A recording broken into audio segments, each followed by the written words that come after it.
Seder, Uncle Samothy, went and talked to 20 Trump supporters. Okay? Sam Seder went and talked to 20 Trump supporters, and boy, oh boy, this is, I believe, something that's going to make your blood boil. Okay? It's Hogwatch. It's back. It's Unk Watch. Let's take a look. What's the problem with xenophobic nationalism? Don't you think that's better for Americans in general? To be xenophobic nationalism is better. We should have a coherent culture. Everyone. Well, starting off strong, you got a lady who says xenophobic nationalism is good. Weird.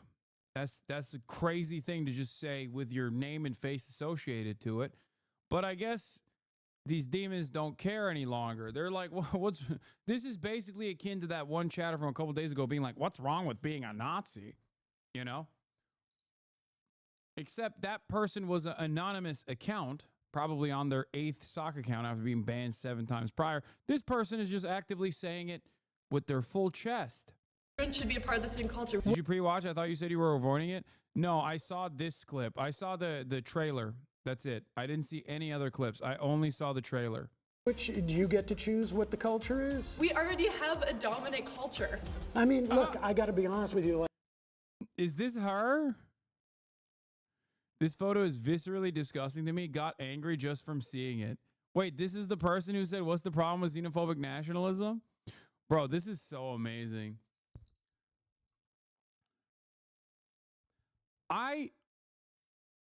Let's just say,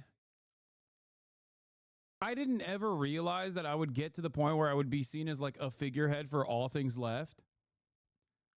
But it is not an accident. There's so many people, no matter how big or small, that want to do commentary or have done commentary or are just conservative in general, have conservative leanings in any issue. It could be even for one issue. Have made me the fucking avatar for all things that they hate. It is wild. You can be a liberal, a Democratic Party voter, and like be conservative on one issue, and you'll be like, I hate this guy. I fucking hate this HasanAbi guy. I hate him the most. I hate him more than anything else. Lots of hogs love saving photos of you on their phone. Weird as fuck, to be honest. Yeah. It is weird as fuck. But I think it's because in their minds they've made me into this like avatar of leftism, socialism, or any number of different progressive values that they just despise. That's it. This lady is an adult Catholic convert. Oh my God. Someone sent me a video I'm in of Hasan reacting to Canada's mass immigration problems. He blamed the entire housing crisis on landlord greed and denied mass immigration's negative effect on housing. Why is supply and demand such a difficult concept for leftists? Ian Miles Wrong says he is very stupid. She says, like, yes, landlords woke up one day and decided to become more greedy. It has nothing to do with the fact that we let half the population of Punjab in over the past 3 years. Wait, she's Canadian?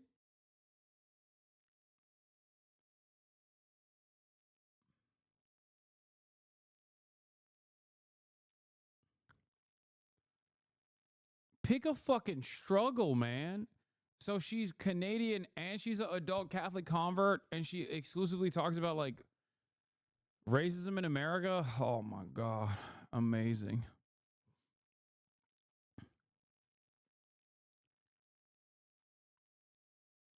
Wow. Wow. Yeah. It's just supply and demand. That's what it is. She's a CPAC supporter. Of course she is. How does this keep happening? Fascist network of like-minded dumbasses. They also stupidly think I do think that they stupidly think I am like all things left. I found out the leftist I'm debating next week gets his info from Hassan Piker. This should be easy. What? She wasn't talking about Sam Seder, right?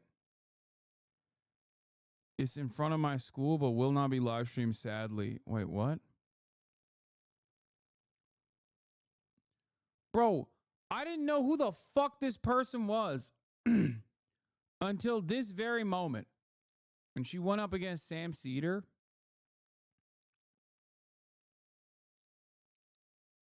I mean, this is from November, but they filmed this in January, so maybe this was, yeah, oh, next week, probably not. Anyway, I didn't know who the fuck this person was. Turns out I'm in their mind, like, quite frequently. They got photos of me. They got screenshots of me in their phone. They're posting about it. It's not healthy, man. It's not healthy. This is not healthy for you. Okay? That's crazy. Oh. Do people think Steve Bannon is some secret Nazi? No, people think Steve Bannon is an open Nazi. All right, stop scouring this person's like thirsty ass, infatuated tweets about me and other right-wing issues. I'm letting you know this is a long ass fucking video. All right, let's keep going.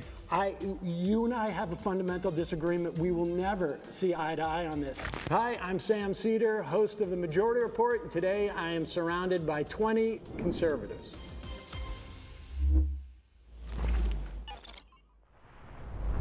My first claim is Trump's attack on DEI hides his real goal, which is to give corporations more power.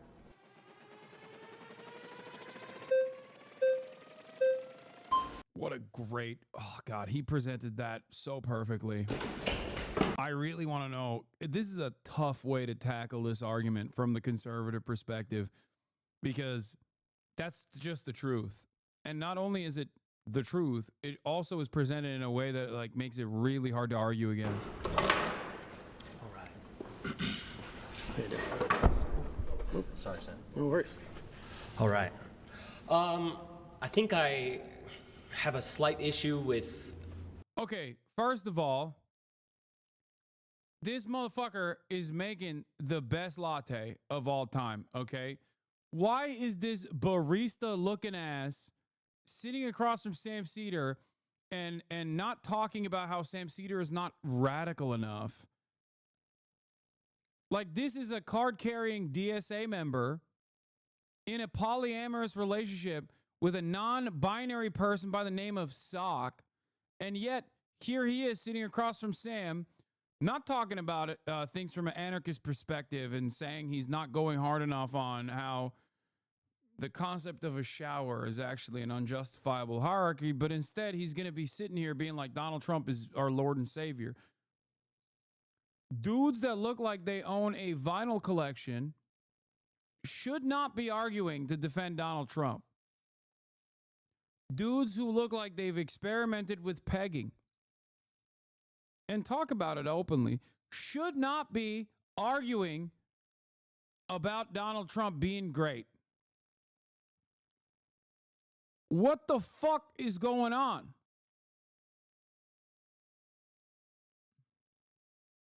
Can you stop commenting on his looks? No one cares. No, these are political markers, or at least they used to be. They used to be. It's not anymore. The back end of the premise, I guess, Trump's attacks on DEI being a real goal to, give corporations more power. I'd rather center the conversation around the democratic, especially as conservatives, the issues that people have with DEI and why I believe Trump would, want to support the issues that, people are voting for him for. I mean, I'm talking about his whole attack on DEI. It's actually DEIA, sure. Right? You know that. Right. In government agencies. The A being for accessibility. Right. Yeah, and I think the attack on DEI isn't an attack on people's protections. It's on the other end of the spectrum, right? Wanting to end DEI doesn't want to end protections for someone being disabled, someone being, inaccessible to. Dog, the conservative movement literally is running around saying that accessibility options like ramps are bad. Like they want more stairs, weirdly enough, which is so funny because like conservatives are the ones who are sitting on those fucking mobile scooters going up those ramps. So it's just like odd that they would ever make such a thing a political movement, a formative part of their political movement. But no, that's, that is what that is what's going on. Get into a job. It rather wants to de-incentivize corporations to push them to hire these people on unfair bases, right? Okay, but DEIA is not about quotas or anything like that. It is about protections for people within these organizations, or to make sure that you have different communities that have the opportunity to apply to these things. Right. So it can mean, within government agencies, it means things like, let's pay interns so that not only wealthy people can have their kids do internships in these agencies. Right. Or let's put out notices around. Dog, I'm sorry. You're talking about so that not only wealthy people can have their kids do internships in the. You're really going to tell me that this dude is not going to start the conversation with a land acknowledgement? You're telling me that this dude is not going to talk about how, while we're having this conversation, I do want to start off with a land acknowledgement that, this conversation taking place is on stolen Lakota land, that type of shit.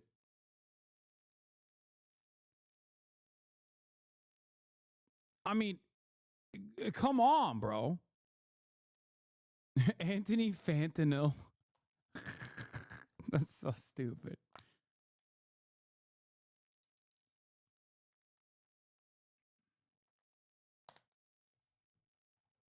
By the way, I'm not the only one who thought this. Conservatives watch this, and this also goes back to the argument that I always point to. Conservatives love responding to shapes and colors and not actually the real meat of the matter.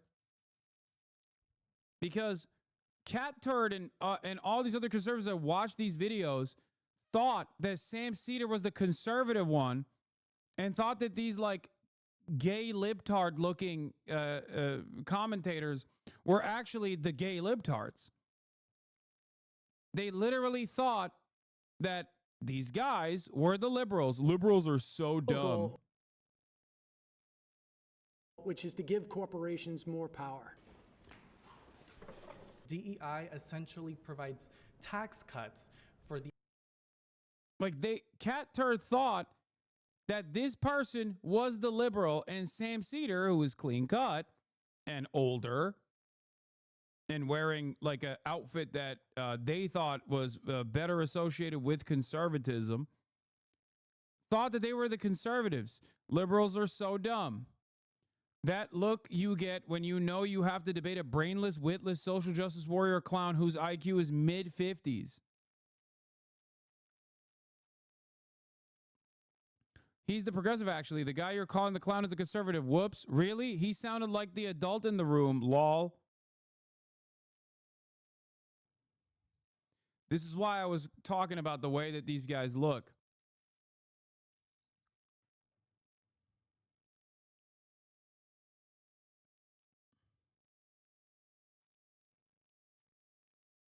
Much to think about. Will this person go back to the drawing board and maybe reconsider his fucking worldview? No, he won't do that.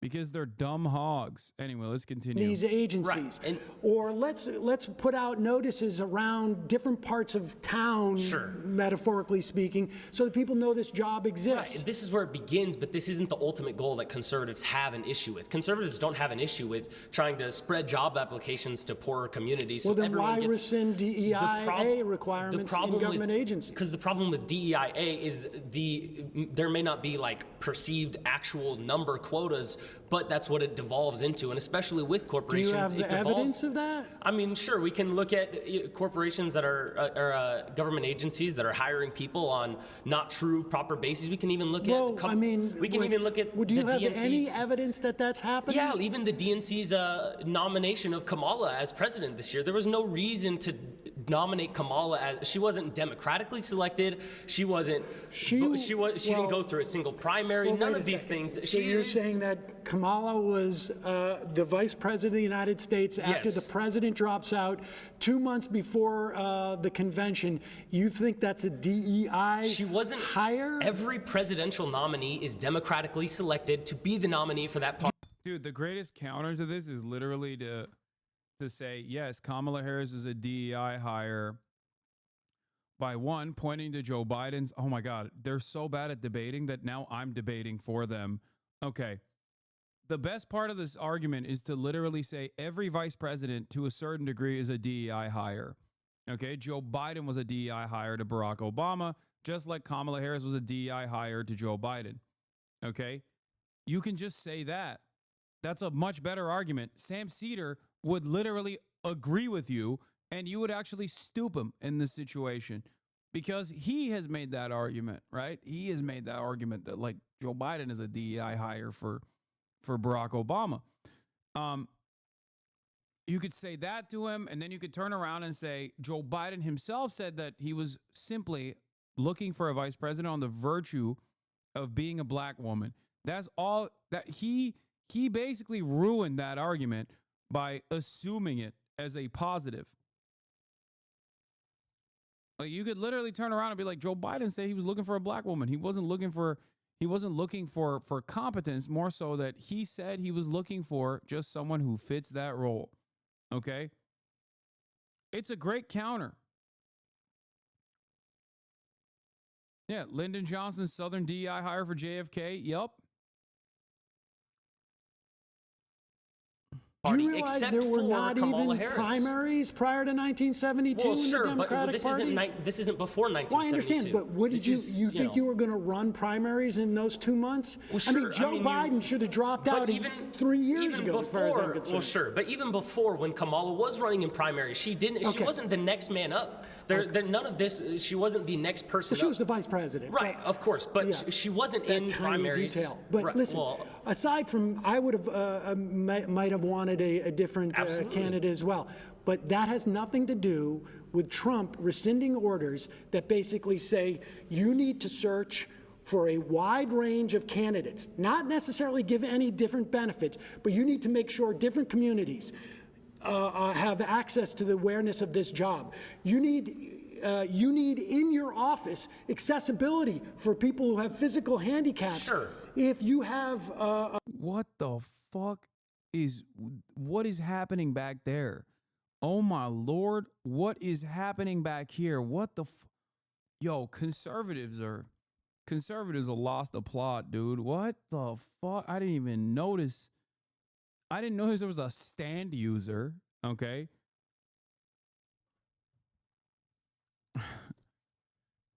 I didn't know there was an enemy stand user in the crowd. You know what I mean? Golden win. Of folks who identify as as trans, you need to make it at least hospitable and not. This is all non-discriminatory stuff. That's what this is all about. But you're cherry picking the portions of DEI that even conservatives don't have issues. Conservatives don't have issues with making workplaces. The whole DEI apparatus within our government. He's saying this is such a funny way to admit defeat when you're like, well, you've actually presented the argument in a way that I can't agree against, and I don't like that. That's all he said. He's like, I don't actually like that you're presenting this argument in a way that makes my side look fucking stupid. Oh, wow. Okay, well, I guess you should agree to him then. What do you mean? I can't argue against this. I'm agreeing with your argument, and I don't like it. You have no counterpoints, so you just basically have two options here: concede or just be a dumbass conservative. Of course, dumbass conservative is going to go with the second one. Okay. Was a function of doing exactly what I said, had nothing to do with quotas. It is unfortunate that those things get taken out, and there might. Yeah, this is the age-old conservative position. Okay, they do this about abortion too, where it's like, we think abortion is murder. Okay, all right. Well, abortion protections are overturned by the Constitution after they lied and said that this was a super precedent, whatever, right? And then now they're forced to basically bring back abortion rights to where they existed before the Roe v. Wade protections, or sorry, during the Roe v. Wade protections, because it seems like all of the abortion protections were actually valid. Okay. Women who have miscarriages being targeted falsely and unjustifiably, women who cannot carry a pregnancy to term because of other complications.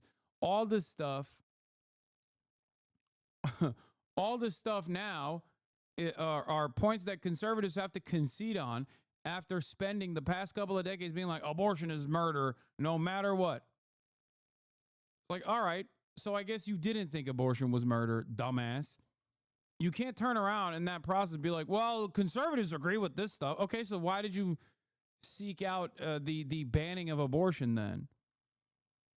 My position on this, by the way, in the way that these guys look, and I think that a lot of these are like new conservatives in general, is that COVID cooked it.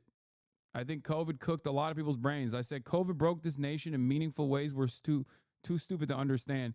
Because Toffee says, watching the Sam Seder versus MAGA Jubilee video, I feel like something major has shifted here. I can't get over it. Why on earth do conservatives look like this now? Dudes who look like this should be doing theater and making iced lattes, not arguing in favor of fascism. To which I responded with, it's COVID. I think that these guys are victims of COVID brain rot. Straight up. Felix replied to me and said, nah, this is how conservatives will look like for quite a long time. He said, I definitely agree that we'll be experiencing the social background radiation from COVID/2020 at large for years to come. But we've had conservatives who look like this / their respective generations' versions of this for longer than we've had passenger jets or integrated circuits. And I respect Felix's position. So he is also a hog whisperer. I do think that there's a lot of granola ass liberals, though, that I think there's nothing dumber than being like, dude, conservatism is counterculture. It's like every 4 years they cycle this out and they test the field. And then like the broader majority of Christian conservatives that vote for the Republican Party reliably are like, no, shut the fuck up. That's not like, what are you talking about? No. I don't want to hire you. You have face tattoos. Get the fuck out of my store. Yeah. There's nothing that says punk rock like funding the police more. The conservatives who look like that are just libertarians that call themselves classical liberals. Face tats are not woke. I mean, why camera is so zoomed in? It's because this is the other camera that I have. Because my primary camera is busted right now. It just like has this incredibly blown out image. Look. This is what my primary camera looks like. I guess it's not so bad right now because the lighting changed. But it just makes me look real pale. But you can see Kaya at least. Also, I like being up close and personal. It's great. It's like I'm talking directly to you. I'm in your living room. Anyway, let's get back to the Jubilee video. not have been specific What numerical else was he trying quotas. to take out with It's trying to take out people getting jobs that don't deserve those jobs. People getting pushed into positions they have no qualification. There is no evidence of what you just said happening in these government agencies. That's not true at all. I mean, we're not allowed to sit here and have notes and numbers to pull up for you. You can't, Give me one example. You can't ask me to pull up numbers when I'm not able to sit here and look on a computer for you, but these are Wait, what? I can't pull up numbers? Then why do you have a firmly held conviction on this issue? Excuse me, if you can't give at least one example, then why the fuck are you even entertaining this? You knew that there was going to be a debate, but that even outside of the fact that you knew that there was going to be a debate and you probably should have prepared for it, this is the thing that frustrates me to no end about how conservatives operate, where they'll just have these like incredibly firmly held convictions, this worldview, right? Where you're like, no, DEI equals die. You don't understand.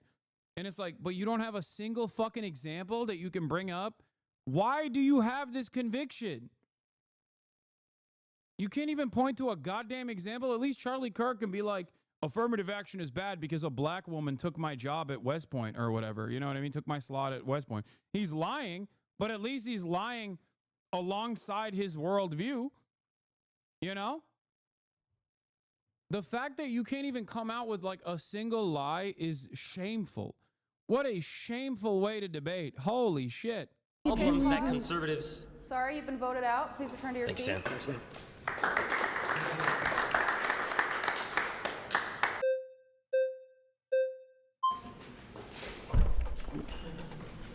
See ya.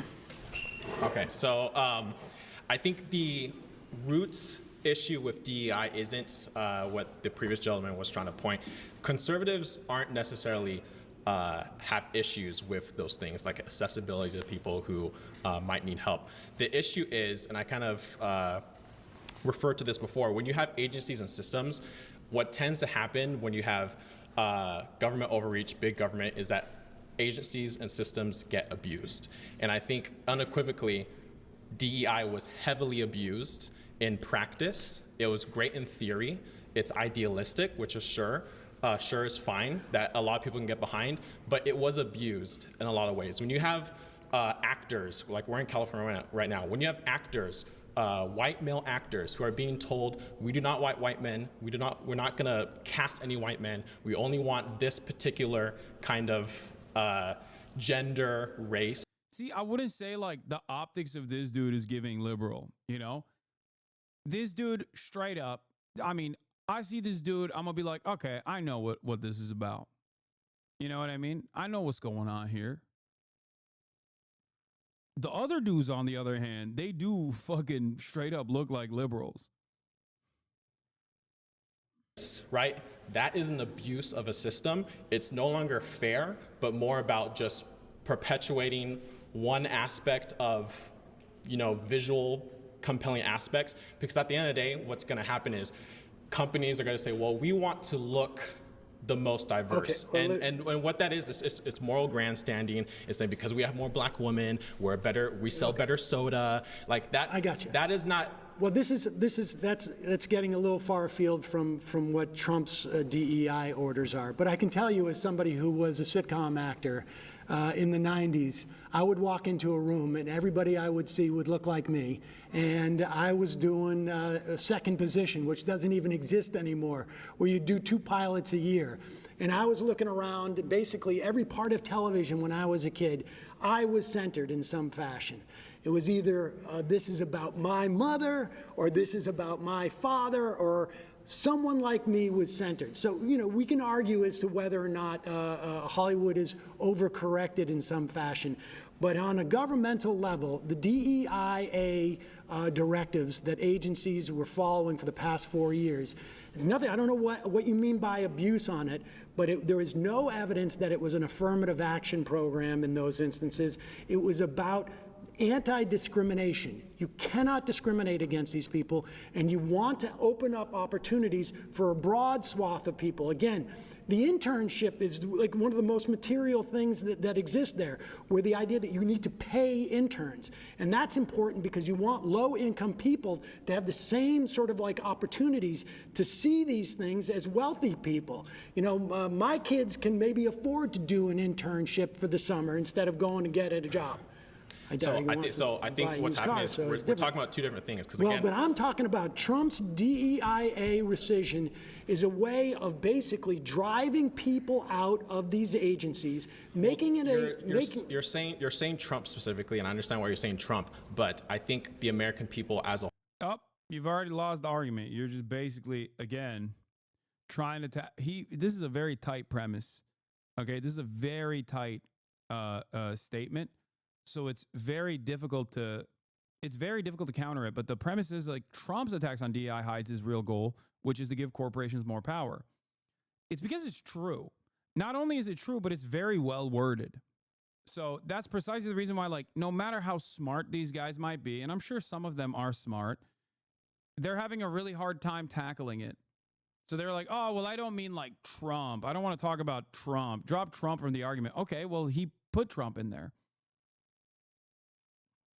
The whole have kind of, and I won't say whole because obviously it's not 100%, but a majority of the American people have kind of rejected DEI because, again, I don't think a majority of Americans know what DEIA is. That may be the case, but again, my point is we're talking about abuse of a system. What you're talking about is not necessarily what was happening. What people were seeing were, hey, because you're white, you can't do this. And liberals like to do this thing where they create systems and then they created the whole idea of woke and then they backed away, and then conservatives say woke and then they're like, well, we don't know what woke is. They created DEI. Biden literally said Kamala Harris is being chosen because she is a black woman, and then all of a sudden Democrats for the rest after that said that's not why she was chosen, even though Biden literally said that. And then we have this cognitive dissonance as if we're not living in reality. Biden wanted to make sure that there was that there was an opportunity for a black woman to be his vice president. Without a doubt. So why did Democrats move away from that and say no, it wasn't because she was a black woman? My point is that it's not because she's a black woman. But that's what they said. I can agree that it's not because she's a black woman, but that's what they said. Why did they say that then? No, because there are plenty of black women, right? Like, he could have picked anybody, but he picked specifically her. You're positing the idea that there wasn't a black woman who would have been qualified for that position. No, and I don't believe that. No, that's not what conservatives aren't saying, that there aren't, because again, even in the Republican Party right now and in Trump's cabinet, there are people of color that Democrats pretend don't exist, like J.D. Vance's wife, and J.D. Vance's wife is not in the cabinet. Rewind chatters. It is quite literally an hour and 30 minutes. Shut the fuck up. No, but if J.D. Vance was a Democrat, his wife would be lauded all over everything because of her color of her skin. Listen, I'm not here to defend the Democrats' choice on every policy, but there is one party in this country that is identitarian. There is one party that is represented and it is homogenous, and it is the Republican Party. 85. This is a decent take. This is a good way to restructure the argument. He's right. The Democratic Party has a lot of like non-white, non-in-group policies that, especially in terms of like social advocacy that it engages in. But the Republican Party is a true identitarian party in the sense that they do actively advocate for white identity politics. It's actually it's a decent way to reframe the argument. And yes, while there are thoughts on her fans calling CPS on Ethan, what the fuck are you talking about, big dog? What an insane assertion. Is that even something that Ethan has said? I feel like people are now hallucinating positions that I don't even think Ethan Klein is saying. Why in the ever-loving fuck would I ever do that, or even one of my fans would ever fucking do that? He said that? Bro, is there a thing that happens? Is there a thing that happens on the planet to Ethan that I am not responsible for? There is no world in which I would ever fucking entertain that. Okay. That is a psychotic thing, especially because let me tell you why I would never do that. Because I'm not Ethan fucking Klein. Okay. That's right. I would never in a million years entertain such a thing. Never, ever, ever in a million fucking years would I entertain such a thing. It's completely unacceptable. It's completely ridiculous. The fact that people have done that is also insane. I don't know who did it. I don't know what they did. But the notion that like I would ever entertain that is insane. Okay? What's also crazy about this process is like the only thing I've done so far in terms of Ethan Klein's like many attacks against me, which have obviously backfired on him spectacularly, and that's actually caused him to like double down, triple down, quadruple down in very meaningful ways, including like randomly going after Redditors, trying to get Reddit's unbanned or trying to get Reddit's banned, is that it's pure projection. It's quite literally projection. I have not done a fraction of what he has done to me in return. Like not even a fucking fraction. Do you understand? I've also maintained the position that I think snark Reddits are genuinely not good for people's mental health. This is something that I have talked about before, time and time again. I don't think that I don't think it's a healthy thing to do. Hate watching, especially as someone who personally has a shit ton of hate watchers and content creators who are actively engaging in the hate watching and creating communities around hate watching. I know what that does to a person's mentality. Initially, it was Sex Destiny, who has ruined his own life because of his own decisions. And now Ethan Klein is carrying the fucking torch. If his initial analysis, if his initial argument is like, oh, well, you know, Hasan is doing snark shit to me, which I think is fucking ridiculous, by the way, because the only thing I do is actively defend myself against his many different smears. If that is considered snark, what the fuck is Ethan Klein's subreddit? What the fuck is he doing every single day? He lies about every single thing that I do every day, every time he's broadcasting, including, I guess, but not limited to the fact that he somehow tied back someone engaging in a heinous act of calling Child Protective Services on him to me. Ridiculous. Truly ridiculous. The difference between Ethan and I is that I don't actually have to massage a narrative. He just actively does that to himself. He just like says wrong shit and then I respond to it and I show why it's wrong.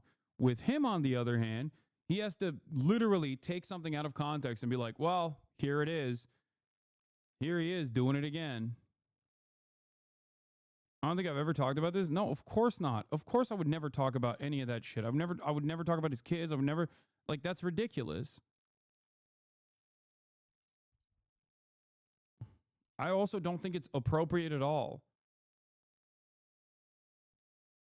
And I will also personally not entertain like what may or may not have happened either. I don't think it's healthy.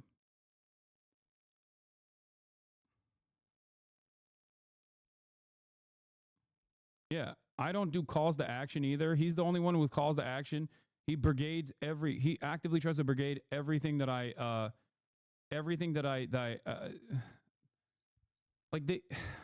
anytime a journal has ever written about me, he will fucking post it on his Instagram to be like, go harass this journalist, like straight up. I mean, I'm paraphrasing. He doesn't say literally to do that. Even he is smart enough to fucking understand that would be a bridge too far. They tried to brigade the Theo Von pod. They tried to brigade the Trash Taste pod. Like every podcast appearance I do, they're like, oh, go tell everybody he loves to do rapes is an insane thing. Go tell everybody he loves when like Jewish women are raped is a psychotic thing to do. And I think that there has to be some semblance of accountability here in terms of not even like accountability enforced by others, but like you got to take ownership over your own actions. If you keep doing this over and over and over and over again, like, yeah, of course, your own fan base is going to fucking develop resentment towards you, especially if you're in the process of like banning anyone who speaks out against it. Here, October 21st, 2024, proof you've never supported Snark subreddit. Snark is not insane though. No, dude. Anyone that is that invested in a content creator is not all there. I'm sorry. You might have been a fucking foot soldier at a certain point and now you hate Ethan. But like going to communities like that, and I repeat this all the fucking time, and I'm saying this at a time when Ethan is basically using, once again, a cyber stalking operation that has been ongoing for 6 fucking years, something that he knows very well, something that he has also been in the crosshairs of as well, to launch ridiculously cynical attacks against me and all of these other people. Something showed up on my TikTok For You page the other day, or yesterday, that I actually retweeted. But someone literally went through the effort of putting together a fucking like 7-minute compilation of me throughout October, in the aftermath of October 7, with like the actual timeline. Someone posted a fucking 7-minute compilation of me defending Ethan and telling people to fuck off and not to go after him and whatnot.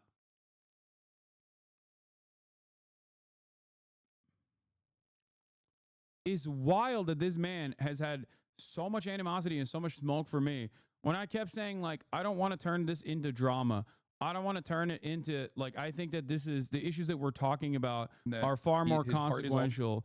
I don't think Ethan's opinion on the matter is all that significant.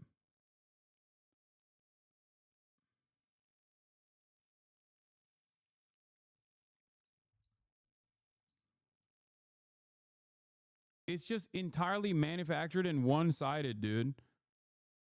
I believe I can communicate with, that I can lead by, from literally November onward, every now and all the way until like I do care about until the past couple of months, literally all the way until the past couple of months. I was like, listen, I think Ethan is on the side of the Palestinians over and over again. This is what the foot soldiers should see, the ones that now fucking hate me and think that this is like, my doing, that I'm single-handedly responsible for all the fucking awful shit that's happening to Ethan.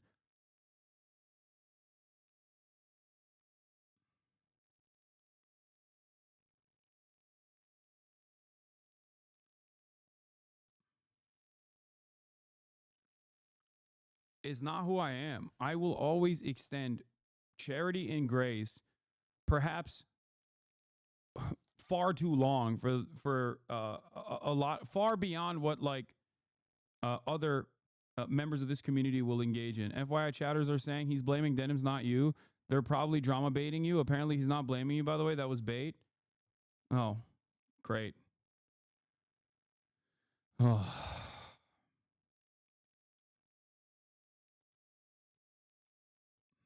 Let's continue with the fucking Sam Seder video.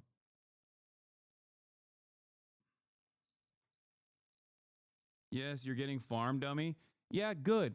Maybe in the process of me getting farmed, if they post that fucking thing on the Ethan Klein subreddit, which has turned into Hasan Hate Hour snark, perhaps they will realize that maybe they were wrong. That's a good starting point for them, considering that they only care about Ethan Klein and like not really any of the political issues that we're talking about here. Okay? I don't know about Ethan, but there's still hope for his relatively progressive audience that think that they're like pro-Palestine. Of Republicans are white. And that's just the reality of it. So does that Some mean people that? don't necessarily have a problem with that. But here's the thing. You said even if let's just say, okay, that's true. 80% of Republicans are white. Does that mean that they're less moral? That they can't run an effective government? What does race have to do? What does race have to do? Hold on. What does Donald Trump didn't have to say my vice president's going to be a white male. No. Because they all knew it was going to be. No, this is the premise of DEI. What does race have to do with running an effective government? What does race have to do? If let's say DEI on the micro level. I will tell you right now. DEI on the micro level at McDonald's. I'll tell you. Am I going to get better nuggets? I'll ask you a question. If the cashier is black or white, what does that have to do with anything? I'll tell you what it is. First of all, DEIA means that if you come into this agency or corporation, you're not going to be discriminated against because you don't look like everybody else, or you don't have the same physical abilities as everybody else, or you may require handles on the bathroom or whatever it is. That's what DEIA does. But does it make a government better if there's a broad representation of the people it's supposed to govern? Without a doubt. Without a doubt. Correct me if I'm wrong, and you guys can correct me if I'm wrong.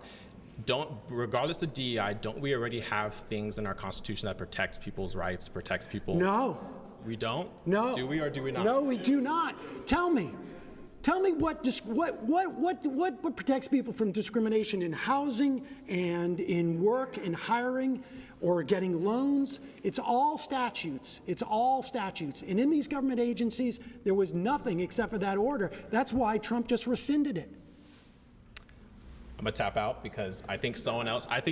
Oh my God, that is. Ooh, they didn't even flag him.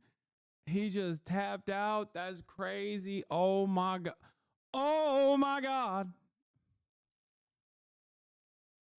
The conservative movement is taking L after L after L here. God damn. This was one of the most heartbreaking and embarrassing demonstrations of the decline of American education. We used to disagree on points of opinion. Now we disagree on points of fact.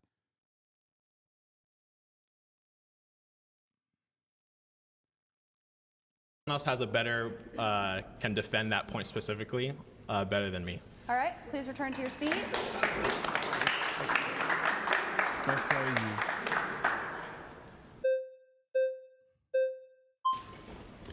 Uh-oh. He's going to do a land acknowledgement. Hi. It's coming. Hey. How are you? Good. How you doing? Okay, when it comes to DEI, essentially, if a person was not racist, he would hire someone regardless, right?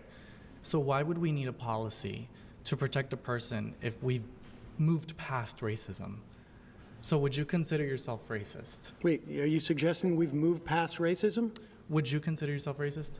I consider myself, and sometimes I think we all practice some form of, white supremacy. I think actually we all do to some degree. Well, I'm glad that you're saying that. So I guess going to the LGBT topic, it seems like it's very prevalent for you as an issue. Wait. Don't jump off that point.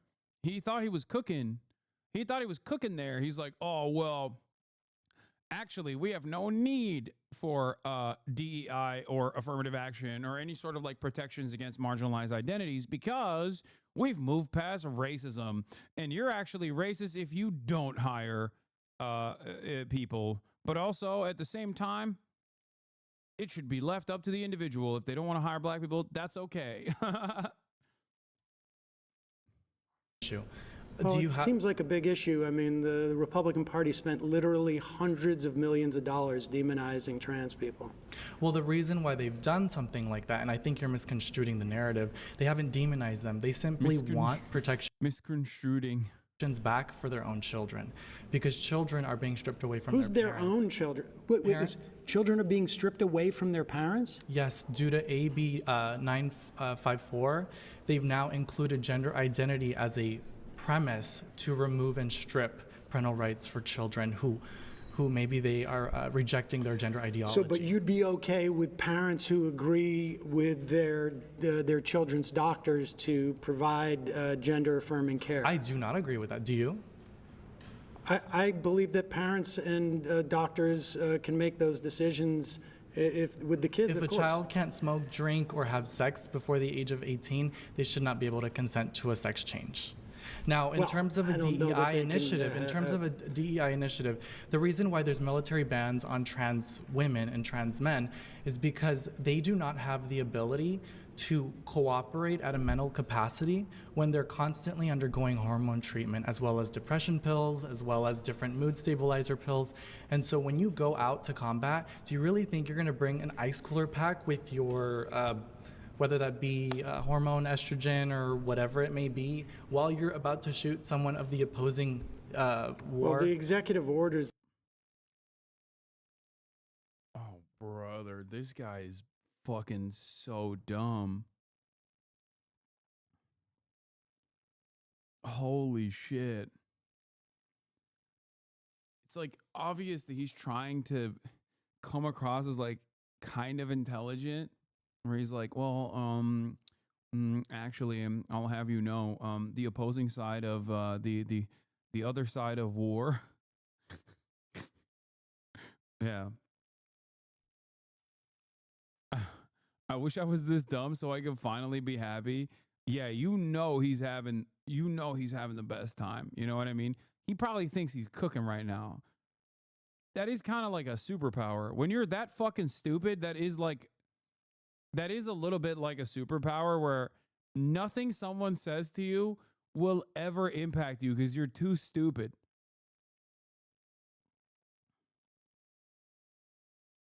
That Trump gave were DEIA orders that had to do with agencies that have nothing to do with the military. Yes, they do.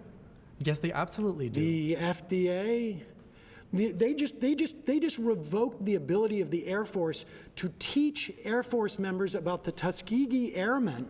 Well, Like, we're not- what are we talking about here? Okay, well, Honestly, like they're rewriting history. well, that's your perspective, right? He's like, well, Sam, I'll have you know, I don't know what you're talking about. What is a Tuska? Tuska, what did you say? Tuska, what now? Maybe that experiment was woke and gay, and I'm glad that they actually deleted it. Oh, that's awesome. But at the end of the day, if a person Tuskegee Airmen, we can all agree, existed, right? Just listen to this. If you were racist, right, and you were an employer, and if you wanted to absolutely be racist and exercise that, you would. I think DEI sort of prevents people from seeing the reality. Wait, what? What is this argument, man? No, just stick to, don't come up with your own argument. Just stick to the basic conservative arguments, dog. No, you are entirely too stupid. You are entirely too dumb to come up with your own arguments. Also, someone is in here talking to me about Tuskegee Airmen. Yeah, I know, dude. I was making a fucking joke. Okay, I know what the fucking Tuskegee Airmen experiments were. What the fuck is wrong with you? I can't even joke about shit in this chat. People will be like, "Oh, well, actually, I'll have you know if you didn't know."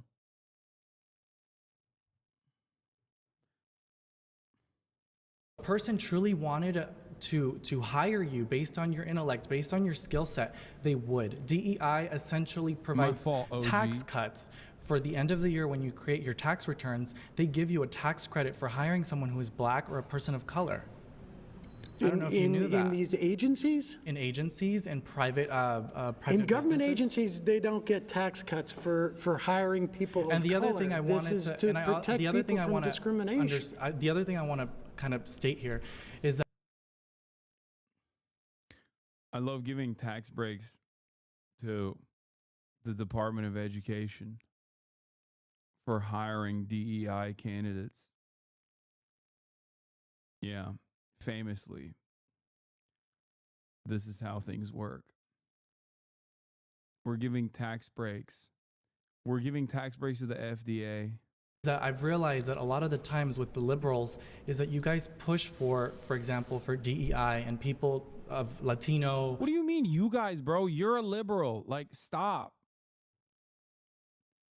Fuck you mean, you guys, when referring to liberals. You will never convince me that this guy is not secretly a liberal, okay? What the hell is going on? Or Hispanic descent. And a lot of the times what you don't realize is you're actually doing more harm than good, by putting them in positions where you make them believe that it's based on the color of their skin. It's based on DEIA does not is not. It's based on merit. DEI emphasizes color, skin color, No, physical it attributes. says that the people who work in your agency, it's about anti-discrimination. Discrimination against what?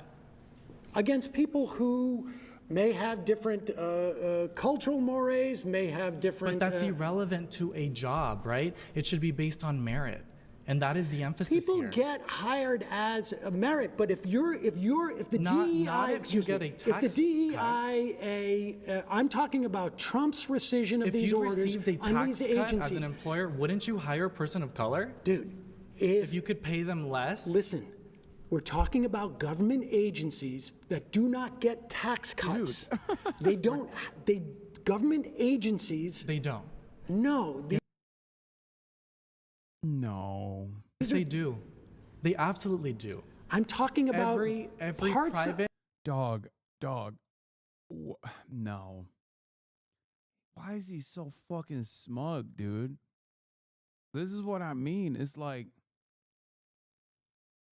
he's like, they do actually.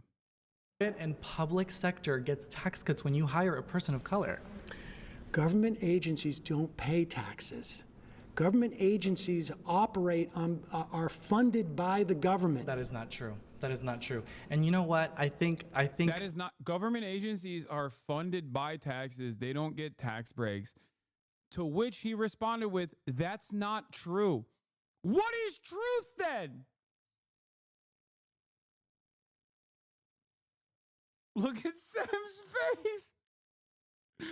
At this moment, he was like, okay, dude, this is so much worse than fucking having like libertarian callers call in, because god damn, dude. Literacy rates have dropped. How do you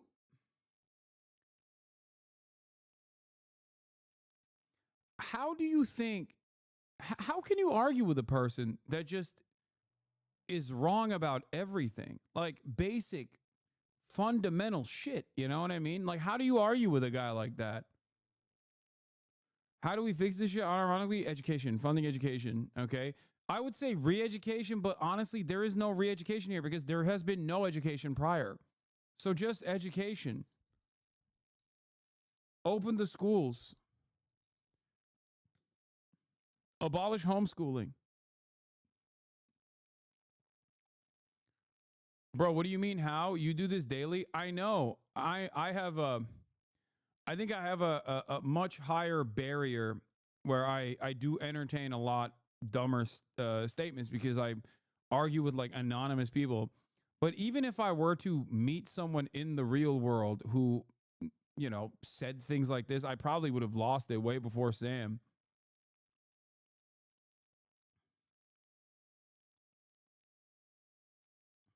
The whole juxtapose of this entire conversation. What month is this? This is January. Okay, so we can agree on that. The FDA does not pay taxes. It does not get a tax cut because it doesn't pay taxes. DEIA forces them as an agency to say, if you have a job opening, you must do your best efforts to make sure that every I like that. part I love of me a society. buzzword. You must do your best effort. I love that buzzword. Okay, pause. Because Bro, oh my God, he's so fucking stupid and so condescending. He's so stupid and condescending. That's a buzzword. What do you mean? No, he's just describing what DEI is. A really good way to put it is, and Sam kind of talked about this as well, but this is something I've mentioned before.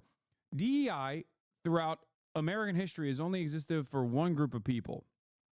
If DEI in the way that Republicans understand it, which is elevating people who do not deserve that position to a position of power and actively undermining qualified individuals for that role, if that is what DEI means, which is not what it is anyway, it has only existed for one group of people in this country throughout history. And ironically, DEI seeks to address that. And that is white men. Okay?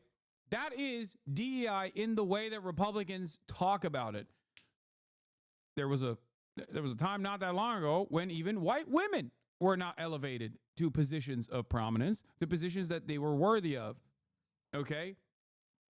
There is, for a very long time in this country, obviously, black men and non-white men as well were not elevated into positions of power.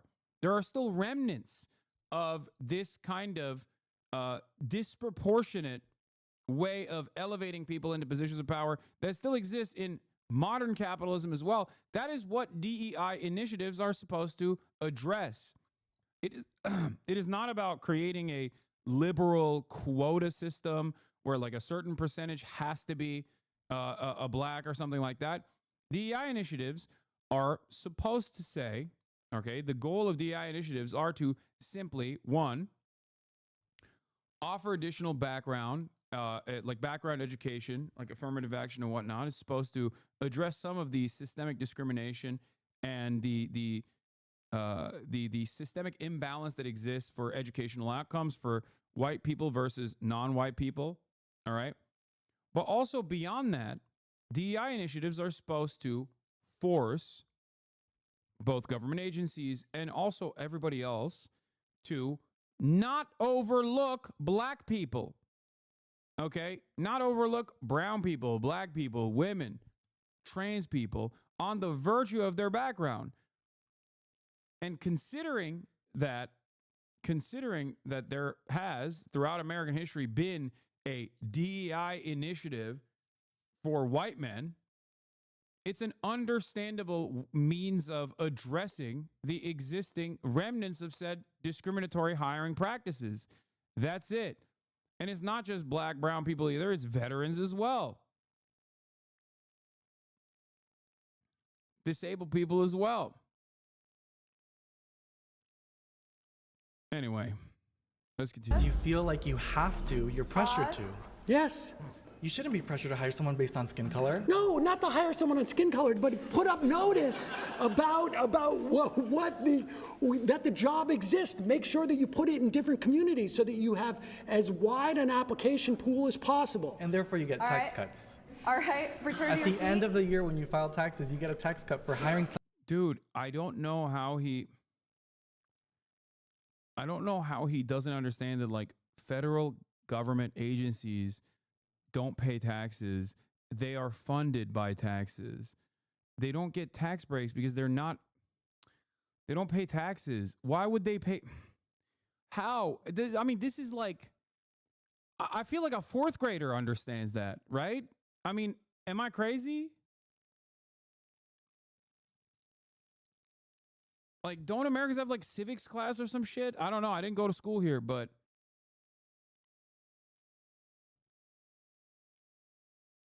what the fuck's going on?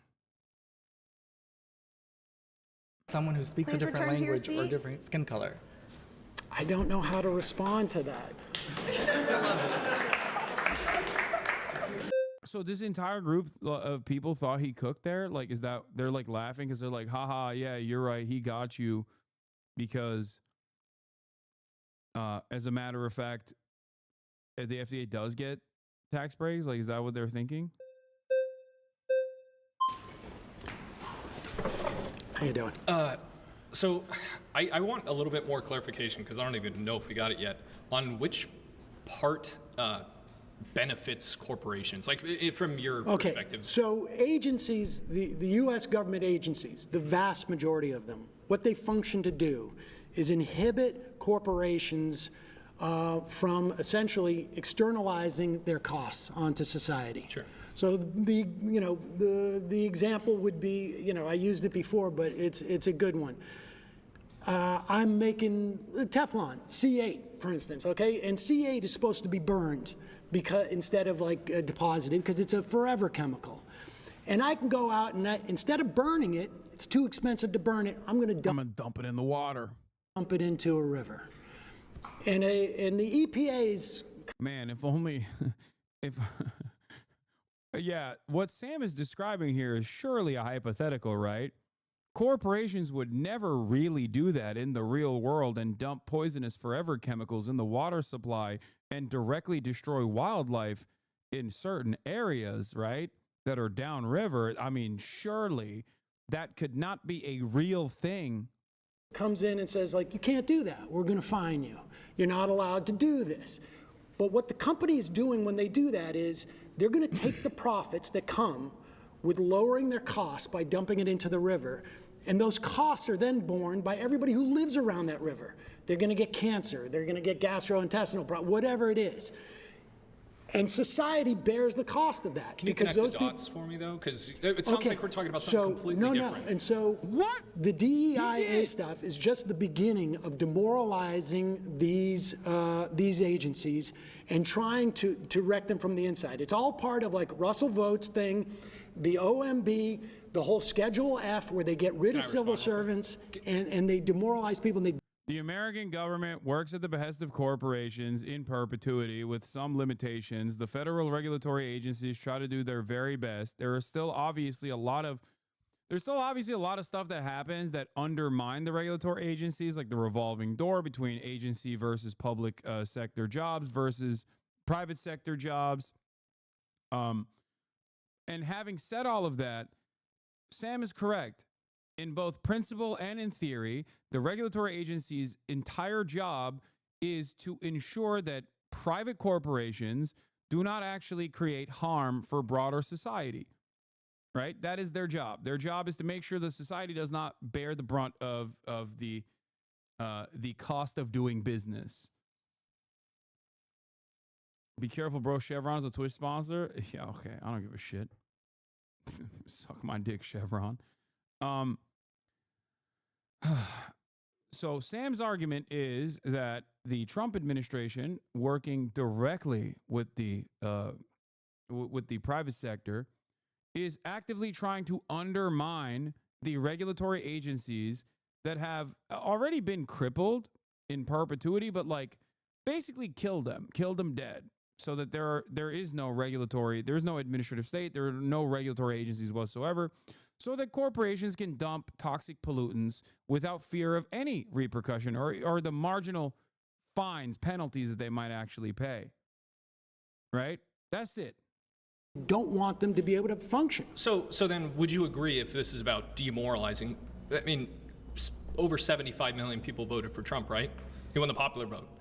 Do you not think that in part, you even said yourself that Americans don't really know what DEIA is, according to your definition of it? I love this argument. Well, 75 million Americans are fucking stupid. So what do you have to say to that? I don't know, that they're stupid and they voted against their best interest. This is common. This is a thing that happens all the time. Well, the government's definition of it. Okay, well, I would argue that the average American is demoralized by what they've seen, the way that the government goes about their DEI policies and the military and other organizations, not just the military. Please return to your seat. Okay. Hey, before we go any further, we have the news straight from mistake.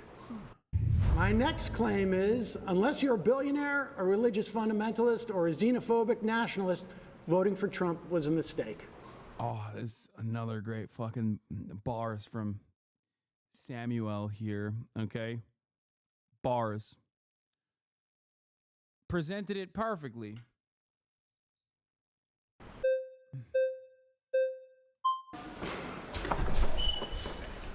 Okay, so let's tackle one aspect, religious fundamentalists. What benefit would religious fundamentalists get? And also, can you define what is a religious fundamentalist? And maybe you could say, I mean, bro, you subbed out last time. Why are you, I mean, come on. You really want the smoke again? You want the 2-time? You want back-to-back? That's crazy. That's crazy. You can't, bro, you can't say, all right, I'm tapping out last time around and then come back hot. Say more of like a Christian nationalist. Okay. In this instance. But things like, the attacks on trans folks, the attacks on a woman's right to choose, the idea that we're going to get stuff like an enhanced RFRA, which is going to mean that if you're a pharmacist and you don't want to provide birth control, you may not have to. Don't you think you're assuming that if you believe that public education, we should take that money and pour it into religious schools, you're gonna get a benefit out of a Trump administration. Yeah, but don't you think you're assuming that the vast majority of Americans who are moderates? Like, what do you think you're gonna get out of the Trump administration? Economic relief. That was what kind of dog? Ain't no way. Okay, they filmed this I think they filmed this before Donald Trump became president. To be fair, this might have been filmed pre-inauguration or right as the inauguration happened. I'm fairly certain because Sam was in LA and we couldn't link up because I was in Japan.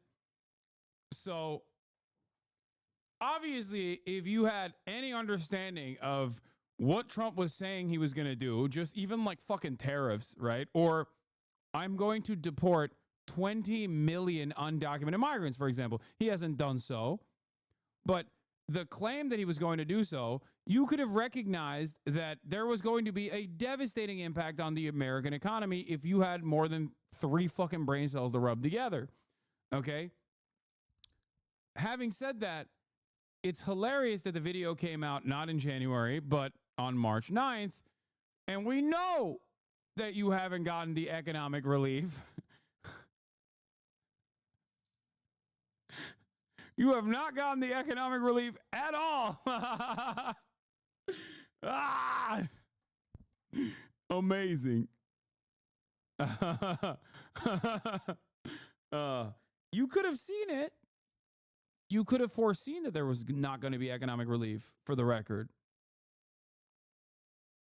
Economic relief. They're going to cut Social Security. You're going to have to pay for your parents.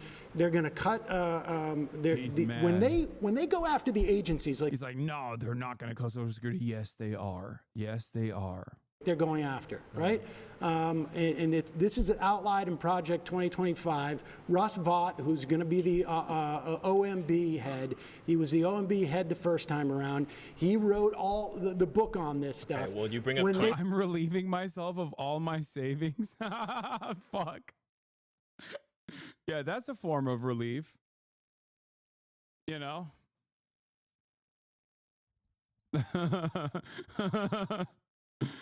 When you cut agencies and go after them, and you fire all the inspector generals so that they're not being able to make sure that the agencies are working, who do you think profits from that? It's corporations. They're going to go after agencies that make sure your food is not full of botulism, that your air is not full of mercury, that your water is not full of C8. This is what they're going to do. Agencies exist to curb corporations from externalizing their costs and privatizing their profits. So it may be cheaper for a company to dump their chemicals into a river than it is for them to dispose of it in a safe way. And so they get the profits from that, but the costs are borne by society. They're borne by society in the form of, like, people get cancer. They're borne by society in terms of, like, we've got to do the cleanup. That's what agencies do. Pause. You've been voted out by the majority. Please return to your seat. It's good. He was doing too much listening.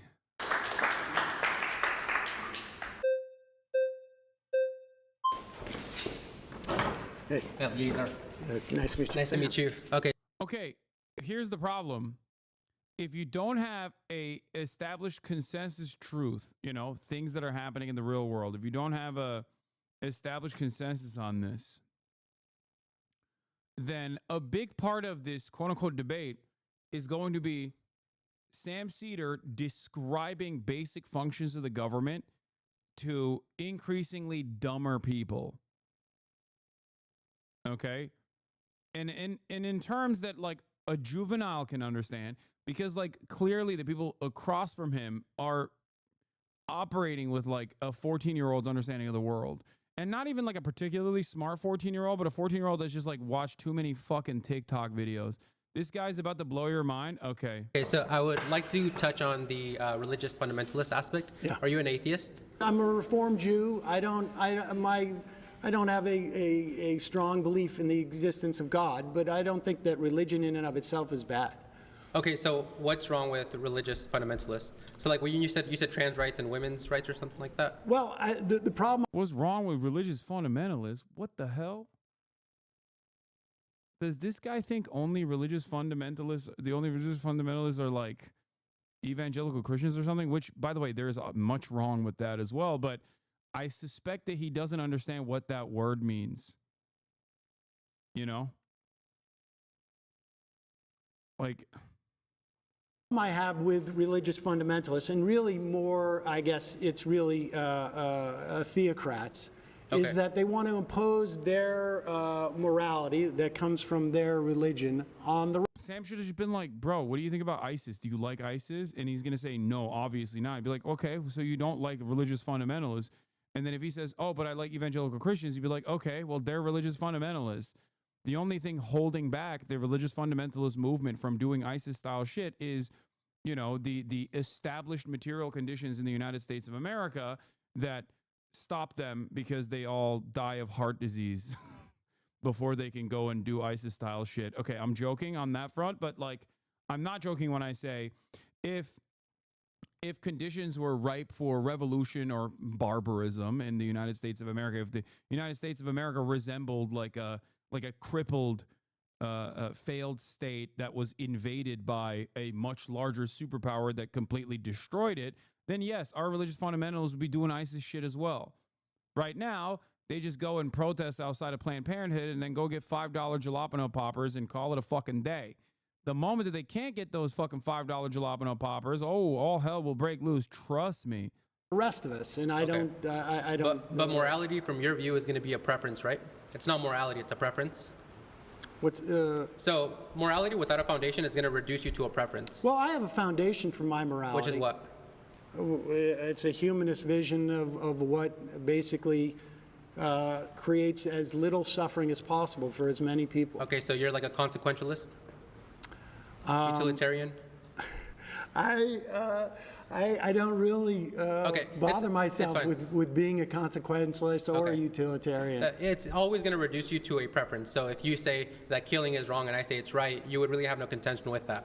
Well, no, I don't base my understanding of civil society on religion. And so we have a civil society. Okay. We have. Oh my God, this is a TikTok debate guy, 100%. Here we go, dude. We're doing. You know how back in the day, there was an era of like pop psychology, and that never really went away. But now there's an era of pop philosophy, which I think is even worse than pop psychology. It's people, this is 100% one of those like TikTok debate guys, okay? All they do is not really understand dense literature surrounding philosophy and just like kind of abide by like the meme-ified versions of it. And that's it. That's like, they just operate on like false understandings, false philosophical understandings, and try to argue simply on the basis of their false interpretation. Charlie Kirk tweeted about how this guy destroyed Sam. Nice to meet you. Okay, well, let's see how Sam gets destroyed Have here. laws that we have decided as a society in a democratic way, and for some people it's okay for it to be informed by their religion. That's okay. Okay, perfect. So if tomorrow society comes together and we say, hey, trans folks don't deserve rights, you would be okay with that? No, I would be against it, but I mean it would be. It would be morally right under your view. Not morally right. No. I'm not talking about morals. Okay, here. so here's where I'm getting to, right? Religious foundations provide an ethical framework for one to live their life off of. I believe you can have an ethical framework without religion. And if we take the leftist view to its logical tail end, to its extreme view, you have low reproductive birth rates. You have a reproductive dead end, so two men together can't reproduce unless they have to take from a healthy. Wait, I don't understand. So, like, does he think that if unshackled and unrestricted by religious boundaries, we would just be doing butt sex? Like, I don't get it.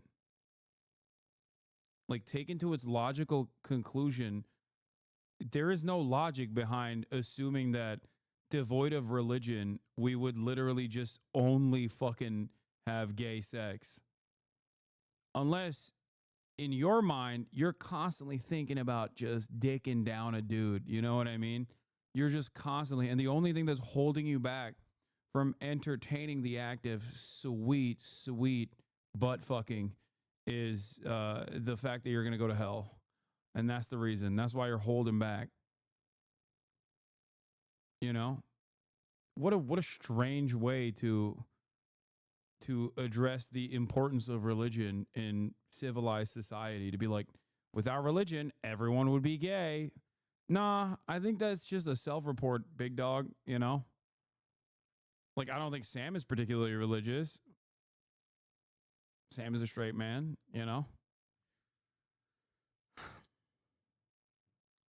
The straight couple, religion provides this foundation where you do prioritize the nuclear family. So do you have a problem with gay people being married? It's not that I have a problem. I just don't see a justification for why they ought to be gay outside of it just feels good. Can you give me another justification for it? Well, I think maybe that's the way they were born. Okay, what about pedophiles? Are they born that way? They may be, yeah. Okay, so. Okay, why are debate lords so bad at debating is a question that always comes to mind. Pedophilia, regardless of the way that you're born, cannot be compared to homosexuality.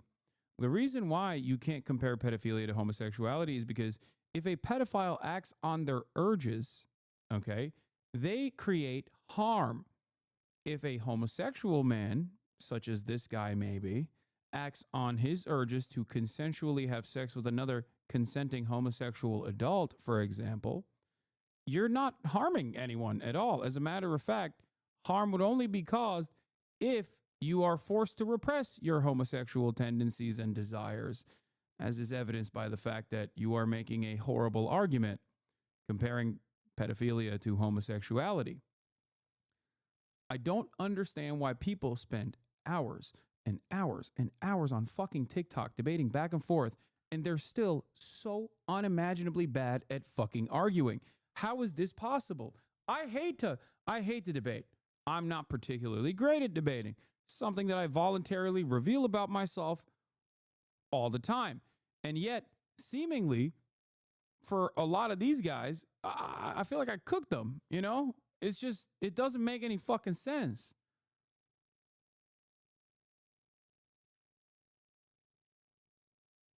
It really, that's why so many of Divorcelli, or Epstein, rather, with his new name, when his fans come in here and they try to do a watered down version of his arguments, they fail spectacularly because there's not really a good argument there. And people who love debating or watching debates don't necessarily have the same rhetorical skills.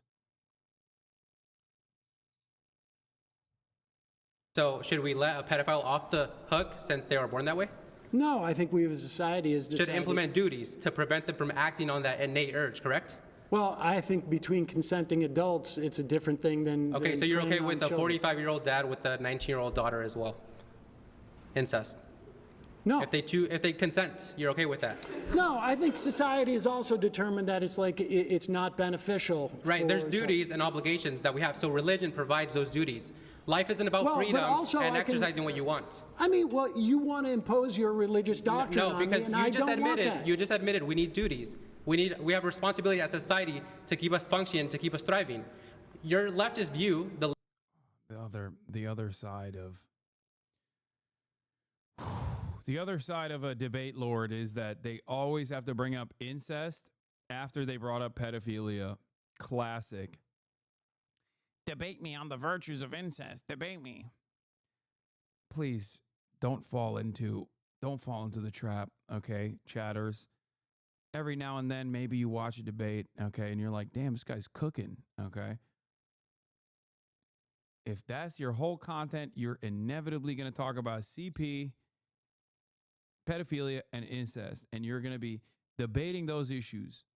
When all other debates have run dry, you gotta hit those. You gotta hit those untapped veins. That's what happens every time. Now, of course,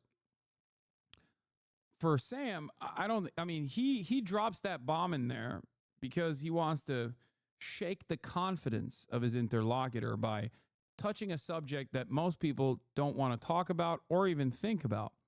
Problem is, Sam is an experienced political commentator and has a very calm disposition. So I don't think he's going to eat that bait and come across like befuddled by this rhetorical flashbang grenade that this dipshit dropped in the conversation.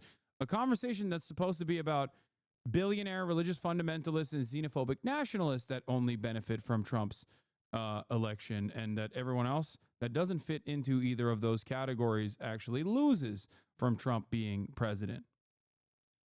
The liberal view doesn't provide anything besides it just makes me feel good. Religion does. So what's your argument? Also, religion does make you feel good. That's kind of the whole point. You abide by a certain set of standards that you dogmatically associate with like the appropriate moral code. Many of it is like misunderstood and misinterpreted, but that's besides the point.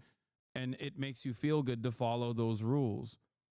Like, that's it. You just need a guiding principle because personally, I guess you're afraid of your urges, your own personal urges that many other people don't have, like, you know, inoffensive urges like wanting to have gay sex, or maybe really scary urges like wanting to do pedophilia. I'm just saying, if religion is the only thing that's stopping you from engaging in pedophilic acts, then you probably should get fucking institutionalized, you know?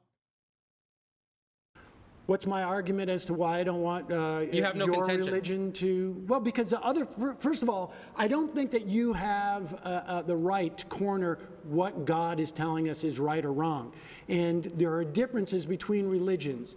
And so my argument is, you know, like, you're not going to keep halal or kosher, right? I mean, I don't believe that someone has a corner on religious truth. And the reason why we have a democracy is because we didn't want a king.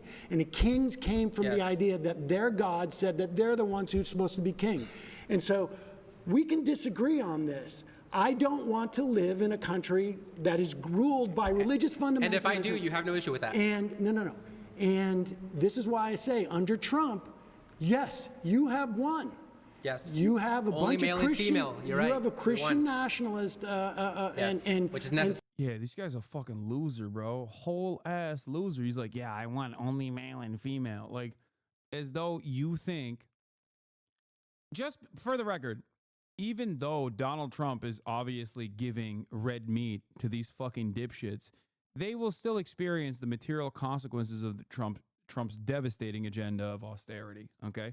Just make no mistake. He just thinks right now in the interim that they're winning, okay? That's it. That's it. Oh, yeah, only two genders, men and women, male and female. We won. It's like, no, bitch, your egg prices are still high as fuck, okay? Look at the stock market, dipshit. You are not BlackRock, okay? You are not a fucking CEO overseeing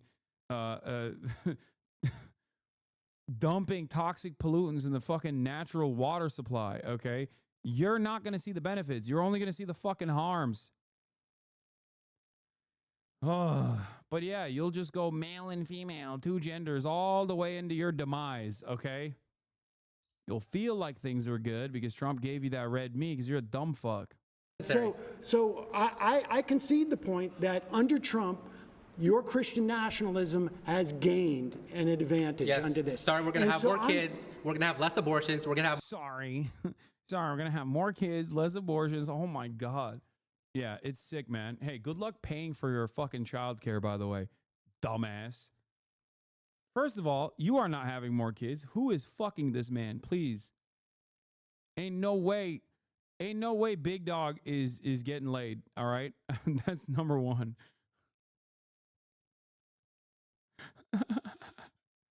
You don't have to worry about these things. These things don't concern you, okay? You are not getting pussy. More family. We're going to have stable family households. Sorry about better education.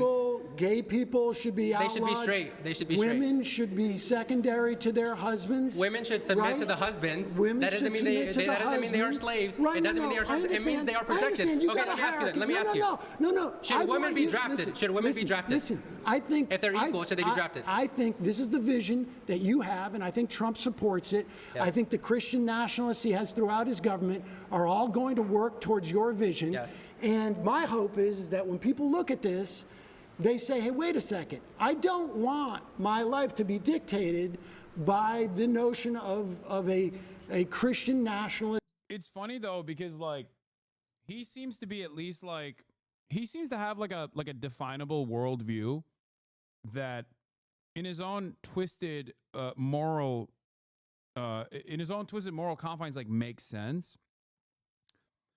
But the problem is other people are listening to this.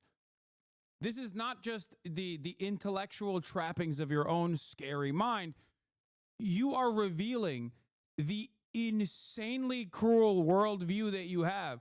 So in some ways, I respect conservatives for the brutal honesty, but in other, but also I can't help but notice that like when you are an intellectually honest conservative, most people are going to look to what you're saying and go, oh my God, you are a fucking monster. So I think Lil Bro forgot why conservatives use dog whistles. I think he forgot why conservatives try to frame their agenda from the perspective that is more appropriate for liberals, like the permissible boundaries of liberalism.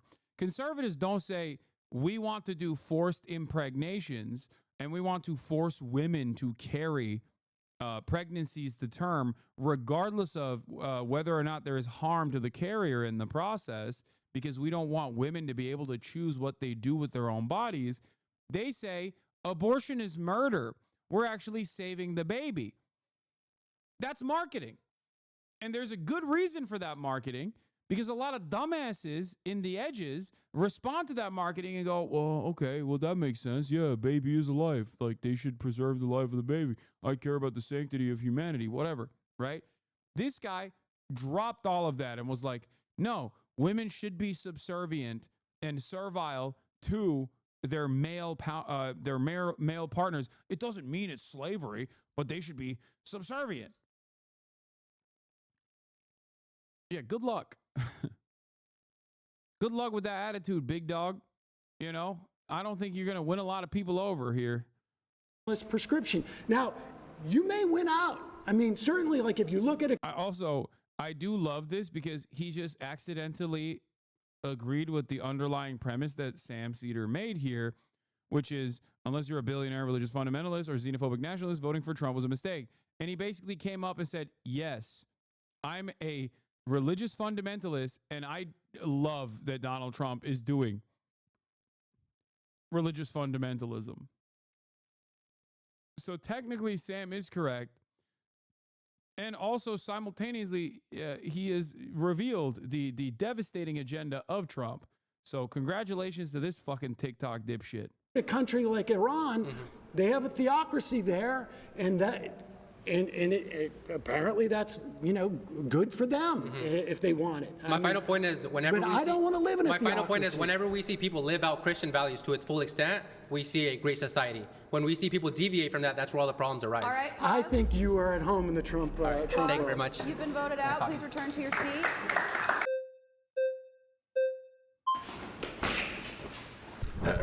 Oh, he's back.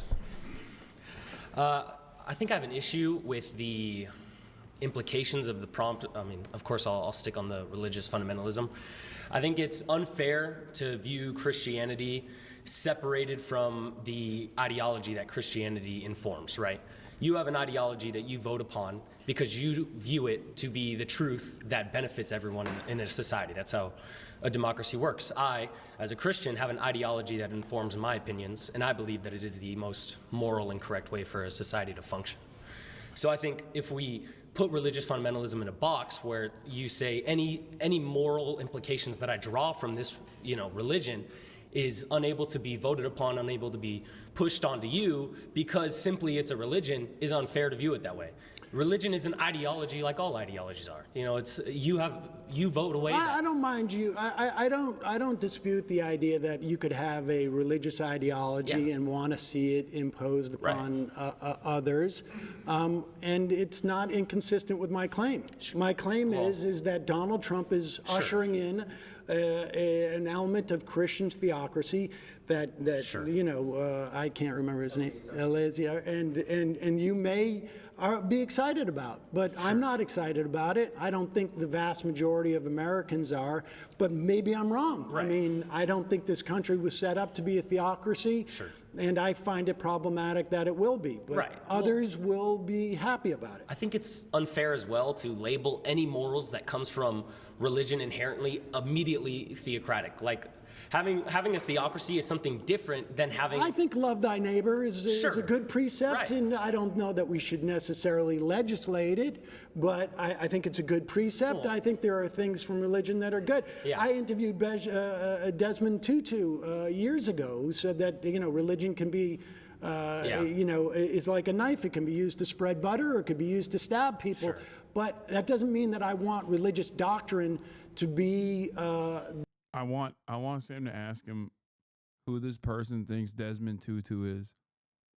The same as the law of the land. We have a democracy, and it was founded on trying to get out from some type of like religious oppression, which means one religion shouldn't dominate in this country. That's my sense. Yeah, and I see that, but I think I have an issue with where you would perceive religious doctrine is derived from, right? A guy doesn't, at least in Christianity, a guy doesn't go in a room and come out and say that he is a secret message from God that everyone now has to follow. Religious doctrine is ruled over, it's reasoned over, the same way any ideology is discovered.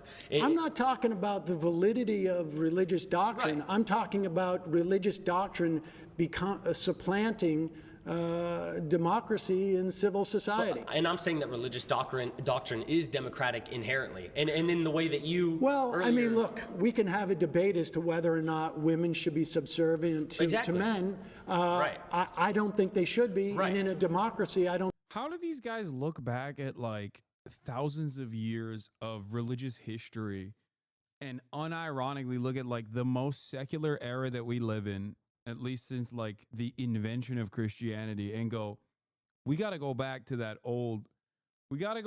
old ways, you know?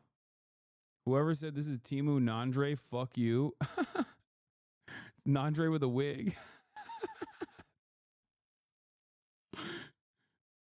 You can't fool us. You can't fool us. You thought, oh, I'm slick, bro. I put the fucking wig on and no one will notice that it's me. Lud's the bald asshole now.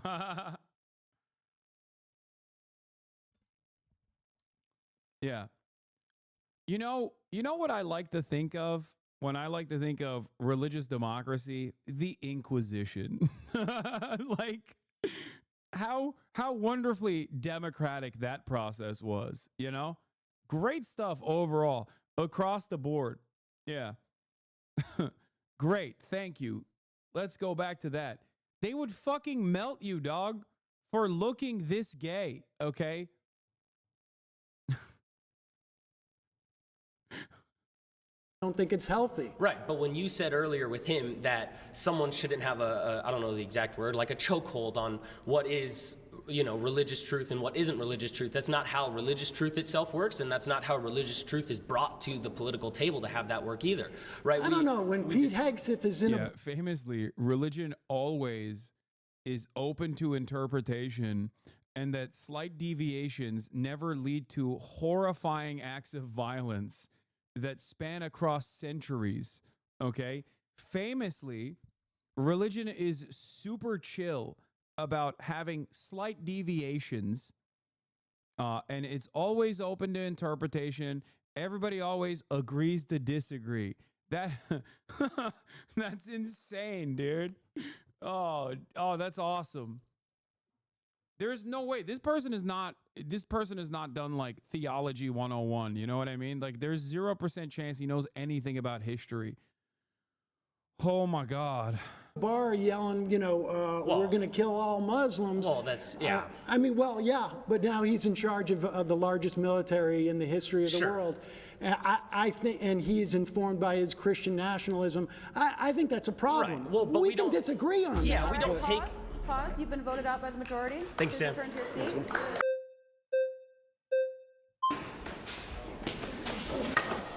Oh my God. Why is it the same losers that keep winning, dude? Yo! That's crazy.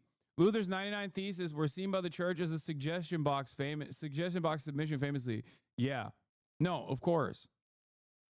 When I think of like religious dogmas and the history of all religions, okay, but especially Christianity, I always think of no repression, no persecution, and only wonderful, bountiful democracy, endless democracy, as a matter of fact. That's what I think of. Because I'm fucking stupid. Because I'm a stupid person. Okay, so Eleazar mentioned his views on gay marriage, and I saw that you believe that essentially conservatives don't believe that gay marriage should be allowed. I want to ask everybody in this room, is there any law or legislation that Donald Trump has passed to... Bro, in a long time scale, let's say a quadrillion years when humanity's gone and it's as if we never existed. What does it matter if someone did X or didn't do Y? What would differentiate a saint from a murderer then? Don't you think there has to be an ultimate arbiter of morality beyond the harm principle for our actions that have ultimate consequence? I just don't think that our actions have ultimate consequence. Like what? You're just operating on the assumption that it does, while simultaneously talking about the meaninglessness of all of our individual actions in general. We live within the limited time frame of the human lifespan. So I say it's up to you to make it as good for other people as possible, and in the process, make it as good for yourself as possible. You know? Like, I just don't believe that there is some ultimate arbiter of morality in general.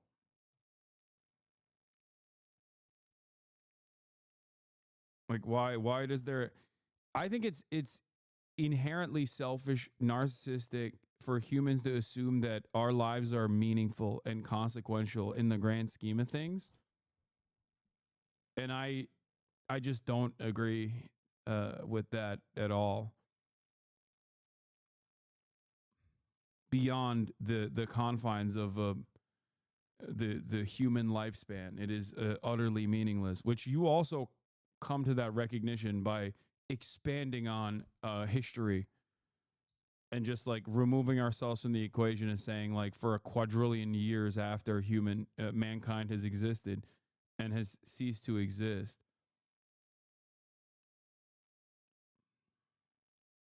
who prohibit same-sex marriage in the last 4 years. Okay. Is there anyone in here who would potentially oppose two people kissing in public that are of the same sex? You could raise your hand if you want. Yes, in public. Kissing in public. No law against it. Just your own opinion. Okay. So these are all people's opinions, right? The same way you have your opinions about Christians is the same way these people are allowed. No, I don't have a problem with Christians. Well, you do not believe that theology should be at its We should not have a theocracy. Correct. And so what I'm saying is, wait, most Christians don't want to have a theocracy. What the fuck? Does this guy unironically think that, like, in 2025, the overwhelming majority of self-identifying Christians are like, we wish we could go back to like a fucking, I wish we could go back to like a world that is guided exclusively by church.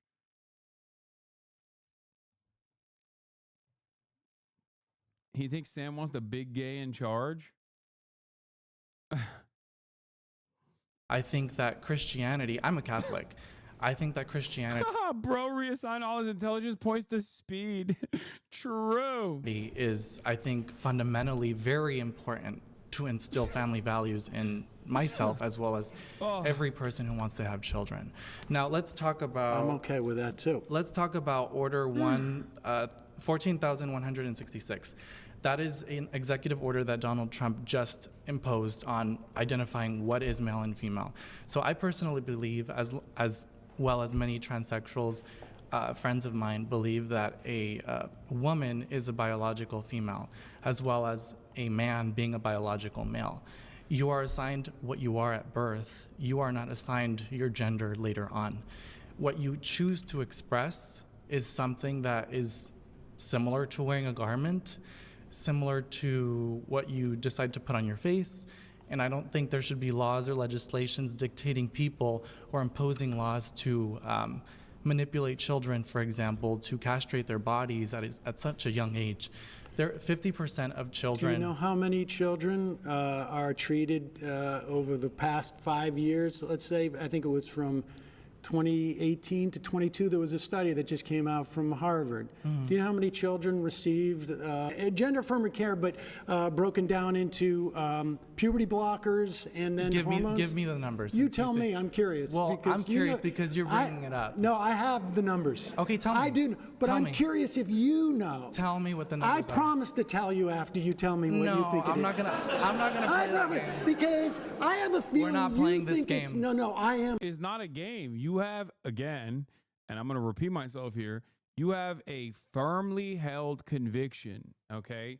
This is something that you care about. This is why I would always ask people like, what's his name, Christian Walker, or any number of different, like, trans people are ruining sports, people that make that argument. I would ask them, like, who got second place in the high school swim meet? Who got third place in the high school swim meet? It is a debate tactic, to be fair, okay?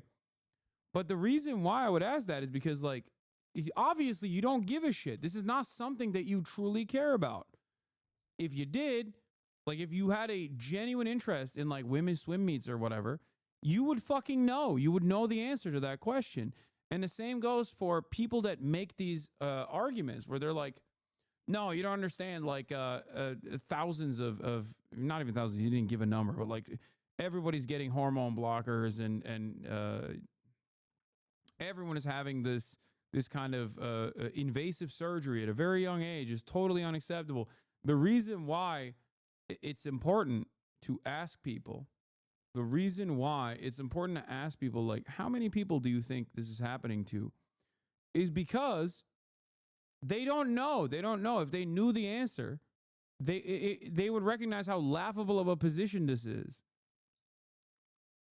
I'm playing this game because I think you think it's much higher. When you tell me that kids are being castrated, I know you don't really know what these numbers. Unless he's talking about circumcision, in which case the numbers in the millions. Okay, hey, listen, shouts out to my circed up boys. Okay, they took something from us.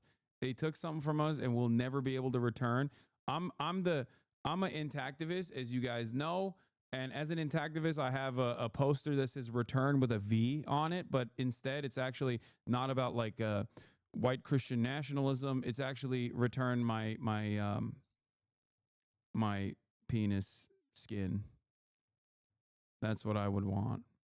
I want my hoodie back. Circed up boys. Hands off my penis. Numbers are. And I do know these numbers. Okay, well, I can tell you this much. What? It was reported that scientifically every single child who has received gender-affirming care, about roughly 50% of them regret it. And 50% of them are suicidal because of it. Studies on the subject often suffer from researcher bias and methodological errors, including inadequate follow-up, imprecise measurement, poorly chosen sample bases. Doctors agree more research is needed. Wait, what? That's the fact check? That's a terrible fact check, dog. He just straight up lied. Why would you? I don't even think that there is a single study that says that. As far as, like, surgery regret goes, surgery regret is really fucking high for procedures that are absolutely necessary for survival. Okay, we're talking hip replacements. Even that has a higher surgery regret percentage than any sort of, like, HRT, any sort of, like, gender confirmation surgery. Okay, gender confirmation surgery regret percentages are unimaginably low, like insanely low, much lower than any other kind of invasive procedure. Okay? And considering the incredibly low number of like surgeries that trans people get to begin with, you have to understand that this is like 8 total people. You just hear about it a lot more because fucking New York Times will write articles about it endlessly. That's it. Hasan's HRT dealer, thank you for the 5 gifted subs. Subscribe, chat, for $6 or for free with a Twitch Prime. That's right. You will never have any regret. You will have even lower levels of regret than the already existing incredibly low levels of regret that people experience after getting some sort of gender affirming surgery. Well, specifically surgeries involving trans people. If you subscribe, that's right. Subscribing will allow you to support the stream, but also simultaneously give you access to incredible emotes that you can use all around the platform and the opportunity to send me links. Study from the National Institute of Health analyzing multiple studies showing that the number is less than 1%. Regret after gender affirmation surgery, a systematic review and meta-analysis of prevalence. Here it is. Evan Devs, thank you for the 5 gifted subs. For the child is asking for proof, a total of 27 studies pooling 7,928 transgender patients who underwent any type of GAS were included. The pooled prevalence of regret after GAS was 1%.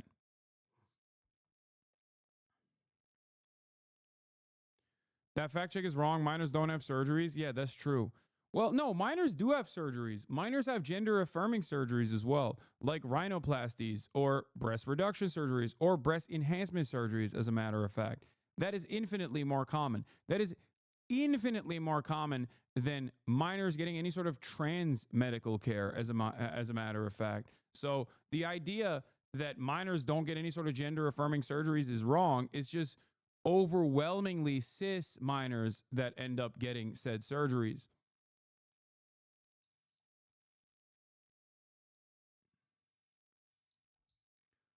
No minors get SRS? None? Oh, you mean, yeah, as far as medical intervention, like a bottom surgery or top surgery for trans minors, it is, I think, either non-existent, depending on what year you're looking at, or incredibly, incredibly low and done only because it's like a last resort. It is seen as a last resort. Medical intervention that is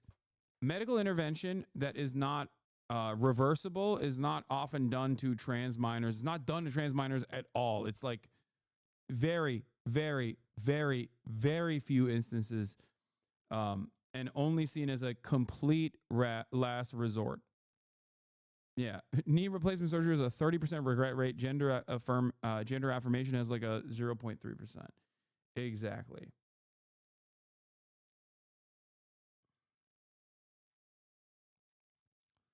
What? No one under the age of 25 should get gender affirming surgery? That's a crazy take, dude. Like, not even once you're legally seen as an adult can you get gender affirming surgery. You can only do it at 25. Like, that's so stupid. Bro, if you're trans, you don't magically become trans at 25. You're just trans, okay? This is what's so crazy about this argument. This is what's so crazy and so stupid about the fucking conversation surrounding trans people. Like, trans people don't materialize after paying taxes for a couple years, okay? They don't just like magically become trans after they worked at fucking McDonald's. They were just trans always, okay? This is what's so annoying about having back and forths about this conversation instead of just like letting the medical community find through research what the best possible ways of going about this is. I hate it. Keep that energy with hair plugs. Okay, chill. Calm down now.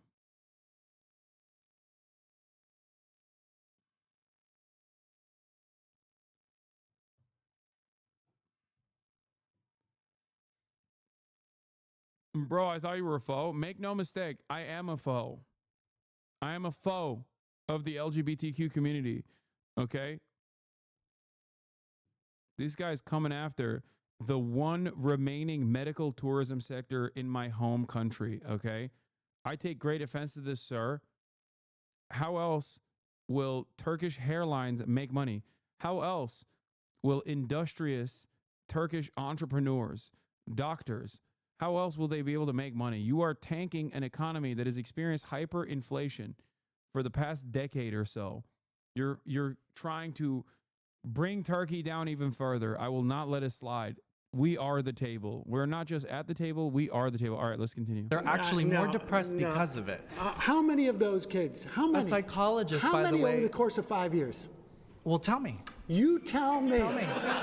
Just give me I know what you're trying to do. ballpark. You're trying to put me in this chokehold of like, No, I'm I not trying got to you put you in a moment. No, this is definitely an I got you No. moment because I'm suggesting to you that you think this problem is much bigger than it is. It is a huge problem. I was one of the 530 trans minors around the age of 15 plus to get top surgery in the year 2018 in the entire United States. There are tens, if not hundreds of thousands of us in the U.S. I needed over 3 years of maintained diagnosis and 4 referrals from doctors and psychiatrics.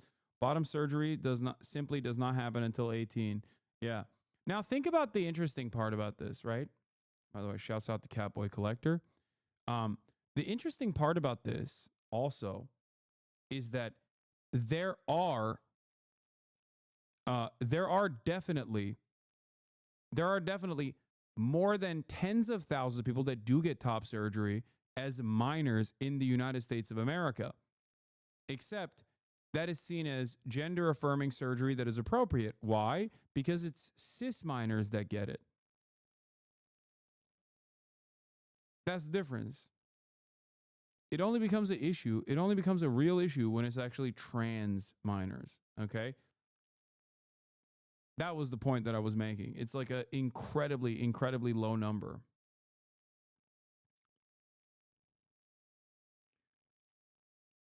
Let's continue. Medi-Cal, you know, Medi-Cal covers inmate trans women. I understand that, yes. And I know coverage. one person has had that. Bro, can you explain how people regret surgeries like knee replacements, like you said? I mean, I can give you an example of this. I have a little bit of regret myself from my knee surgery. I had a laparoscopic surgery, which was like not super invasive, right? But in the process, like my knee never fully healed. Some people have chronic pain, you know? I don't fully have regret over it because obviously the alternative I understand was far more damaging, which is like having a fucking piece of cartilage just like flowing around in my knee freely, inevitably getting stuck under my kneecap and then causing permanent repair, a permanent state of disrepair, sorry. But like I had to get it done, but yeah, it didn't, I still can't dunk. And it hurt for a long time. I never actually got back to the same level of strength that I had in my legs since that surgery, and it's been years and years at this point. You know, there are plenty of instances where people regret surgeries, and it's significantly worse than my situation, which is why I don't even like bring it up that much. I'm 26 and I had to get multiple letters from multiple doctors and mental health professionals to get gender affirming surgery. It is insane. They think minors are just getting it on a random Tuesday just because.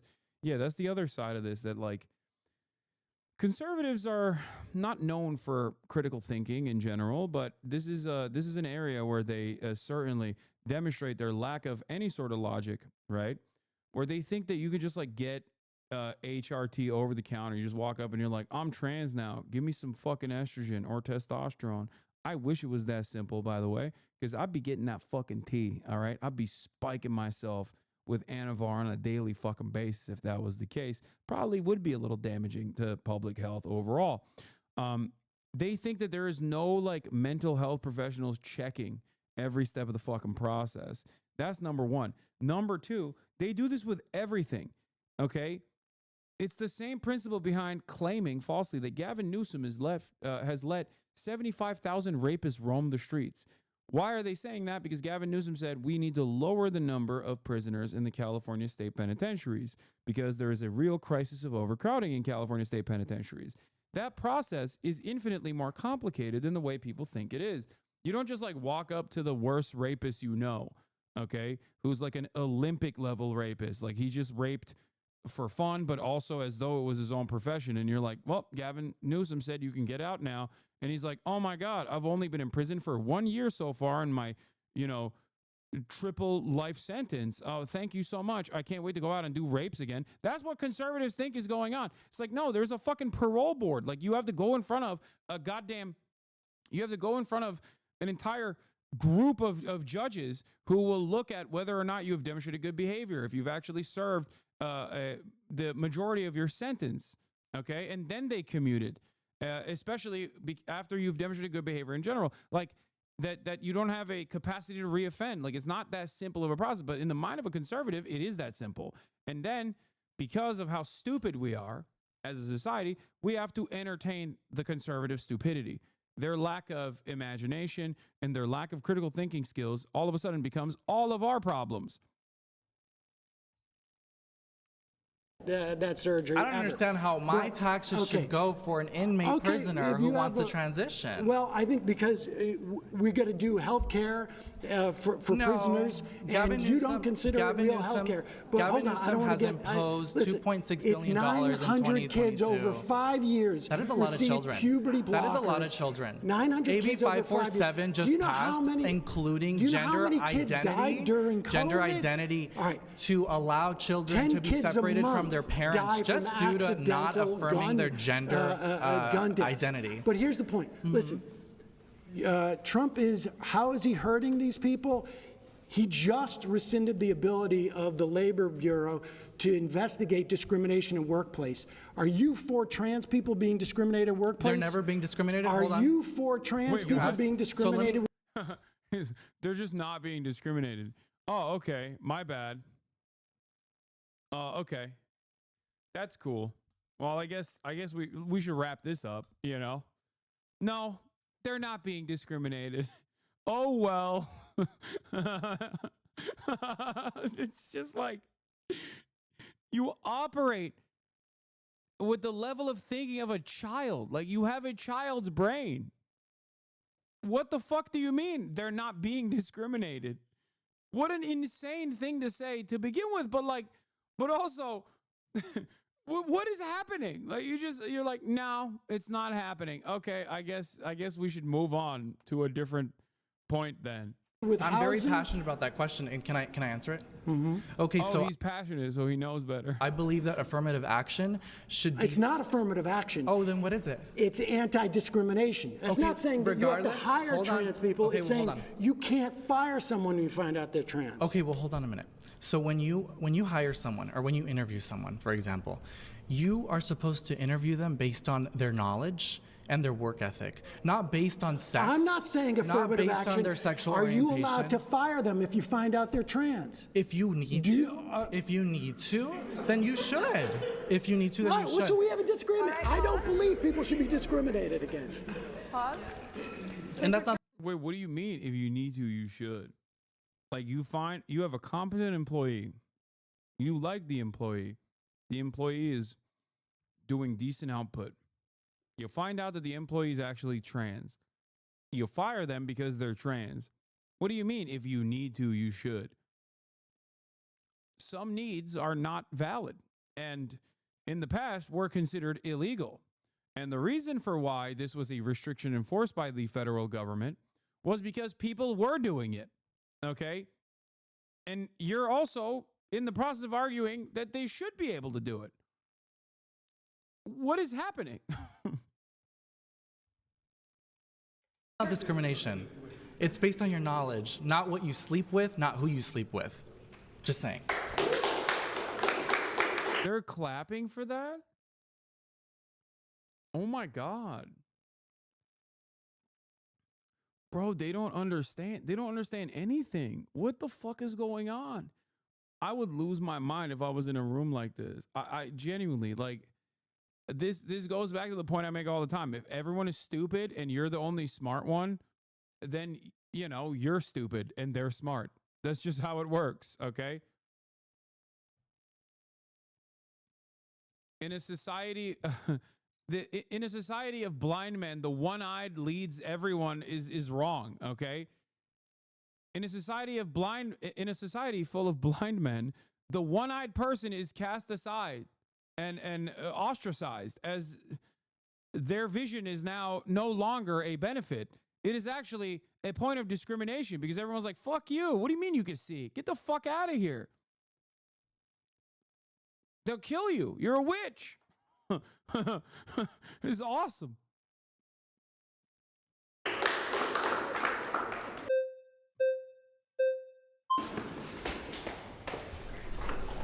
Hi. Sam.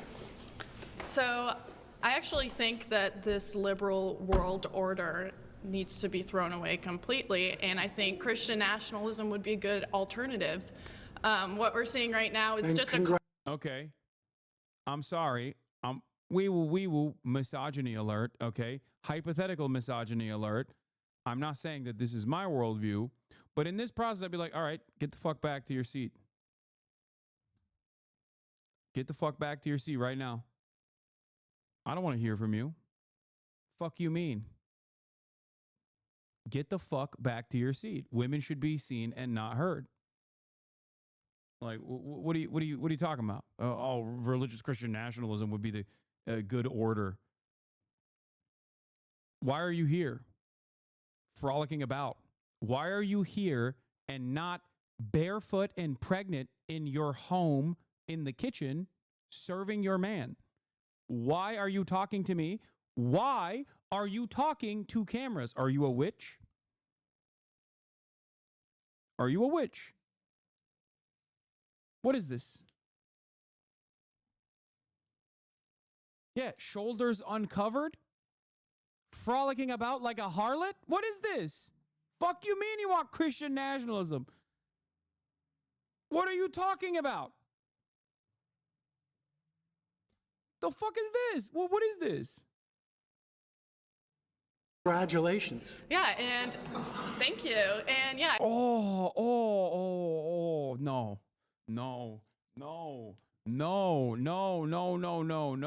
Oh my God. I can't say. Oh my, what is that, bro? Why are they letting the Amish into this room? What the fuck is happening with Jedediah in the back? Like, hell yeah. Dog, you came here on a fucking horse carriage. What are you doing? What are you celebrating?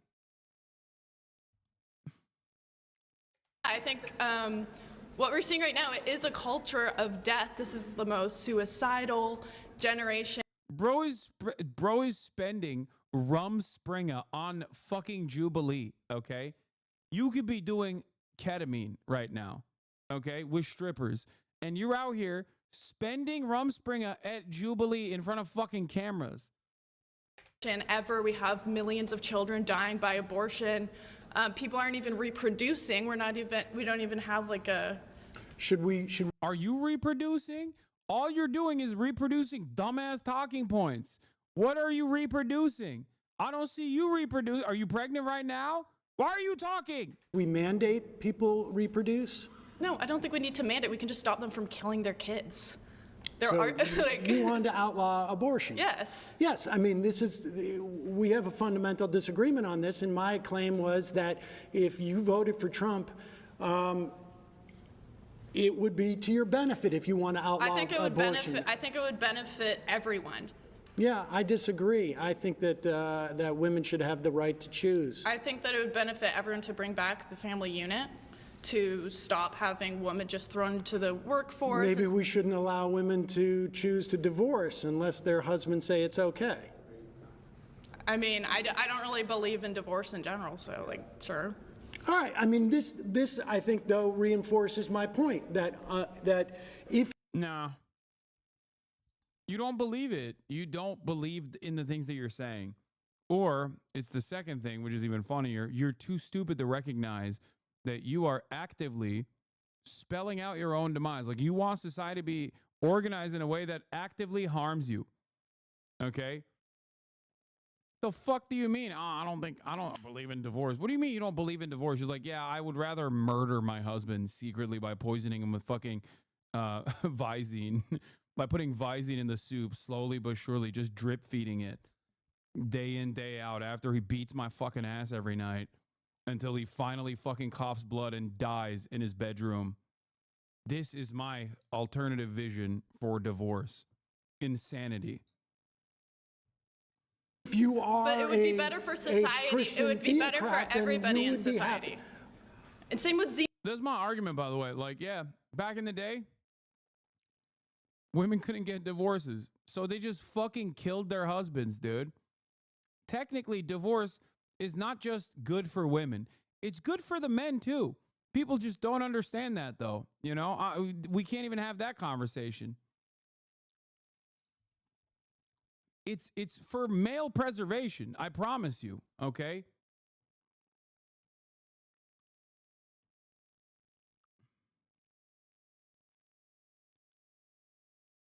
Or she's have the guy she was having an affair with. What?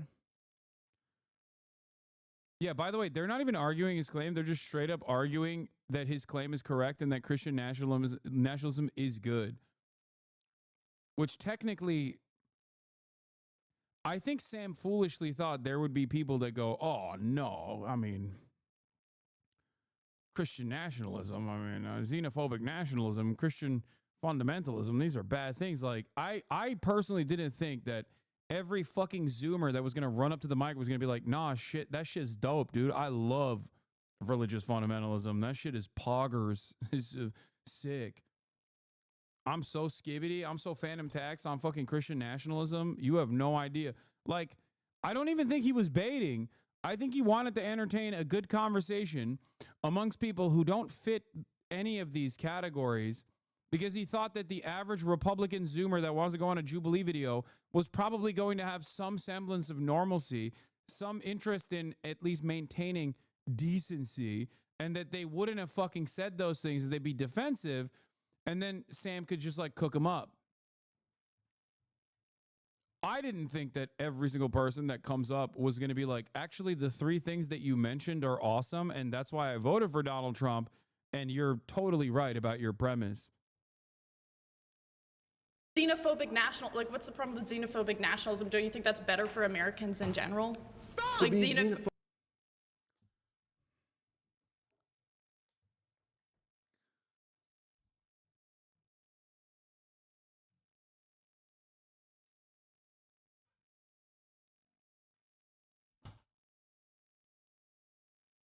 There used to be some fucking decency in people that came out. They would shelter their actual harmful opinions. They wouldn't just say it out loud. What the fuck is going on? Zoomers are worse than the generation prior. This is crazy. You should know better than to be like, no, conservatism to me is about being a fucking Nazi. Okay? What the hell? This is insane. She said, what's the problem with being a xenophobic nationalist, dude? To a Jewish man, nonetheless, but holy fuck. Yes. Nationalism is better. We should have a coherent culture. Everyone should be a part of the same culture. We should have assimilation. Which, do you get to choose what the culture is? We already have a dominant culture. What is based the dominant on European and Christian values and identity. That is the dominant culture. White Christian, it's rooted in European identity. White. So your argument is that has been the dominant culture. Just to be. This is also such a funny thing to say for like Americans, especially. Ask the average European person how they feel about American culture, okay? Like, I doubt that they're like, oh yeah, those Americans, they're just like us. Hundreds of years of history and culture versus Amerifat dipshit eating burger. Yeah, just like me. Amazing. And we're not letting people assimilate to that. We're saying you should keep your culture, and this is why our culture is so divided. Your argument is that Trump is good for those who want a dominant white European culture. I mean, that is what America is. It's rooted in European identity and Christian values. That's what it has been. Would you really disagree with that? What is it then, if that's not the identity of America? Well, I think the identity of For the America, majority of time, America's been a country. You don't think that's been the identity?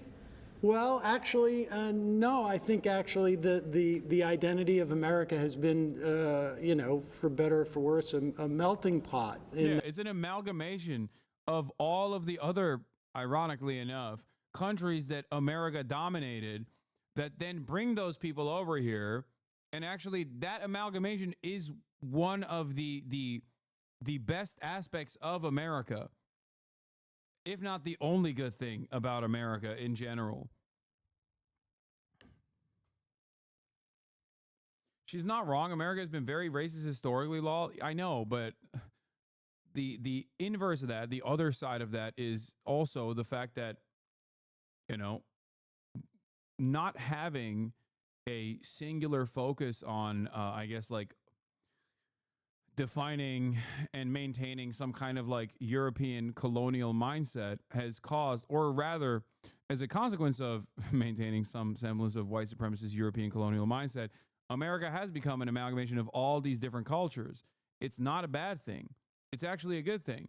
Part of the reason why America is also not run into the same generational trappings of other more xenophobic nations is directly a consequence of waves of migration. That's it. No, lib speak. It's not lib speak. There's obviously the bad, but there is a silver lining to this as well.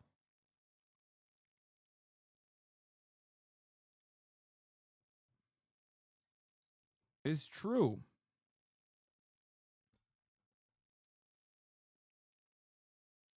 The Daily Wire does not disappoint. I'm impressed how aggressively these guys from Daily Wire are owning white nationalism and theocracy. Yeah, I don't know if this is a good thing that people are just like openly taking ownership over direct white supremacist Nazi statements. This is a bad take. While religion offers some good rules to live by, it also led to some of the bloodiest conflicts which should not be 100% followed as modern law. 100 million people were murdered in the last century under the banner of atheism.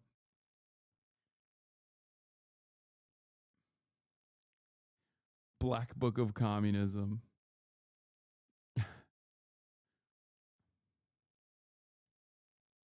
In that regard. Yeah, maybe since like the 1960s. Even then, even we had this idea of a melting pot literally means assimilation too. It means melting. It means you're assimilating to the dominant culture. Is that not what melting means? No, it doesn't and mean now that instead we're saying there's something wrong with xenophobia. Culture. No. I mean, look, I got to be honest with you. You and I have a fundamental disagreement. We will never see eye to eye on this. Wait, she works for rapist Elijah Schaffer, who literally raped so much that he had to be fired from a right-wing news outlet? That's who she works for? Girl, you are in danger. The fuck? That's crazy. I guess you got to be that crazy, though. It's a choice. And people, I think what you're expressing, though, is really what the Trump movement at its heart is about. And I think that's problematic. I disagree. I don't think Trump's anywhere close to being a Christian nationalist. That's ridiculous. Trump's basically a Democrat from 15 years ago when it comes to social issues. So you don't think that he's conservative enough for you? Oh, definitely. Nowhere close. No. He's not xenophobic enough for you? No, he's trying to import a bunch of H-1Bs. Are you kidding? Right. Oh, so you want to get them out too? Yeah. No, I mean, I think you're making my argument for me. All right. Well, okay. I'm just saying he's not even in this. Okay. My next claim is... Bro, she dropped H-1Bs as a pejorative, just in and of itself. She said H-1Bs. They're dumping a bunch of H-1Bs, man. Yo, Zoomers are fucking broken, dude. They are literally doing the thing. What is this? Oh, they're just posting this and going we won? They're saying, I said a bunch of racist shit and therefore I won. What? Town I grew up in Canada was 95% white. Anyone who wasn't white was culturally assimilated. Now they turned a church in my neighborhood into a mosque. And when you go to the park, there are families with 50 beers to their toes chattering in a language I can't understand. I don't think there's anything wrong with me feeling uncomfortable about this. It's not that I hate anyone. It's that my hometown feels like a foreign country, and I know that I will never go back to how it was. It makes me sad.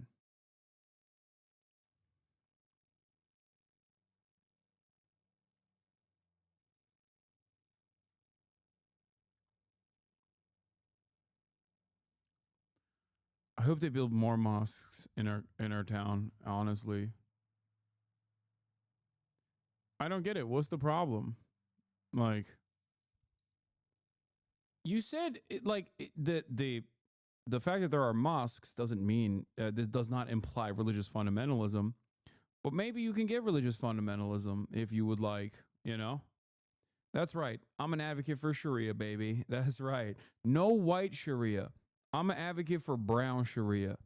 You feel me? More mosques, and she should not be out there showing her shoulders, okay? Sounds like Islam is the dominant culture where she's from. Yeah. Yeah, maybe you should assimilate to the dominant culture.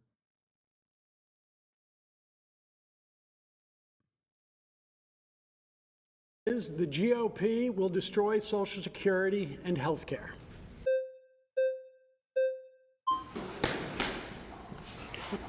Nice to see you. So what if Social Security should go away? That's my question to you. Ben, you are so cooked, dude. I mean, it's probably going to go away if Republicans get their wishes across, and your ass is cooked. You are never going to retire. None of you dipshits are ever going to retire. I swear to God, you can't. You're going to fucking die on the assembly line as a Amazon ordained like Autobot is whipping you in the back. Okay. You're going to be like, oh, at the age of like 73, you're going to die to a communicable disease because like it's illegal to get healthcare now. Dumbass. God, these people are so stupid.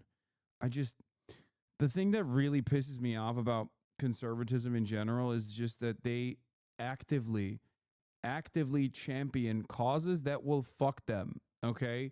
It's so dumb. The smug nature of just like defending the worst positions that will destroy your life, your future. I will never understand it. It makes me so angry.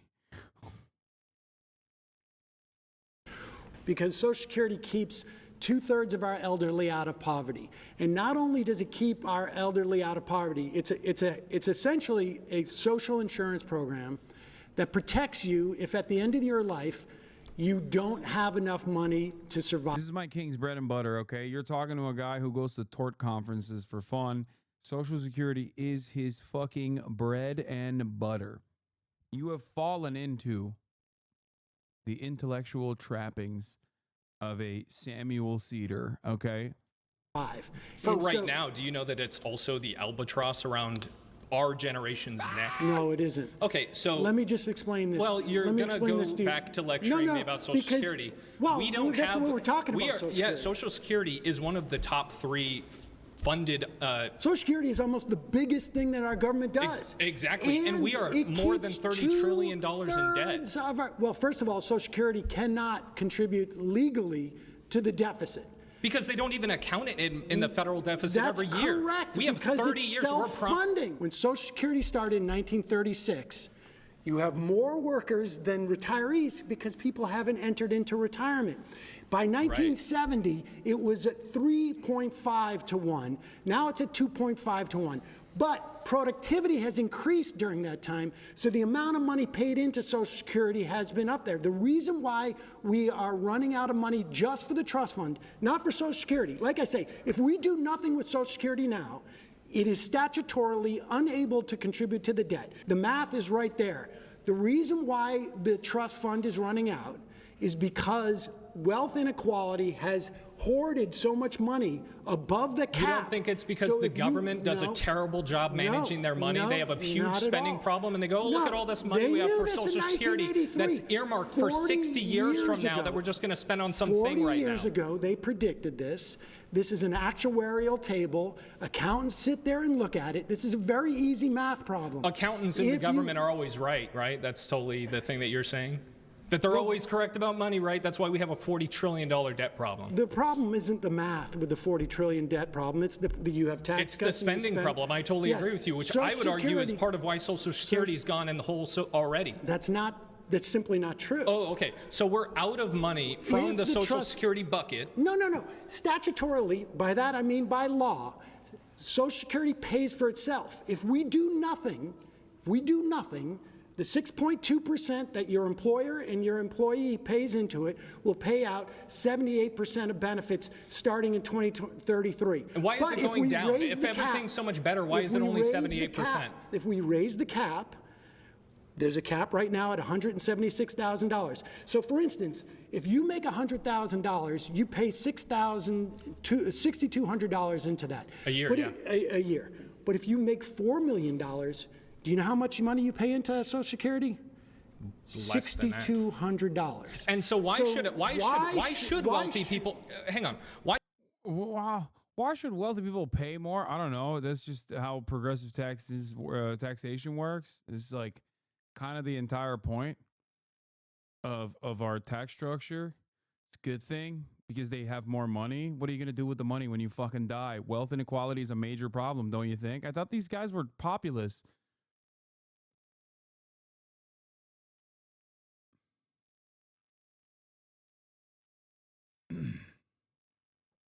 How'd this happen?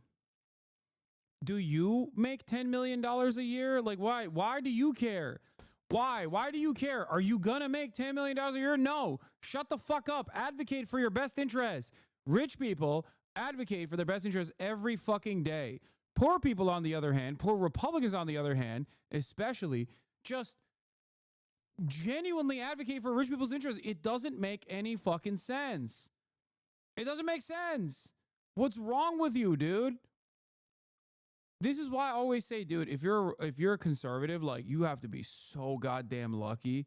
You have to be the luckiest motherfucker on the planet to ever actually reach a level of success where you will benefit from conservative policies.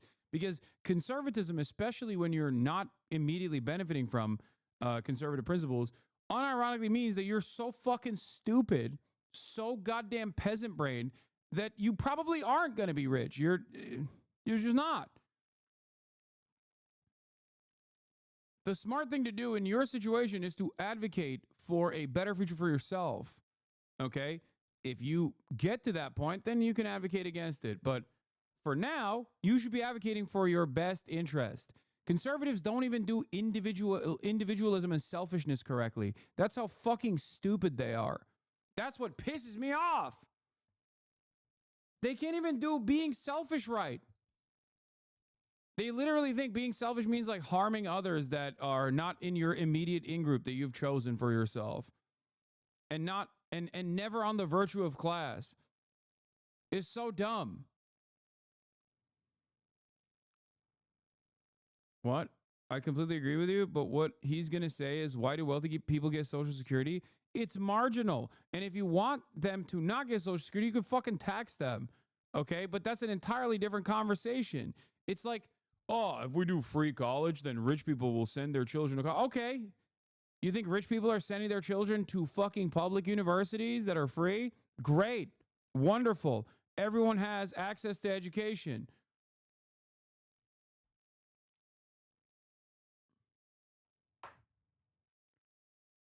It's so dumb when people are like, oh, I don't want there to be any publicly funded programs because rich people will take advantage of them, is the most idiotic argument of all time. Okay. One, they don't. And two, who cares if they did? They are paying for it. Why the fuck do you care? Why do you care? Well, the reality is you don't care. You just think it's a good argument, but it's not a good argument.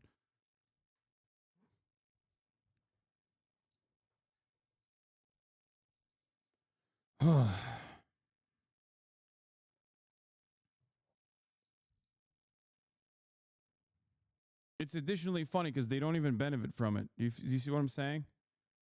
They do not benefit from the things that they're advocating for. They're advocating against their best interests, which means they're stupid. Okay, and if you're a stupid person, you probably are less likely even to make it out the cut. Why should wealthy people pay a higher percentage? No, they should pay the same percentage. 6.2 on $400,000, 6.2 on $1 million. Yeah, I don't think this person also understands that what lifting the cap means, raising the cap means. Like, he doesn't realize that after $172,000, everyone pays the same. So if you make $172,000 or you make $172 million, you're paying the same into Social Security. Why should they pay even more money at all? Because they make more money? Again, you fundamentally have this idea that because somebody, you have an idea that because somebody makes more money, that's fundamentally wrong, right? No, I don't think it's fundamentally wrong. I think that they should pay more taxes into it. Now, I do think as a society, we should not allow billionaires. So, for instance, they can pay more taxes generally, but why should the highest tax rate was and the greatest expansion of our economy in this country? Does a billionaire get more money from Social Security if they went to go take it than I would? No, of course not. So why should they pay more? I'll tell you why. Because it is a social insurance program that keeps you from being in poverty when you're a senior. And the reason why I think billionaires should pay more taxes than other people, even a higher percentage, is because it works better for society. The greatest expansion we've had in this country in terms of economics and the least amount of wealth disparity was in the 40s and 50s and 60s in this country. Do you know what the top marginal rate was? It was high. Do you know what it was? I don't know the exact number, but if you made over $470,000 in 1955, every dollar you would make above that was taxed at 90%. So I have a question. 90 cents on every dollar was taxed above 470. So if we had today's dollars, which is wild, by the way. But it's also the greatest expansion we had of the economy. Yeah, you can expand for a time, and then you see places. You see like Nordic countries that were like, oh, let's tax the hell out of our rich people, right? And then they go, whoops, we messed up. We can't actually live off of our terrible. We basically are able to live off our economic boom that they had between like the 40s and the 90s, and then we have to revert all of that because we made a terrible choice and we were able to have a party for 50 years until we realized we ran through all the money that capitalism got us. So let me ask you real quick. So the average person, right? Right now they fundamentally look at Social Security, young people like me, and they go, I'm going to have that money sitting waiting for me when I retire. Since your opinion is whatever works best for the average person is better, wouldn't you rather shift towards something that I would agree with, which is getting people that are 19, 20 years old into funding their own retirement rather than relying on other people to fund it for them? You're talking like the 401k. Sure. Dude, why didn't I think of that? Yeah, that's an incredible idea, man. Okay, I have another one. Okay, how about instead of taking a percentage of your income and putting it into your 401k, you put it into like this holdover in the federal government, okay? And instead of getting fucked over by market volatility, considering that many chatters are probably currently checking their 401k accounts and seeing all red at this moment due to Trump's insane nature and his back and forth attitude on tariffs, a real will they, won't they. Instead of that, how about we just give it, I don't know, we just like put it in an area, we just put it in a space, let's say. I don't want to say anything else. We just kind of give it to a holdover area and then you can collect it back because it's actively being refunded by other people that are paying for it. You know, like a trust of sorts. What's a secure place that you could do that with that is not subject to like the volatile market conditions? Like maybe, I mean, it could be like it would offer security, right? It would offer like a lot of security because like this is very important. And I guess we could technically socialize it, you know, like a social security. I think that's a good idea. What do you guys think? Like a security for a future society, like a social one. I don't know.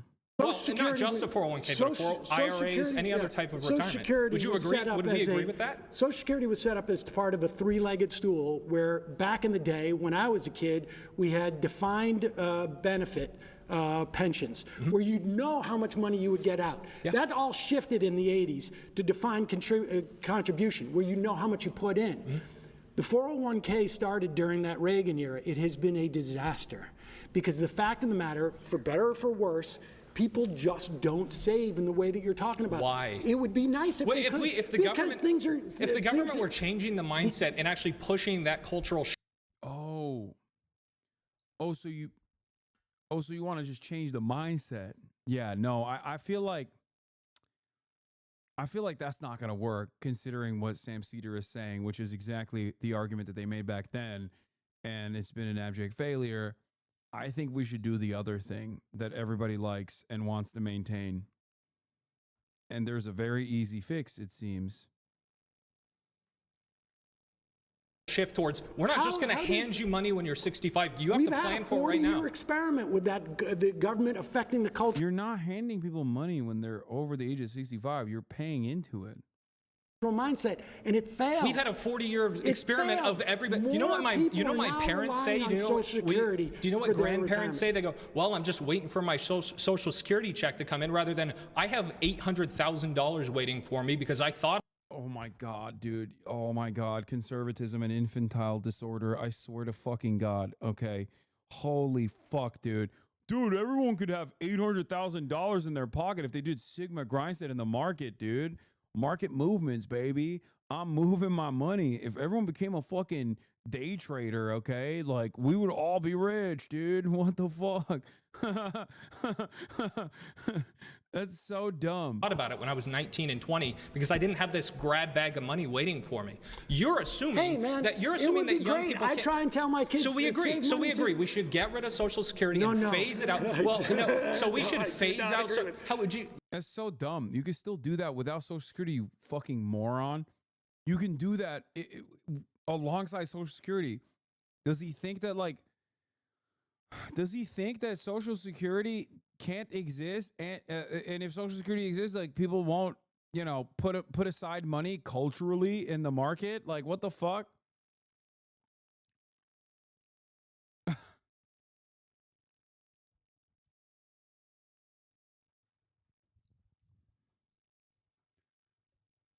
This is not a mutually exclusive concept. You're like, is you one or the other? Can't do both. Listen to this idea. You phase out Social Security to where people who have 5 years left before they retire get 100% of the benefits. And then people like me who have 40 years until we retire, dude, I'm not going to get it. I'm going to get screwed either way. No, you you're really think I'm going to get Social Security someday? I guarantee you, at the very least, you're going to get 78% of your benefits. That's awesome. I'll get $9,000 a year. That's great. In calling for our government to increase the cap, in fact, get rid of the cap, then your grandkids will get Social Security. I would much rather, and again, maybe we'll just disagree, but I would much rather result to, hey, 20-year-olds, please save for your own retirement, invest for your own retirement, because the government is bad at dealing with money. And what happens Don't rely if they on them. What happens if what? What happens if those 20-year-olds don't listen to you? The same thing that happens if a 20-year-old just doesn't go and get a job because I tell them to. No. They're going to have a problem, but that's not my fault. No, I got news for you. It's not your fault, but there used to be in New York City 30,000 people sleeping on the Bowery. No one in this room was alive before Social Security. We've all lived under this, just like the and income tax. It has been the most successful government program in the history of our government. Things that are successful don't just start to die out and end up in the. It's not dying out. It's the grab bag of money, the massive. Once again, the conversation is so stupid because there is no, he is just refusing to recognize key parts of it, right? Like he refuses to recognize the solution for funding Social Security further, And he also acts as though it's going to go insolvent, like it's just going to go bankrupt at a certain point when that's not the case. And it's just like, how can you have a conversation with a person like that? I just don't understand it.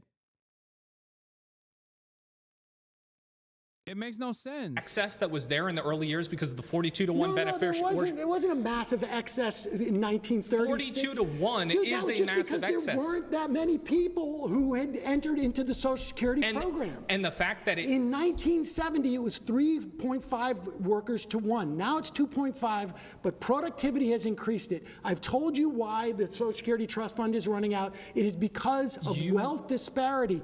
Billionaires hiding and hoarding their money above the cutoff line, which is 176,000. That's the cap. If you remove the cap, their money. Your grandkids Billionaires aren't keeping $2 billion under their mattress. They're investing it back into. They're just putting it into some stock market, or they're just looking around. And what do you think a 401k or an IRA relies upon? It relies on the stock market and things like that. Yeah, a 401k relies on the stock market, and I knew people who were retiring in 2008 when the stock market tanked and they got screwed. Well, that's a whole other problem. I would argue that's largely driven by the government being once again terrible with policy and creating bad economic hazards. Social Security is there regardless of what happens with the stock market. Okay, pause. You've been voted out by the majority. Please return to your seat. Thanks,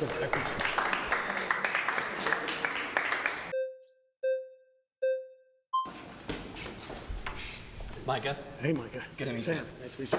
There's an idea that you have that basically government can kind of fix all these problems, right? If you didn't save for retirement, well, then the government can just come in, swoop in, and save you from that. Well, not swoop in. It starts on literally the day you get your Social Security. Sure. It swoops in once you retire, right? Once you can. Well, you pay into it. Right, exactly.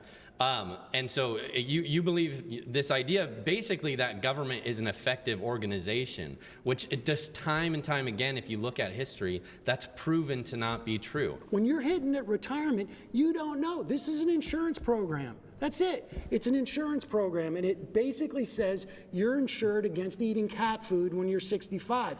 And it works. It works. No, it doesn't. You should have, well, one. What do you mean it doesn't? Yeah, it does. Explain why it doesn't. You should have your own personal. How doesn't it work? How doesn't it work? Yeah. Well, I mean, we've already discussed the details of how it is just completely failing as a program. Like, well, how is it failing? Because is it not paying out Social Security beneficiaries at this moment? I'm not going to receive any Social Security I've already benefits. told you right now. I know. I'm not going to rehash out that debate. Well, the main look issue. At the numbers. You've just been told this, and you know why you've been told it? Is because they want to raid it to give tax cuts to rich people. That's why. No, that's not why. This is the funniest part about this is that this is not hidden. Like, it has been a Republican project since the invention. Okay, and since the Reagan era, where the death of the New Deal Democrats came to be, they've been actively trying to do it. The only thing that stops it from happening, and even fucking Democrats have actually undermined Social Security in the past, or at least tried to undermine it. The Tea Party actually nuked it. Thank God for the fucking Tea Party. Holy shit. Barack Obama literally was going to cut Social Security benefits at the time. But the only reason why, like the major reason why Social Security has not been harmed in this process is because old people vote and they fucking love their Social Security. Okay? That's it. But it does currently seem like the mad lad, Donald Trump, might actually end up putting a dent in that. Yeah, Barack Obama almost did it. And you know whose idea it was? Joseph Robinette Biden. That's what. Okay, let's get So are you saying there are the Trump tax cuts were only for rich people? You're saying No, I'm not saying they're only for rich people. Oh, okay. Then how could rich they people only benefited more from it than low-income people? And like it literally sunsetted. It's supposed to sunset this year for you. Dude in a blazer with an ugly ass t-shirt.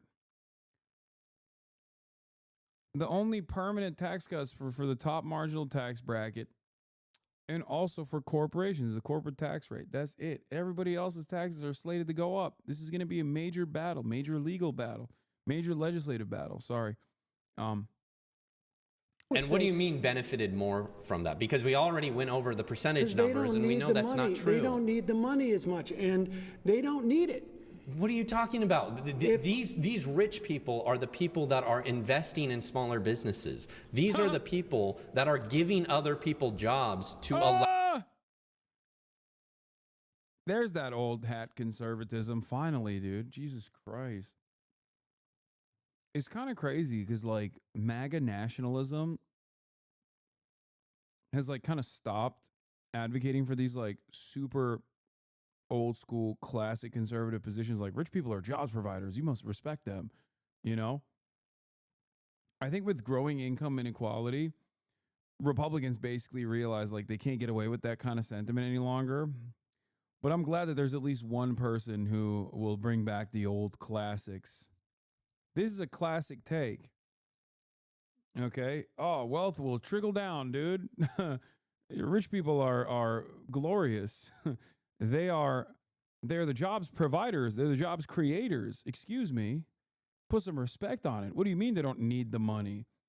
Yeah, rich people don't use money or bring it back into the economy in the same fucking ways that poor people do. That's it. They park it. And then they benefit greatly from the unequal system of capital accumulation. And they get taxed less for it.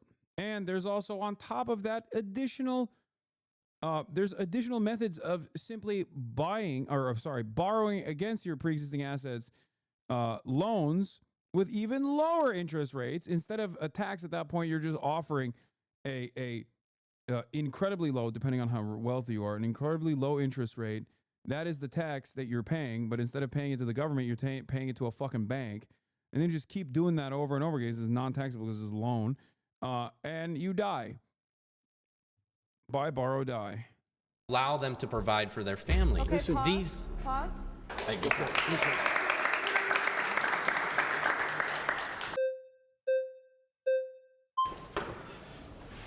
What's up? Hey. Good to be back.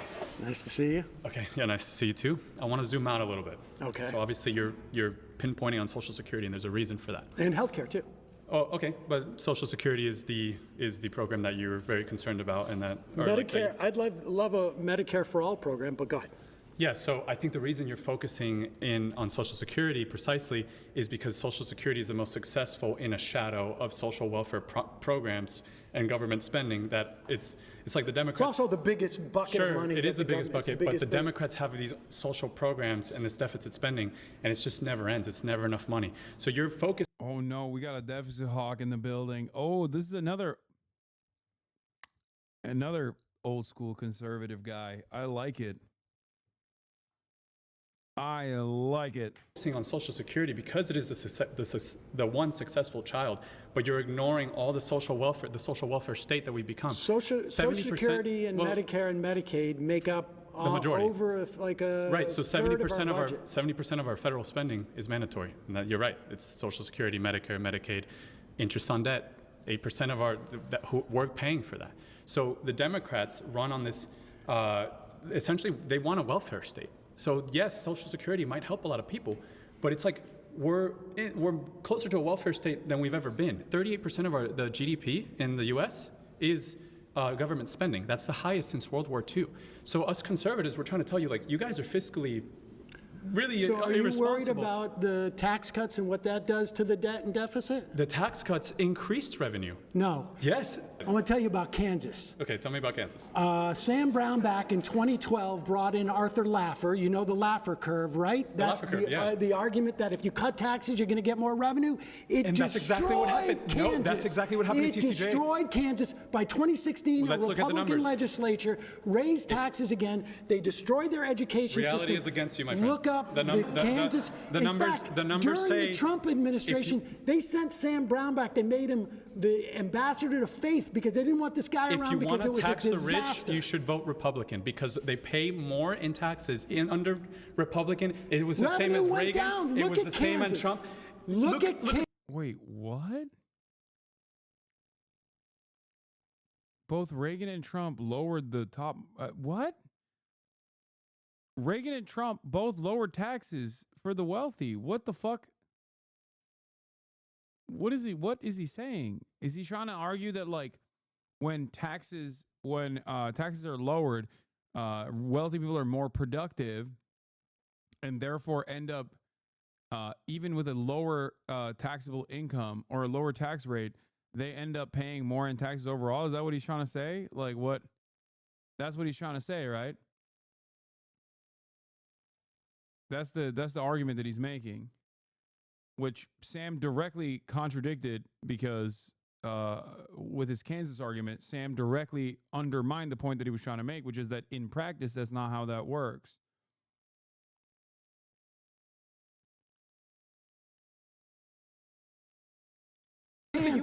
Look at the U.S. We have the numbers for this. It was the perfect Obama's experiment. best year, federal income revenue, is pales in comparison to Trump's worst year. Do you get what I'm saying? Does more taxes necessarily equate to more revenue? Yes. No, that's where you're wrong. So if you look at TCJA, and I'll say the numbers again, the top 1% paid more into the system. GDP grew, wages grew 3% year over year under TCJA. So when you're saying tax the rich, it sounds like you're actually a Republican. You just don't know it yet. You're confusing causation with correlation because Obama's economic recovery was way too slow, and I agree with you on that. Way too slow. Way too slow. When you have tons of stimulus, what you're doing is you're creating the Great Depression for the bottom 90%. All the assets inflate. So who does that benefit? Your policies benefit the 1%. Inflation disproportionately benefits the 1%. It's an immoral tax on the poor. And that's exactly what happens when they stimulate. Inflation was not a function of monetary stimulus. It absolutely was. They increased the money supply by $6 trillion. No, I understand they did that. I understand they did that. And they could pull it back on taxes with the wealthy if they wanted to. You're making an argument for higher taxation. Do you think taxing people makes the country wealthier? Is that what you think? Does it make the country wealthier? Do taxes make us wealthy? Is that government increasing taxes? Are we now more wealthy? Do you think that the only way you create wealth is by producing? If you tax and spend, government stimulus can increase GDP, of course. Is GDP wealth? Is GDP wealth? If we import 10 million immigrants and our GDP goes up, are we now wealthier? If the housing costs more, if CPI goes up because there's more people. No, I understand. Inflation is under control, and we haven't pulled that money off the table. Right, but I'm just saying that inflation is back down because we had a problem. The welfare state makes us all poorer. Yes, it does. And you can see it doesn't. Across history. If you compare, he's playing fast and loose with the concept of poverty over and over again. On the one hand, he's not wrong when he says an increase in GDP does not necessarily mean that like everyone is wealthy, but also simultaneously, he does point to an increase in GDP as like wealth growing. Here, I'll explain it as such. In the K-shaped recovery after COVID, the wealthy put billions of dollars of wealth directly into their fucking pockets. Okay, their net worths exploded. Their net worths grew. That, especially if they're American billionaires, means that the overall American wealth grew. But that didn't necessarily trickle down to the fucking American poor. Redistributive tax policies are supposed to literally take the money from the tippy top and give it back to the working poor in ways that meaningfully improve their lives. That's it. He starts the argument with taxes are bad because it decreases revenue, but then says stimulus is bad because it increases revenue. Yeah, I'm saying that he on the one hand says that like the overall wealth growing is good, but then simultaneously says GDP with the overall wealth growing is actually bad because it doesn't yield any sort of material benefits for the 99%, which is why this argument doesn't fucking make sense. You haven't established, once again, an understanding of what the government is supposed to do. I think the government's primary directive is to improve the material wealth of every single citizen, not just the tippy top.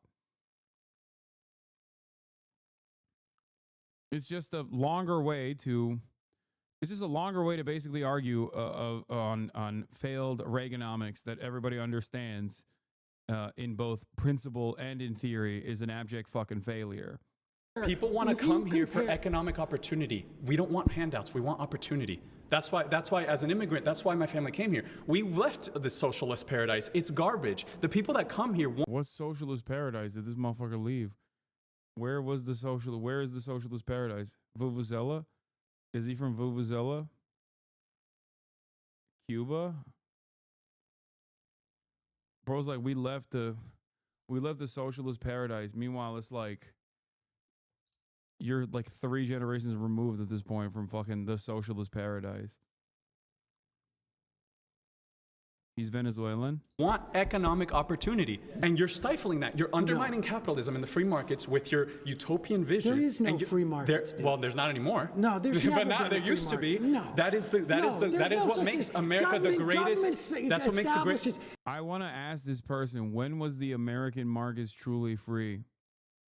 Like, when has there been free markets? Has there ever been a point in time? The freer the markets, the freer the people. When was it free?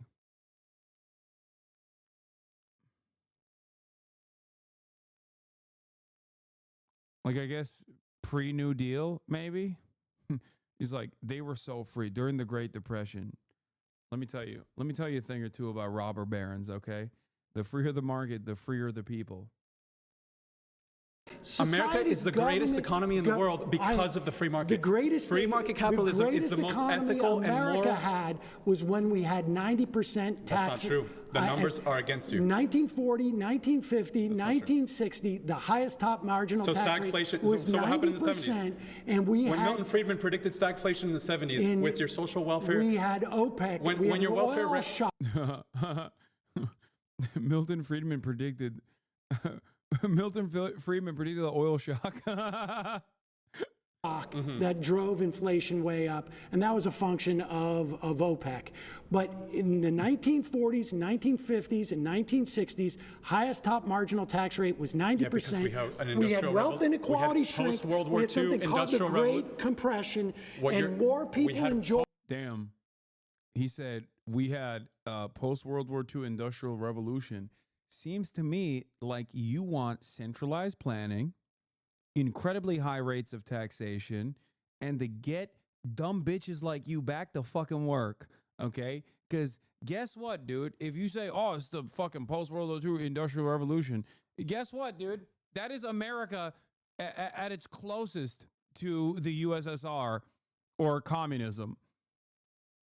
Obviously not entirely, but if you're talking about like the war economy or post-World War II economy, yeah, that is literally the closest we were to a centrally planned economy. I would love to get back to that. And instead of, building war machines or whatever, I would like to, build things that matter, build things that are good. Free markets. I mean, wait, is he also a free trade advocate? Like, I don't understand. I wonder. Post-World War II industrial revolution. We were producing more than every other country. It's because we were producing more than every other country. That's what creates wealth. And we were doing that with a 90% tax rate on the wealthiest individuals. Which was less when Reagan came in and brought it down. The top 1% paid more. Can you believe that? No. Do you know that federal income tax? Wait. You know federal income tax? I don't get it. Like, he keeps talking about the benefits of manufacturing in the United States of America.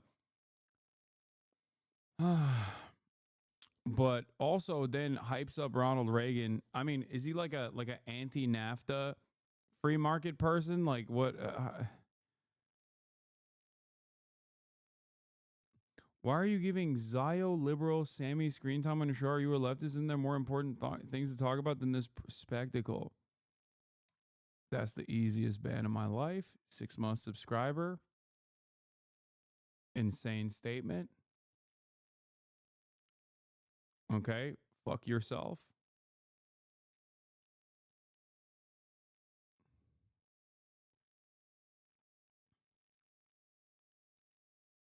He says Zio Sammy.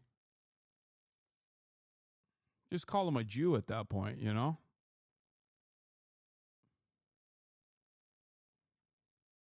Freak. It was when it was established. You're talking about the Laffer curve, and I'm telling you to go look at here's my last claim. When federal income tax in 1913, when it was established, was only targeted at the people making $100,000 and over. Now we don't even know, most people don't even know that. It's just a base tax. Why? Because the project. Did that chatter hurt your gringo sensibilities? Okay, I'm gonna give you a week off for that one. No, he did not. He was being a fucking freak. It's also weird, especially because Sam Seder's position on Israel is, if not identical to mine, fairly close. Yeah. Like we have some differences in opinion every now and then, especially, but not much.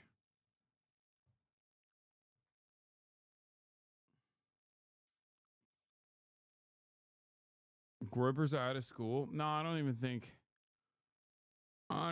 these are Groypers.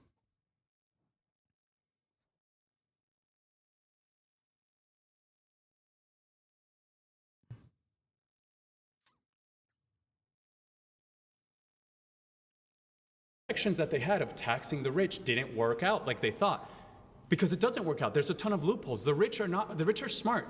Like the rich people are smart. So focus on our producing. top marginal rate still produced an effective tax rate that is double what it is today. 50% effective tax rate. Does not create more wealth. Yes. More taxes well, do not I don't know what you mean by wealth.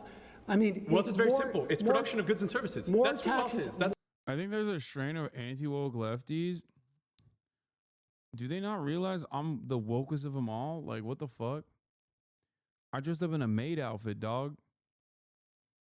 Like, what can be more woke than that?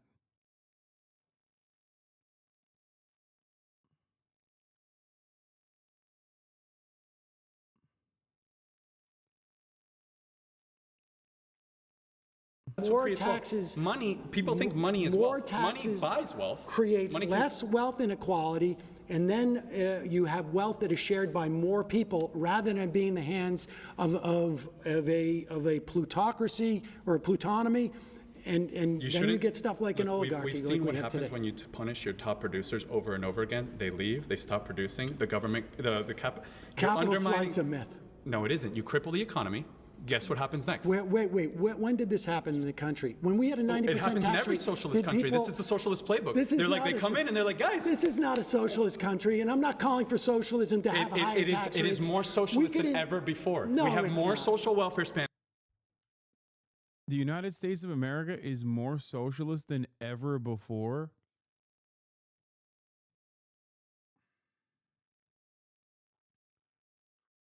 We have a 10% union participation rate in labor. And not only that, but also those numbers are still dwindling even after fucking 4 years of Brandonomics. The fuck do you mean, dude? And labor unions aren't even socialism to begin with. Jesus Christ, dude. No. GDP, I'll say it again, 38% of government spending, of GDP is government spending. We have more social welfare programs. And look at what happens, but how come we have all these programs and the black community is still living in poverty? What programs are you talking about that are geared towards the black community? We, during in 2021, what do you mean, what programs? we expended, hold on, in 2021. What do you mean, what program? How much money is enough? When is it enough? You have the richest country in the world. We offered $300. The way you guys think is just insane to me. Like, let me just finish this. All right, go in 2021, we extended the child tax credit, which is basically a payment, $300 per social welfare. Yes. We cut child poverty in 1 year by 45%.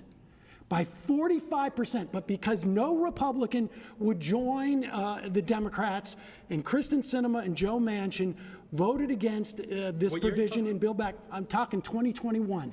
From 2021 to 2022, we cut child poverty in this country by 45%. Look it up. I feel like when I look at it, I guarantee you, I will give you my phone number. You call me, and if I was wrong. All right, we'll call. I'll do it off camera. And you will see that we cut child poverty in a year by 45%. I'll look into your claim. All right, guys. All right. Anyway, we'll talk after. Wait, he doesn't know. He didn't know that. Like even if you're a little bit interested in undermining the benefits of the American welfare state, as he claims, like that's a basic fact that you should know, that you should have a counter for. I mean, that's like, God damn, the Brandon admin truly did a number on not actually advocating for the things that they were doing. It's kind of crazy.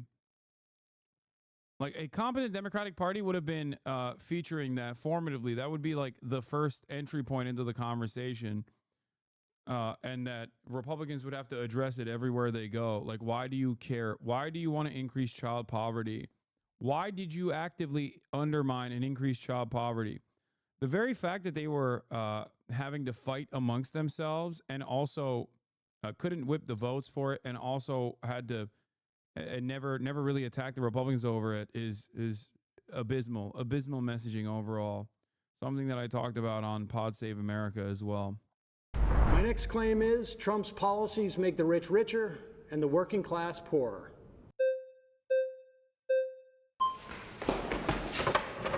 Hello, sir. Hey, Hunter Howard. Nice to meet you. Nice to meet you. Okay, so do you mind if I ask what policies in specific are you referencing to?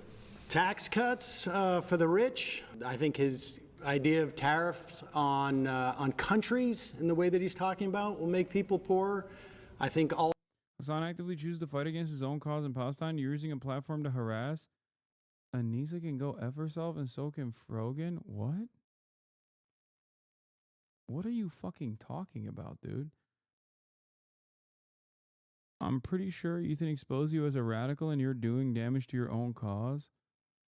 Hi, Hasan. Would you like to build a friendship instead of harassing? You're a sad story. When you apologize, you can come back. Anissa should apologize. Y'all don't know how to be friends. This is why war exists, Hasan. You're not a peacemaker, bad friend, bad hombre. You are isolating yourself. I'm pretty sure Ethan exposed you as a radical and you're doing damage to your own cause. You're scared. Huh?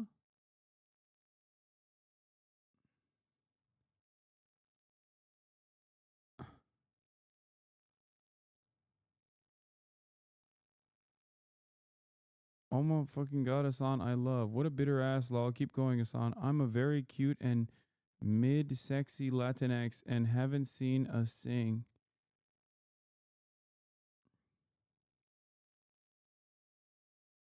What the fuck?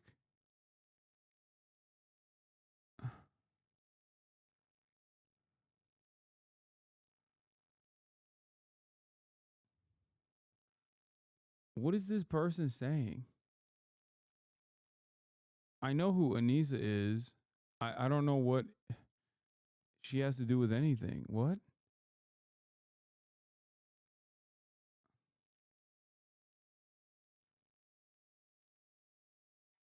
What happened?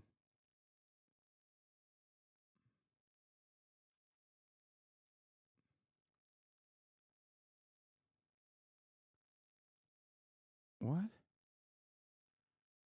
Okay, well, I can't. I've already expended too much of my mental bandwidth on listening to fucking broccoli haircut Zoomers talk about being white nationalists and stuff. I don't know what that person is talking about. God damn. All the work that they're doing in terms of attacking the government agencies will make people poorer, because, you know, when you get agencies that are supposed to protect us from corporate interests, They will externalize their costs, those corporations, instead of actually assuming themselves. So their profits are made on the backs of all of us, whether it's our health, our protection from consumer rights, worker rights. His anti-union policies will make us poorer. So real quick, I'm going to touch on one of the things that you said. Now, there was a lot to unpack there, but there's a lot of policies. We'll start at the very beginning. You talked about taxes. Let's talk about, in his first term, the Tax Cut and Jobs Act of 2017. There are a couple things in that specific policy that actually do benefit the middle class and the lower class more than the top 1%. So you mentioned taxes, right? But in that, from the IRS data that came out, the middle class and lower class got affected. I think they ended up saving like 3 to 4% on their taxes, on their tax cuts, whereas the billionaires only saved 2%. So if we're talking an actual dollar amount, sure, the billionaires saved more, but they also make a lot more, right? Also, the billionaires don't really care about an extra grand or two. In that specific policy, the child tax credit doubled from $1,000 per household to $2,000. No billionaire cares about an extra grand in their pocket, but I can guarantee you the working class does. So how would you rebuttal that? I would say, in terms of the taxes themselves, well, the policies that Trump wants to pursue this time are to expand those taxes for wealthy folks. And over time, what starts to happen is you have this wealth disparity, and as the wealth disparity increases, it becomes harder for working people, essentially, to keep up. Things become more expensive. You get inflationary pressures when you have people with more money. We have more and more billionaires than we did 4 years ago. And a large part of that was obviously COVID, but a large part of it is also money starts to accelerate. Once you, like you say, when a millionaire gets a tax cut for a couple of grand or 60 grand or $500,000 at the end of the day, they end up investing that and it ends up growing because they're not out there working for their money. Their money is just is doing all the work.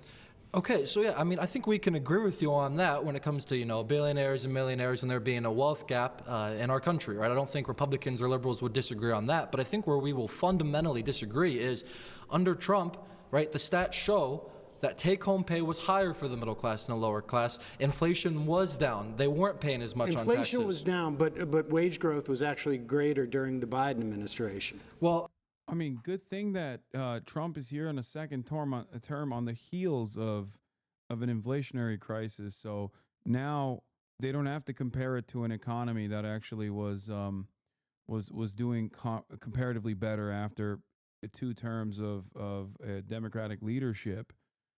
And they can actually see how Donald Trump manages that situation. As a matter of fact, he is managing that situation currently in the worst ways possible.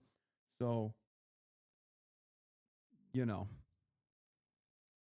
it's neither here nor there. I feel like one of the biggest advantages that the Republicans have is that when they make these tax code changes, the impact of that is not seen immediately. So they'll just keep harping on how wonderful everything is. Meanwhile, things are just getting marginally worse. And the only direction that we go towards is more tax cuts for the wealthy. It's like the problem that wealth inequality, mass layoffs, an affordability crisis is born out of all of these regressive policies that the Republicans and also sometimes liberals both implement. And then the solution to that problem, more of the same thing that caused the problem to begin with. Good stuff. I guess overall the question is, like, since the Reagan era, have Americans actually been better off overall or not? Sure, American productivity has skyrocketed. Sure, the GDP has grown. But is the 99% doing better overall? Or is the bottom 80% doing better overall than the top 10% of the wealthy in this country? The answer is no. Quality of life is down. Everything sucks. People don't have any confidence in their own futures. And there's got to be a reason for that.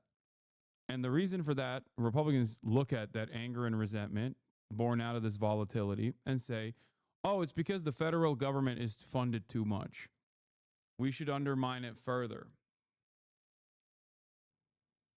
Well, that's because due to COVID, when a lot of people lost jobs. No. I mean, I'm talking in percentage comparison between those 4 years and these past 4 years, wage growth grew, not from as a baseline on 2020, but I'm talking as a baseline from 2016.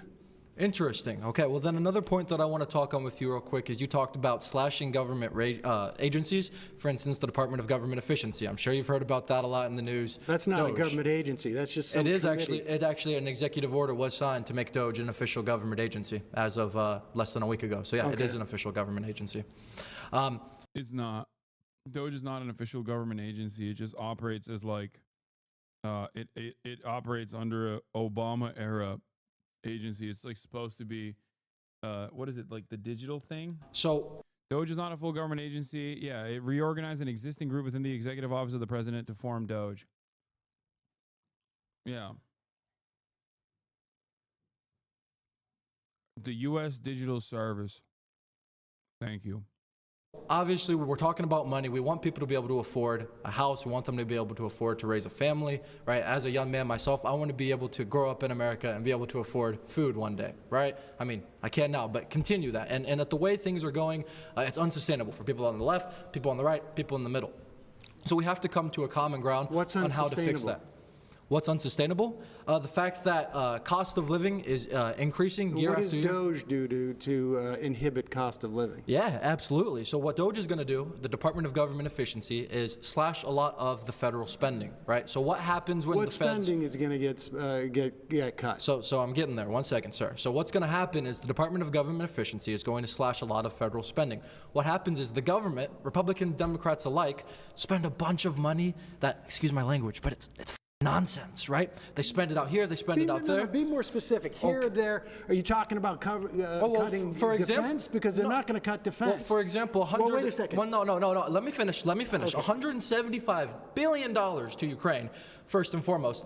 That was a bunch of nonsense. So we're going to talk about that, but we also have a bunch of other things in the Defense Department, as well as a bunch of DEI departments. Well, they're not touching, first of all, there are no DEI departments. That's completely false. Listen.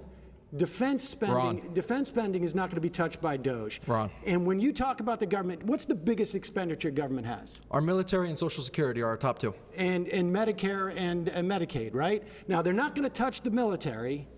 Are they going to cut Social Security?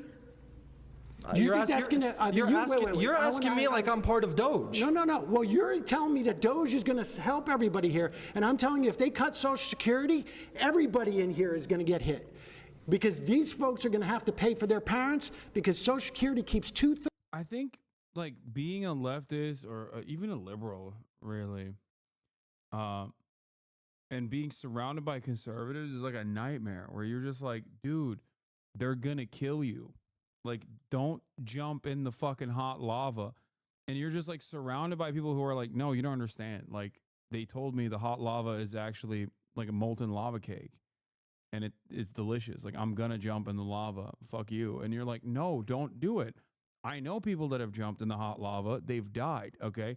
And it's a really gruesome death. Like, their body starts melting in real time. And you just have to sit there and watch them melt. And you're like, nah, lava is actually yummy. I think you're fucking stupid. And I've heard other people jumping in the lava and eating a delicious molten lava cake before. And I'm going to do it. Fuck you. Like, that's what it feels like. You're just like, no, dude, your life is going to be worse. And he's right. He's like, they're actively destroying your future. Like, what remains of your future. The reason why you talk about the cost of living crisis and all this shit, like all these things that are harming you is directly born out of deregulation and causing so much wealth disparity. And you're just actively demanding more of it. Nope. I'm going to jump in the fucking lava. Shut up, bitch.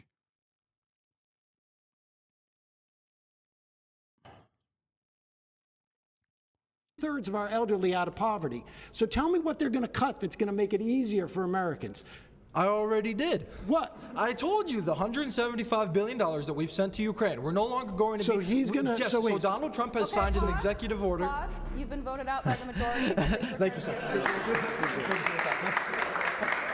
Donald Trump is going to stop giving money to Ukraine and then guess what, dude? We're saved.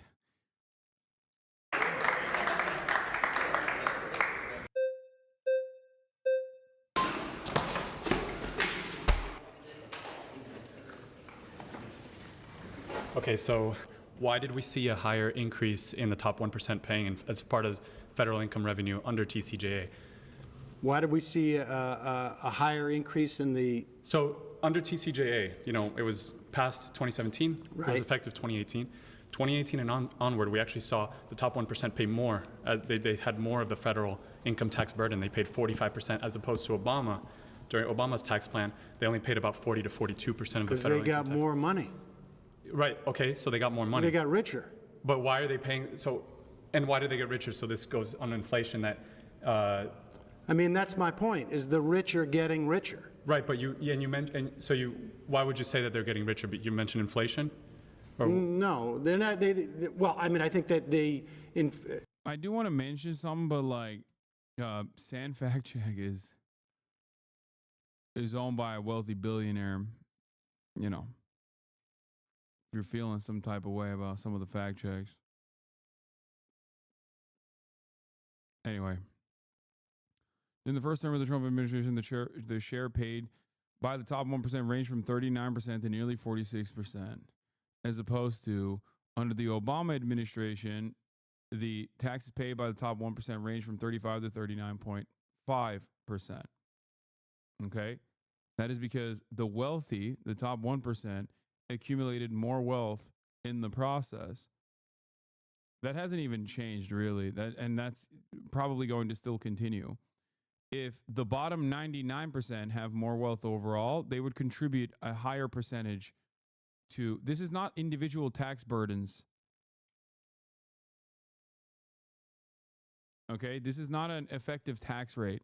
They're not talking... Don't get tricked by these percentages. They're not talking about the effective tax rate to the individual in the top tax bracket.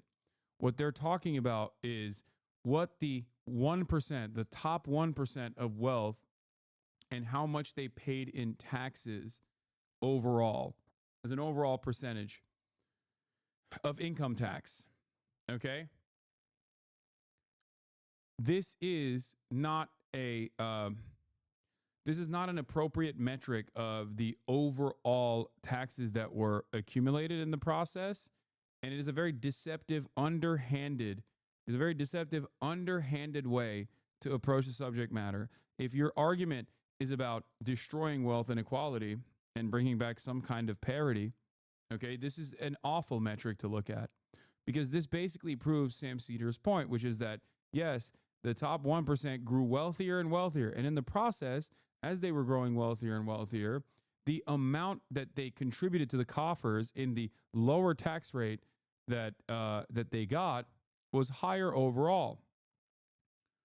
But the reality of the matter is, in terms of the effective tax rate at the end of the year for a wealthy person, that percentage is incredibly low and gotten even lower. The effective tax rate for you as the average American is like close to 50%, whereas the effective tax rate for someone like Warren Buffett is like what, 0.06 or some shit like that. So overall, this number doesn't mean anything other than the fact that, yes, the top 1% became wealthier overall and therefore contributed to the overall sum by a higher percentage. Having said that, if there was more wage parity, or if wages had actually adjusted across the board alongside productivity, for example, and there was less income inequality, then the top 1%'s contributions to the overall taxes, the overall taxable revenue coming from federal income taxes would be far smaller.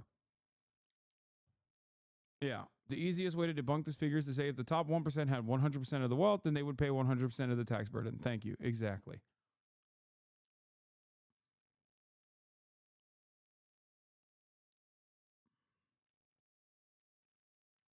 Inflation? No, they're not. Well, I mean, I think that inflation, to the extent that there was money that wasn't a function of like logistics and other problems that we had during COVID, yeah, the rich got richer. Not all inflation is a function of monetary inflation. That's true, but when we look at COVID and we can see that they increased the money supply by 40%, they added $6 trillion, and you have a Federal Reserve System that's doing quantitative easing and pumping stimulus into the economy, you can attribute that to left-wing policy. The entire Federal Reserve System is Keynesian economics. Those are very left-wing. Well, I can tell you this: inflation went up in Western European countries the same rates that it did.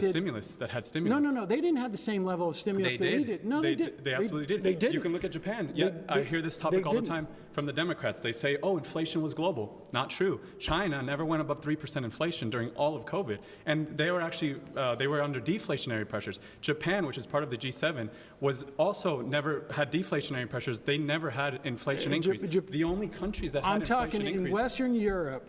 You like could see inflation. Well, you could England, Germany, Italy, France. They didn't stimulate as much as we did. It wasn't monetary inflation. If you look at the cost of goods and logistics got screwed up because of COVID. So let's look at the reason. All international trade, because we're the world reserve currency, is done in U.S. dollars. Because we experience it, domestic inflation was high. So dude, these fact checks are coming in so fast. In a study of advanced economies, the inflation rate at least doubled from early 2010 to early 2022 in 37 of the 44 countries. In 16 countries, the inflation rate quadrupled. Okay, so that's 1 point for Sam. Inflation. If you look at Second, all international trade, because we're the world reserve. China's annual inflation rate has been below 3% since May 2020. Japan suffered from economic stagnation from 1990s through 2021, resulting in deflation. It is often called Japan's lost decades. Japan is not an adequate comparison, and neither is China. Obviously, our economy is closer to Western European nations, which did see tremendous rates of inflation. Currency is done in U.S. dollars. Because we experience it, domestic inflation was high. So you're saying our inflation caused higher inflation in Europe? Absolutely, because that's not what economists say. Well, you can look at the facts. International trade is we have dollar-denominated international trade.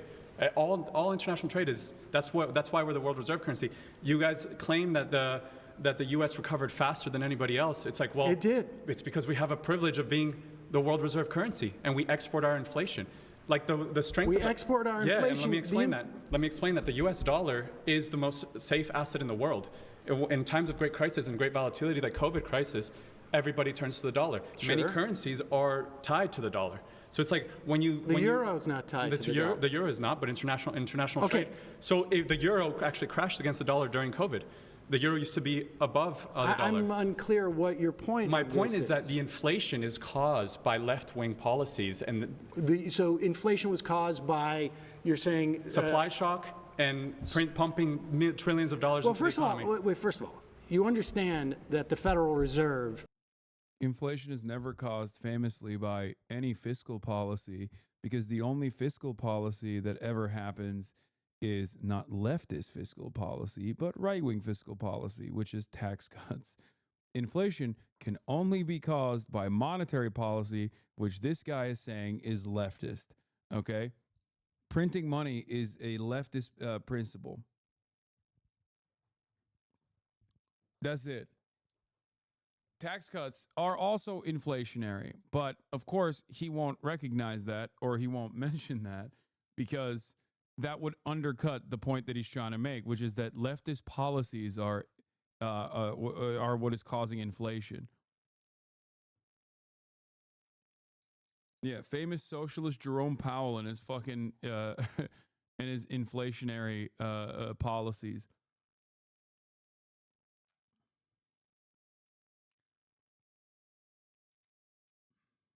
Is not part of Biden didn't have control of the Federal Reserve. Absolutely not, but the entire Federal Reserve System is left-wing in economic theory. That's the. Oh my God, bro, that is crazy. American monetary policy is left-wing. Is hilarious to me. That is insane.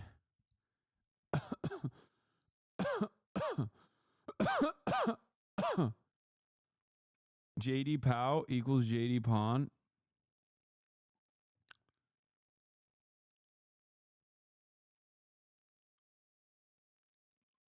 Keynesian economics is left wing. I mean, from his worldview, probably. Yeah, if you're like a fucking, if you're like a Friedman truther, then yeah, you're like, that's the most left wing thing I've ever heard. There's nothing beyond that point. Keynesian economics. It's interventionist economics. So you're saying that the more you quantitative stimulate, easing, the more you stimulate. Yeah. Why didn't we get it through QE? We do get it through Why QE. didn't we get inflation during the 2008? Obama years? We did get inflation. We didn't get the wealth gap that you guys Excuse me. attribute. Wait. We absolutely did. What numbers were inflation? From 2008 to 2014, the Federal Reserve did quantitative easing, buying up treasuries to increase the money supply. Okay. The rate of inflation back then was nowhere near comparable to the Brandon admin. We get during the Obama years that were outside of like the 2% sort of Fed target. I don't think it was as high as COVID. COVID hit as high as 9%. No, it wasn't even remotely right, close. But when we look at the effects of compounding inflation. QE1. For most of the Obama admin, consumer price inflation hovered around or under 2%. In summer 2011, annual consumer price inflation briefly rose to 3.8%, driven by higher food and energy prices. By spring 2012, inflation was back below 2%. 2 and 3 all happened during the Obama years. If your theory was correct, we would have had rampant inflation. In fact, Glenn Beck was talking. No, we didn't. We did not. We did not have that. That is crazy to say we did. I mean, he doesn't. I don't know why he's saying we, because he's like younger than me, so he definitely doesn't even fucking remember it. But talking about how we were going to turn into Weimar Germany, and none of that happened. Here's the factors you're missing. None of it. Here's the factors you're missing. So if you look at what's happening at Western Europe, well, no, listen. We didn't close down the economy. The Biden administration closed down the economy. I understand. No, they what? Wait, what? Wait, excuse me. The Biden administration? Yes, they forced mass. Wait, is he saying that the Trump administration's actions were also like it should be attributed to Biden? Or does he think that Biden was the shadow president when Trump was president? Mandates, they supported Democrats. Wait. They supported Democrat states. Do you states. not remember who was president in the first year of COVID? What? Yeah, it was Trump. I'm not saying Trump had a role in this, but I'm saying. Well, wait a second. By the time in 2021, the economy was. See, you don't understand. Jerome Powell is famously a Maoist. And he was actually not appointed. He didn't rise to power as a Maoist under Trump. He was actually under the secret mind control of the other Maoist, Brandon. Okay, all decisions made during COVID in an effort to do COVID recovery was actually the Brandonian mind control. Okay. All the printing, all the money printing, all that was actually Brandonian Maoist mind control. This is Mao Zedong thought. Mao Zedong Brandonist thought. Do you understand?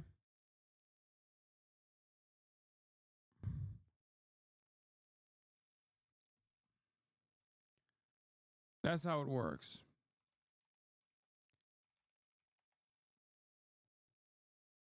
That's it. Also, Jerome Powell is a Republican, a registered Republican. But that's besides the point, I think. You know, because that's a secret. That is actually to cause you, a simpleton, to not realize that he's actually an Irish Republican and a Maoist. And the appointment was actually Trump that was also under the mindset of Maoist Brandonist thought when he was doing shutdowns. Opening back up. Yes, the economy. All of what you're talking about. No thanks to the Democrats. Well, okay, the Democrats wanted to keep it closed. Okay. Okay, you can talk about hypothetically what the Democrats want, but it's not hypothetically. We can look at we can look at their mandates. We can look at them closing down. The economy closed down in 2020, March of 2020. Well, okay, sure. Donald Trump was president. Pause. You've been voted out by the majority. Please return to your seat.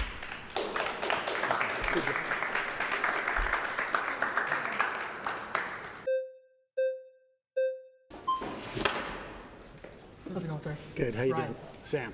Finally, dude, the fucking Amish get a say in this. That's what I want to hear. I want to hear an Amish person's position on Trump's policies making the rich richer and the working class poor. Good to meet you. Nice to meet you. When you're talking about like inflation, in Talk to me, Ezekiel. 2021, Janet Yellen said it would be transitory, and then again in 2022 she said it would be transitory, and it turned out to not be transitory. And then one major thing happened in 2022. I think we all know what that was. That was the war in Ukraine. And I believe, and I can explain, that the war in Ukraine was explicitly caused by Joe Biden's bad. Oh my God, I was wrong. This dude is just from Dagestan. My apologies. I thought he was Amish. It turns out he's Dagestani. He's going to connect it all to Brandon undermining Russia and also Dagestan. My mistake. Foreign policy, and that shot inflation up from, like, there was already pretty bad inflation in early 2022 and in late 2021. Yeah, his parents sent him to Dagestan for 2 to 3 years and forgetti. Yeah, that's what happened. He learned how to grapple with the best of them, okay? He's back, and he's grappling with Sam Seder's mind right now. One phone call, brother. Brother, one phone call. Send him to Dagestan for 2 to 3 years and forget. But it shot it up from the low kind of margins in like 3 or 4% all the way to 9% in 2022 of July at the peak. Jedediah Nurmagomedov. Yeah. Inflation is now down around 2%, around where Yeah, in between 2.5 yeah, and 6. where they're looking to get it, and we have really close to record unemployment that we've had over the past 4 years. But how does this have to do with Trump's policies not making the richer richer and the rest of us poor? Okay, so what I was just explaining with, I was going to get into oil prices. So oil prices skyrocketed in 2022 because in 2021, when Biden got into office, he shut down our Keystone pipeline, shut down all new oil and gas leases in America.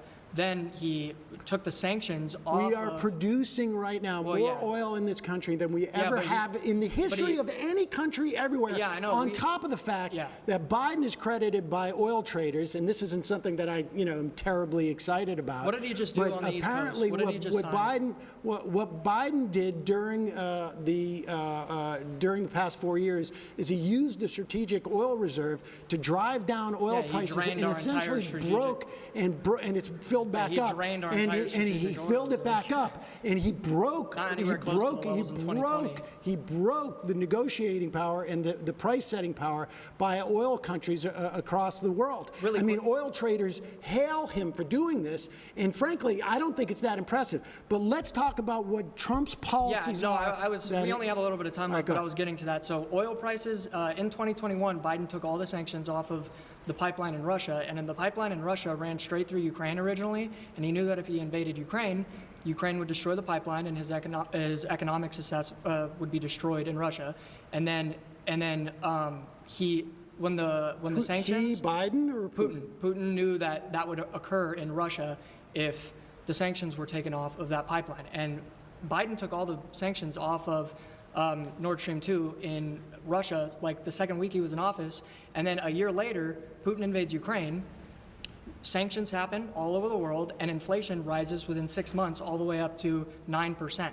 Trump is going to do great things with oil and let us drill, and what that actually...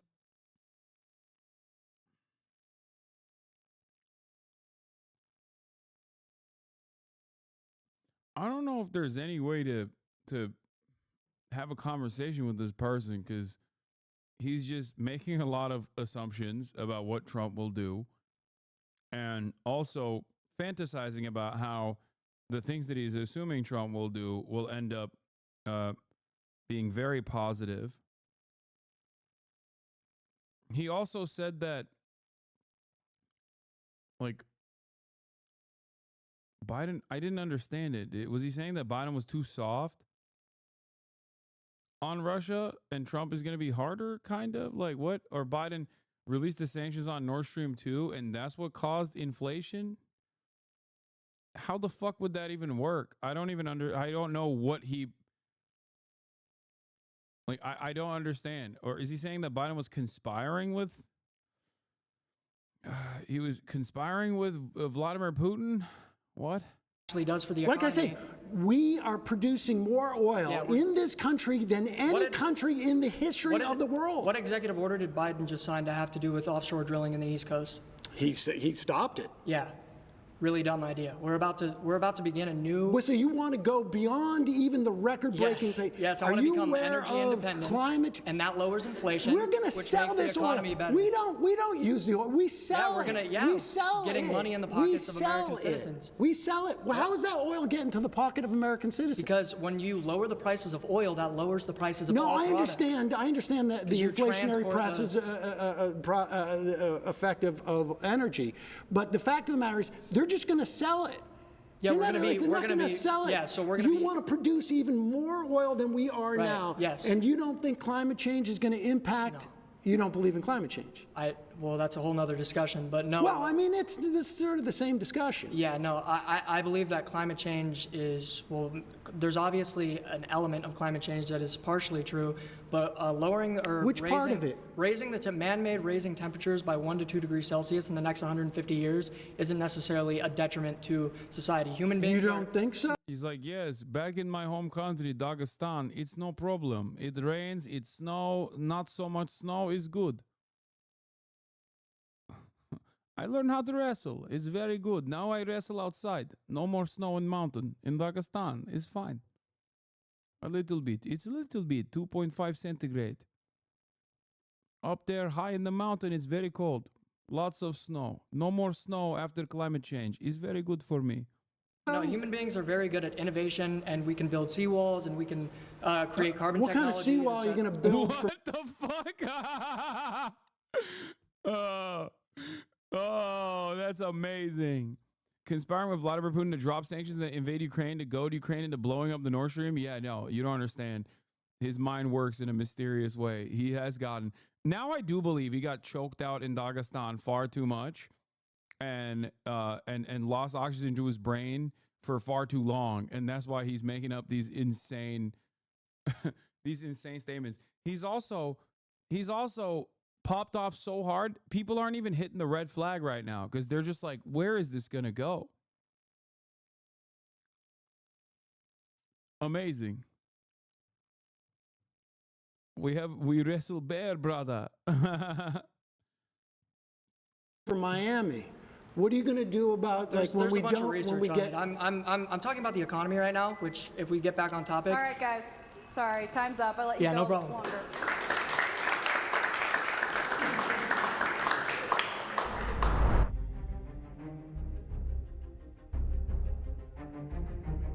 Amish Dagestani. First, I thought it was Amish, but then he started talking about how Biden and Vladimir Putin were doing a grand conspiracy to invade Ukraine together. Then I was like, maybe he's Dagestani. I choose Ben because he let me lecture him about Social Security.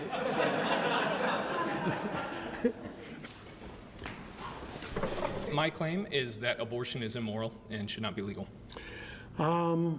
Abortion is immoral and should not be legal. Dude. Are Zoomers whole ass gone? Like, are they done? Is it over? Is the project over? No, right? Like there's polls on this stuff, right? Like they're not, this is far from the average Zoomer thought, right? That's not. This has got to be like unique.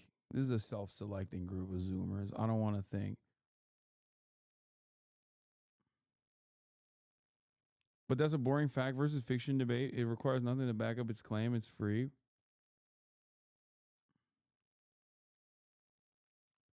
Zoomer here, bro, is mostly the men. I think one day scientists will study what like the Andrew Tate style phenomena did to the mind of the average Zoomer man. like the podcaster, the state of podcasters and what it has done, like the permanent damage it has caused to the collective psyche of Zoomer men. Also on top of that, I think COVID too. If there are scientists that remain at that point, because I feel like they're all going to be underfunded, they're going to cut science in general. No more scientific discovery. No more of that. That's woke and gay.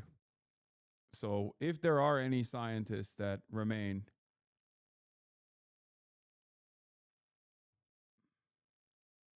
Joe Rogan, Andrew Tate, COVID. Yeah, it's podcasts, dude.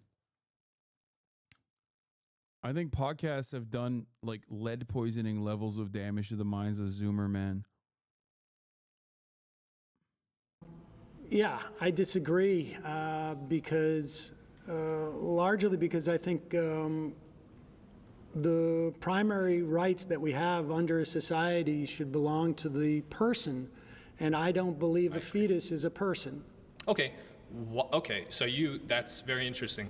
You don't believe the fetus is a person. When do you think that it gains personhood, in your opinion? Would you agree it's a human life, at least? Yeah, I guess. I don't care about this. I just think that like a philosophical debate about personhood is unproductive, especially when you're talking about the legislative agenda. Okay? Like that's not how legislation works.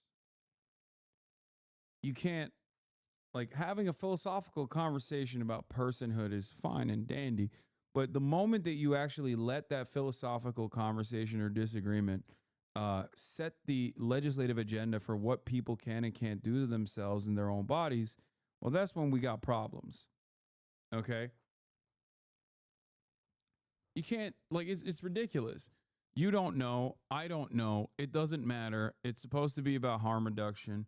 And obviously, making a woman carry a pregnancy to term is causing great harm to an existing human being with life experience, with loved ones and whatnot.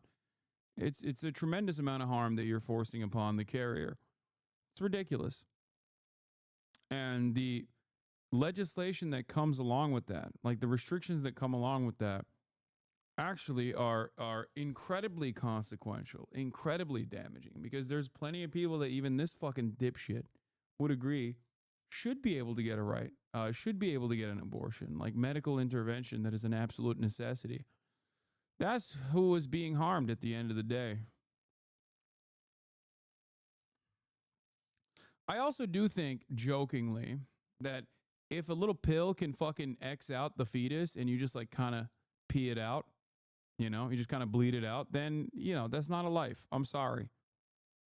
It's barely a life when it's outside the fucking womb. You know what I mean? That's it. That's a weak ass baby. Skill issue. You know what I mean? Like, what are we talking about? You got a fucking no womb, no opinions, please and thank you. Okay, these are two dudes having a conversation about abortion, and a third dude that's also, you know, looking at the conversation that these two dudes are having. Everyone's a dude. Everyone's a dude. If you can eat a pill, by the way, someone said good stop joke, and that's crazy to say because the whole eating a pill and pissing out the baby is like a thing that I've been saying for years. Okay, that's not a Stavros joke. You probably haven't been here for long enough to hear me say this.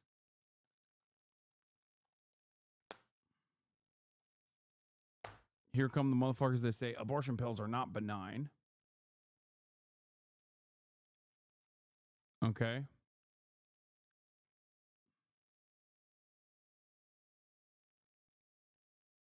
There are definitely pills you can take that would one-shot you, though. Nah, I'm built different. Fuck no. Bro's never heard of cyanide?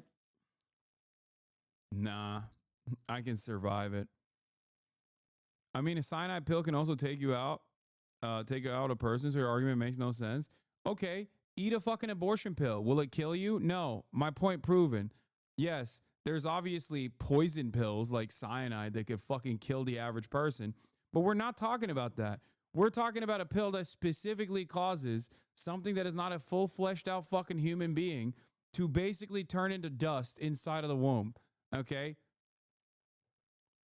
If you're like this big, if you're this fucking big, okay, and your carrier eats a pill and you're a clump of cells and you turn into a fucking a heavy flow period magically over the course of fucking 24 hours, then you weren't a human being. What the fuck are we talking about? I'm sorry. The comparison to cyanide pills are fucking stupid, okay? I will eat abortion pills for breakfast.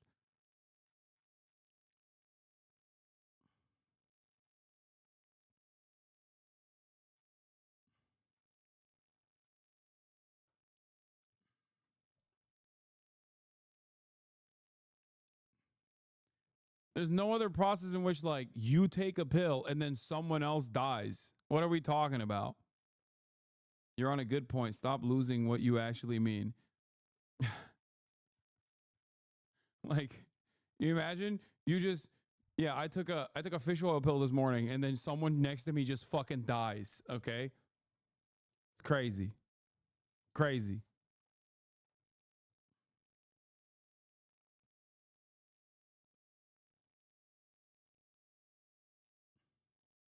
You could say that. I mean, yes, I think that's, I mean, largely, I think that claim is largely like, it's not relevant to the way that I think about it. I think about it in terms of personhood. I mean, I think, like, you know, life exists all around us. And not human. Well, I mean, human life, but not like there's not human life in a tree. Correct? Right, correct. Okay. So it's human life. It's human life. But it's not a person? It's not a person. At which point does it gain personhood and gain the value of being a human? Well, I think it becomes a person when it's born. Why? So 5 seconds prior, it's not born yet, not person. 5 seconds after exits the birth canal, person. Is there a magical? Yeah, I hate this. I hate that there's a magical distinction. Like, who cares, man? No. It just doesn't matter. This is not how we do legislation, okay? This is why the argument is so fucking dumb.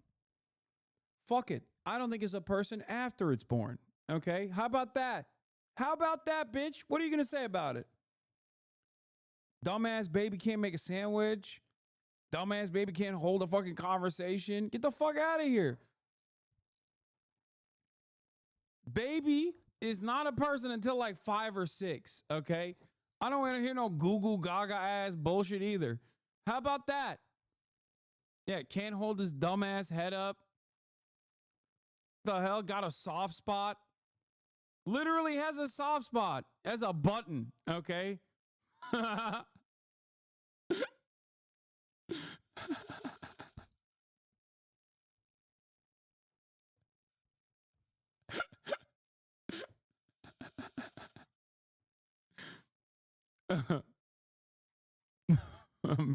right, let's keep going. Quality to the birth canal? What is that? The person becomes separate from the host that has been that it's been growing inside. Okay, so would you assign that to other human beings that are attached to things? Like, for instance, if I'm attached to a machine, am I a machine now? Am I part of that machine, or am I still a human life? I just need support in order to stay alive. If you've never been born, and you're growing in, let's say, a test tube, for instance, then yes, I would argue you're not a person yet. Okay, so then, but it's not really the disconnected part. It's the being born part. Well, being born means being disconnected from your mother. Okay, so you're specifically aligning having the quality of being birthed as what makes someone a person. Person within the context of our society. I mean, yeah, that is the legal definition. That's why your fucking fetus doesn't count as a person. You know what I mean? Until it's out of your womb. So yeah, Sam is taking a legal position here. That baby ain't nothing until it's got a social security number. Okay? Sorry, I don't make the rules. You know who does? The federal fucking government. You feel me? Yeah, no, your votes don't count as 2. There's no babies being counted in the fucking census. Get the fuck out of here. Yeah, no certificate, not a person. That's it.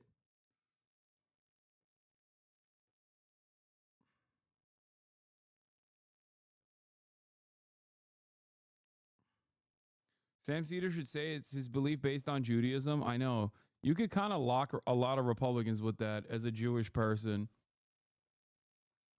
Low key.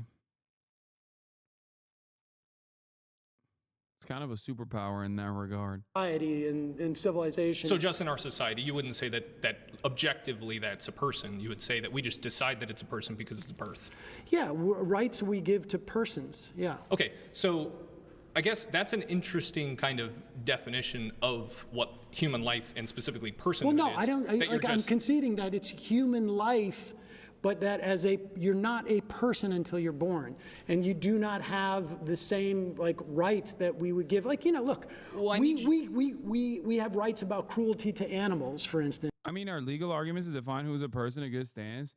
No, we're just not really entertaining the philosophical concept of personhood, which is not necessarily definable. There is no consensus surrounding it, and that's not something that you can use to craft legislation. And because it's a wholly unproductive subject matter when you talk about the morality around abortion, but more importantly, the legality around abortion, that we like to have fun with the argument and make silly arguments. Because if you were to legislate around arbitrary designations that change from person to person, that there's no established consensus on, not even scientifically, then it would be completely fucking ridiculous. Okay? It would be just as, that person's argument around personhood is just as ridiculous as me saying a baby is not a person until it can fucking entertain me. Okay? It's just, the difference is a lot of people think that his position sounds a lot more reasonable. Neither of these positions, and his position is closer to reason than mine because I'm obviously joking, but report for hate speech. Can't report him for hate. Somehow his reports are getting denied. Fuck off, Hasan, you scumbag. Report for hate speech. Wow, we got a real abortion illegalizer in the chat. Just spamming it. You know, when you say report for hate speech, that doesn't actually work, right? I have to literally do hate speech, and you can't just type it out. Also, why are you admitting that you're abusing the hate speech report tool in the chat?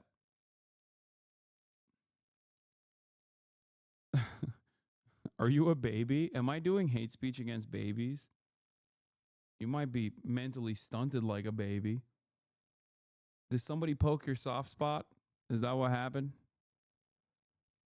You did, and it refused to report. Wait, what was my hate speech? Report for hate speech, XXX.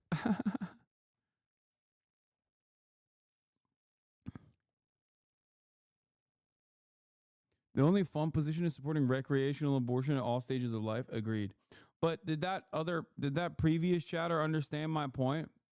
Which is that if you're advocating for the legality or illegality of abortions, then the conversation can't be centered around concepts such as personhood. Okay?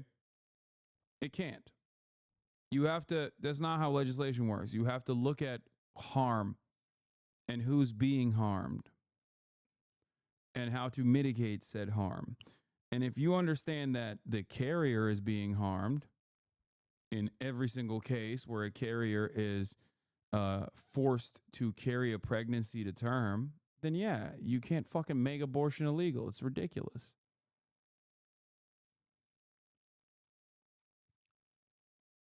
I asked this person what my hate speech was, and he just said, you did, and it refused to report.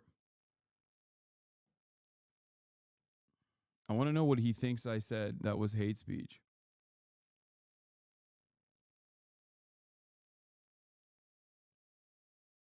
The scientific answer to this question, real heartbeat brain function is about 7th month of pregnancy. Yes. Or viability outside of the womb is another argument, but it doesn't matter because ultimately then you arrive at, I'll show you. What the fuck? Then you arrive at, okay, if scientists can carry a pregnancy, if scientists can offer viability outside the womb at fucking 2 months, then is that appropriate?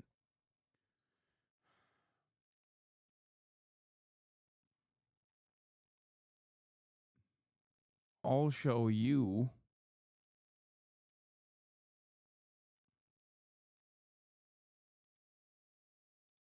Right?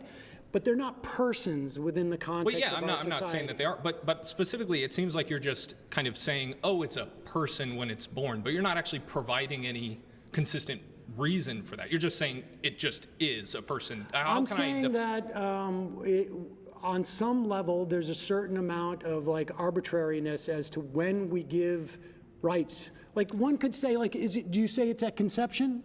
Sure, yeah. So IVF, in other words, would have to be illegal under your principle, because I mean, I'm not sure that I would agree with IVF in that case. It really depends on the particulars in that case, but I believe. Well, what do you mean? Why? What do you mean? It depends on the particulars. What the fuck?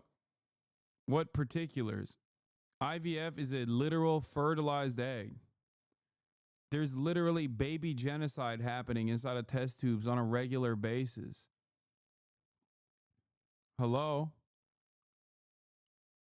You can't. Like, what? This is the problem. These guys don't have any sort of fucking moral consistency anyway.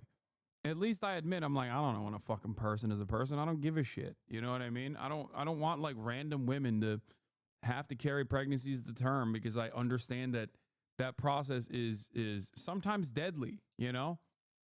Why the fuck would you do that? If I could get pregnant, I would not want to fucking have the government restrict what I do in that situation. Like, it's that simple. It's literally basic empathy, you know? I just don't understand how so many people still are like, nah, you don't understand. It's immoral. You're doing murder. I was like, shut the fuck up, dude. You're the one who's advocating the murder migrants coming into the country without proper paperwork. And you're over here talking about having a whole ass thing inside of you growing, sucking up your life force and shit. Because that's the difference between someone who wants to have a pregnancy versus someone who wants to have an abortion. That's the difference. It's up to the fucking carrier. The moment that they don't want to have this fucking pregnancy, it's literally an invasive force on you. It's so stupid. It makes no sense to me. These guys literally are like, oh, if someone breaks into my house, they're about to suck lead, okay? Meanwhile, you're literally also simultaneously advocating for the government to be like, not even like someone breaking into your house, someone growing inside of you, and you just have to fucking possibly die in the process of giving birth to this thing. Like, get the fuck out of here. Yeah. This guy, by the way, instead of showing me, just said that I agree with. I think they meant I agree with your statements about abortion. We're slowly bringing this chatter back to life. He's slowly recognizing that I wasn't doing hate speech. I was really excited to see what he considered to be me doing hate speech.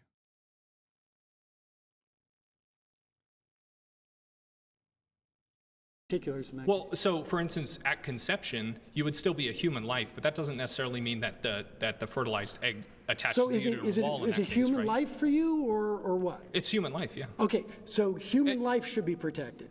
Yes. Okay, so IVF. Yeah, I would say that. So IVF should be illegal under your rubric. No. So they're human lives, correct? The IVF is when the egg and the sperm in that and then they're supplanted. Yes. Is it when is it human life? As soon as it has unique human DNA, that's a human life. Okay, so it's a new human, correct? Now in the IVF process, there's stuff that gets thrown out. Like, yes. You would consider that murder. I'm not even defending IVF or going against it. I'm specifically saying abortion. That was my claim, right? I'm not going to argue IVF. But isn't that abortion under your principle? I would say if you get rid of human life after conception, I don't think that's moral. I'm not going to argue the IVF particulars because that's not what my claim was, right? When we're talking about laws, right? Because you want to outlaw abortion. Yes. Correct? Okay. When we're talking about laws, it's not just morality when we form public policy around and create laws. Not just, but it should be moral, correct? Well, I mean, I think like your should have it definition of what constitutes moral and mine are different. For instance, I would prefer, in a perfect world, not to have abortion on demand until, up until birth, right? Sure. In a perfect world. However, we know in practice that when you start to restrict things, like say, only in the threat of life to the woman, let's say, that's the only way we're going to allow abortions, right? When you start to have these exceptions, they're in practice, they don't work. Because when your life is in jeopardy and you come into a hospital, the doctor doesn't see a bulb that shows up above you and say, like, your life is in jeopardy. It's always a subjective assessment. And what does life in jeopardy, hold on, what does life in jeopardy mean? Does it mean a 30% chance of death? Does it mean a 50%, a 70%, or a 20%? That's why we now have women who are dying, because doctors are afraid to perform abortions on them. That's true. Are you referencing just because some doctors misread plain text doesn't mean that that it's all of a sudden that life is less valuable or more valuable? No. It means that you are subjecting the woman to more risk, and it's impossible. These exceptions are they're canards. No, when you oppose a law, it is not just about morality, it's in practice. Sure, in practice, I understand that. You cannot do this without sacrificing women. There we go. Bringing it back. That's how laws are written, or at least in theory, that is how laws are supposed to be written. Okay? That's it. That's why so many Republicans that go abortion is murder are like, but also in cases of incest, it's not murder any longer. Why? It's still fucking murder, dumbass. Why are you lying? If you truly believe that it's murder, and you should not believe in IVF. You should make IVF illegal. You should literally fucking advocate to force pregnancies born out of pedophilic rape and incest and make these little girls carry pregnancies to term. The reason why you don't advocate for that is because you understand that there are exceptions. And the reason why you understand that there are exceptions is because it's not fucking murder. Deep down inside, you also understand you just don't care about what happens to women broadly. And that's the reason why you're like, okay, it's murder sometimes. I hate it. I hate that. It's just, you said abortion is immoral and should not be legal because you think it's murder, but you don't actually think it's fucking murder. There are some who do, but those people are fucking real freaks. What do you mean? Oh, well, abortion is murder, but sometimes murder is awesome? Okay, what a fucking stupid position you have. I guess, I guess you don't think it's murder then. Like, what?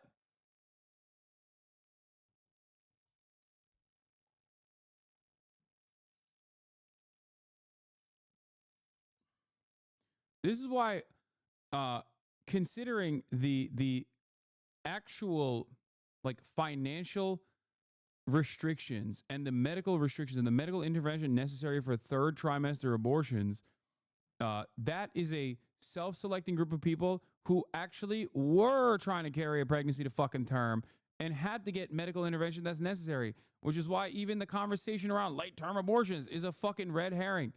It's a silly distraction. Oh, late-term abortion is like, no, dude. There's no woman is carrying a fucking pregnancy to almost term to then be like, now is the time for me to kill this fucking baby. All right? Hell yeah. Can't wait to fucking get this insanely invasive procedure done to me that's going to cost like $40,000 minimum for fun. Psychotic. Yeah, it was awesome. I was throwing up for fucking 7-8 months, okay? And felt like shit all the time.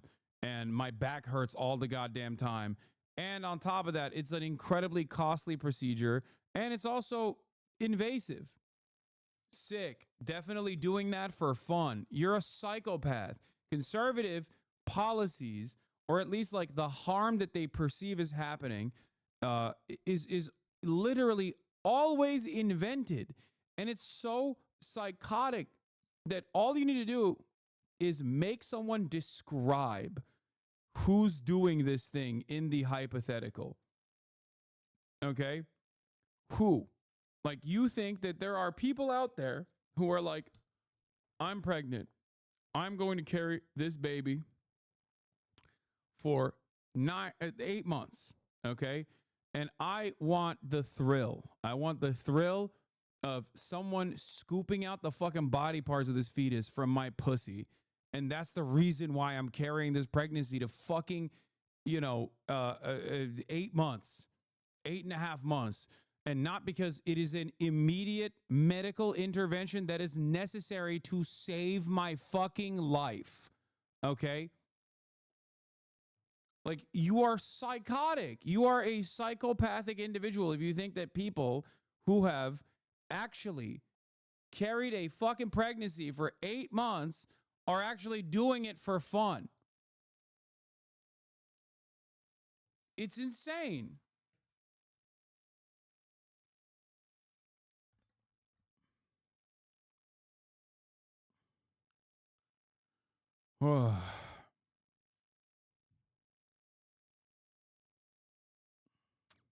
Women's lives because what of about your the unborn morality. children, though? Because let's go back to your born thing. Unborn children so let's say are not persons, you have a 9-month. and the mother has more rights, in my mind, than the unborn child. Yeah, that's a claim that you can make. But so a 9-month birthed child, or just 9 months and just now born, it's a newborn baby. A 5-month could be emergency C-section and could be birthed, right? Let's say they don't do that.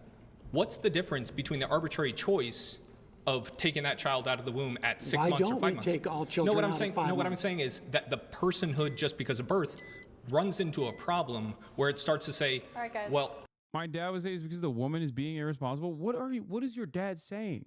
What, like, that doesn't, so your dad, honest to God, is like, no, a woman is such a dumb broad. This hypothetical woman is such a dumb broad and so vicious that they literally fuck their body up for 8 months just to all of a sudden remember that they're pregnant. Like, what is the argument there? It just doesn't make sense. Do you understand? Third trimester abortions are incredibly fucking rare. And the only reason as to why it happens is due to a medical necessity. Okay? Some kind of, first of all, there's no place where, even when they say no exception, third trimester abortions, okay? Because there are some states where they say there are no exceptions. Like, you can get a third trimester abortion. Okay? Those people are still locked out of that process when those people are still locked out of that process due to the financial and medically invasive procedure of getting a fucking abortion. Okay? No one is actually doing that unless there is severe harm to the carrier. There's no reason to try and legislate that by being like, nah, it's actually illegal until there's a medical necessity. Because in the process of legislating third trimester abortions, okay, we're not even talking about fucking, second trimester or, the first trimester where like 90% of abortions happen anyway, where you take a pill, boom, okay, heavy flow period, it's dead, okay? This is not a real thing, okay? It's this fucking big. Get the fuck out of here. But like, if you're talking about legislating third trimester abortions, for example, you are creating unnecessary paperwork and unnecessary hurdles for doctors to fucking clear, okay? And in the process of clearing these unnecessary hurdles, doctors are sometimes going to refuse to do an abortion on someone who needed it. And in the process, the carrier is going to fucking die. Now the kid is dead and the carrier is dead. Good job. That's how it works. So in order for random people to not fall through the cracks, I say there's really no reason to try and legislate this shit. It's just you're only doing it to make yourself feel better. Like you're actually stopping something that is not actually happening. And in the process, because you've invented a problem in your mind, and now you made it everybody else's issue.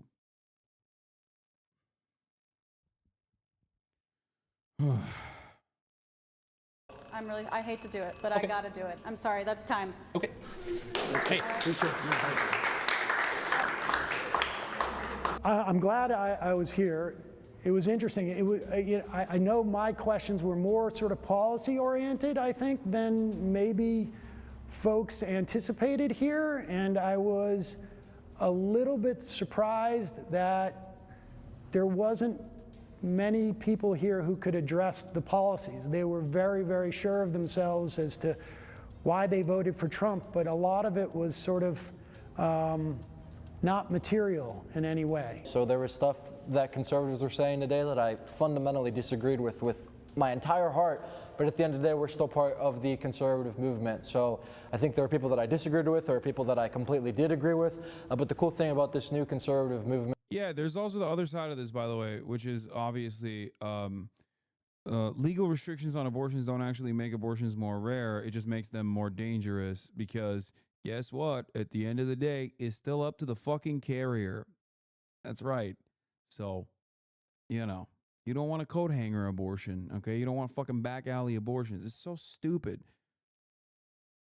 And before people say, oh, well, you know, murder is illegal and people still murder. Yeah, there's a fucking difference, dumbass. It's not the same as like going out and actively killing a person. You're making an active decision that you could actually technically hide too from the authorities in terms of like stopping the abortion from being carried out. And the people here today it's people from all different walks of life sharing their perspective.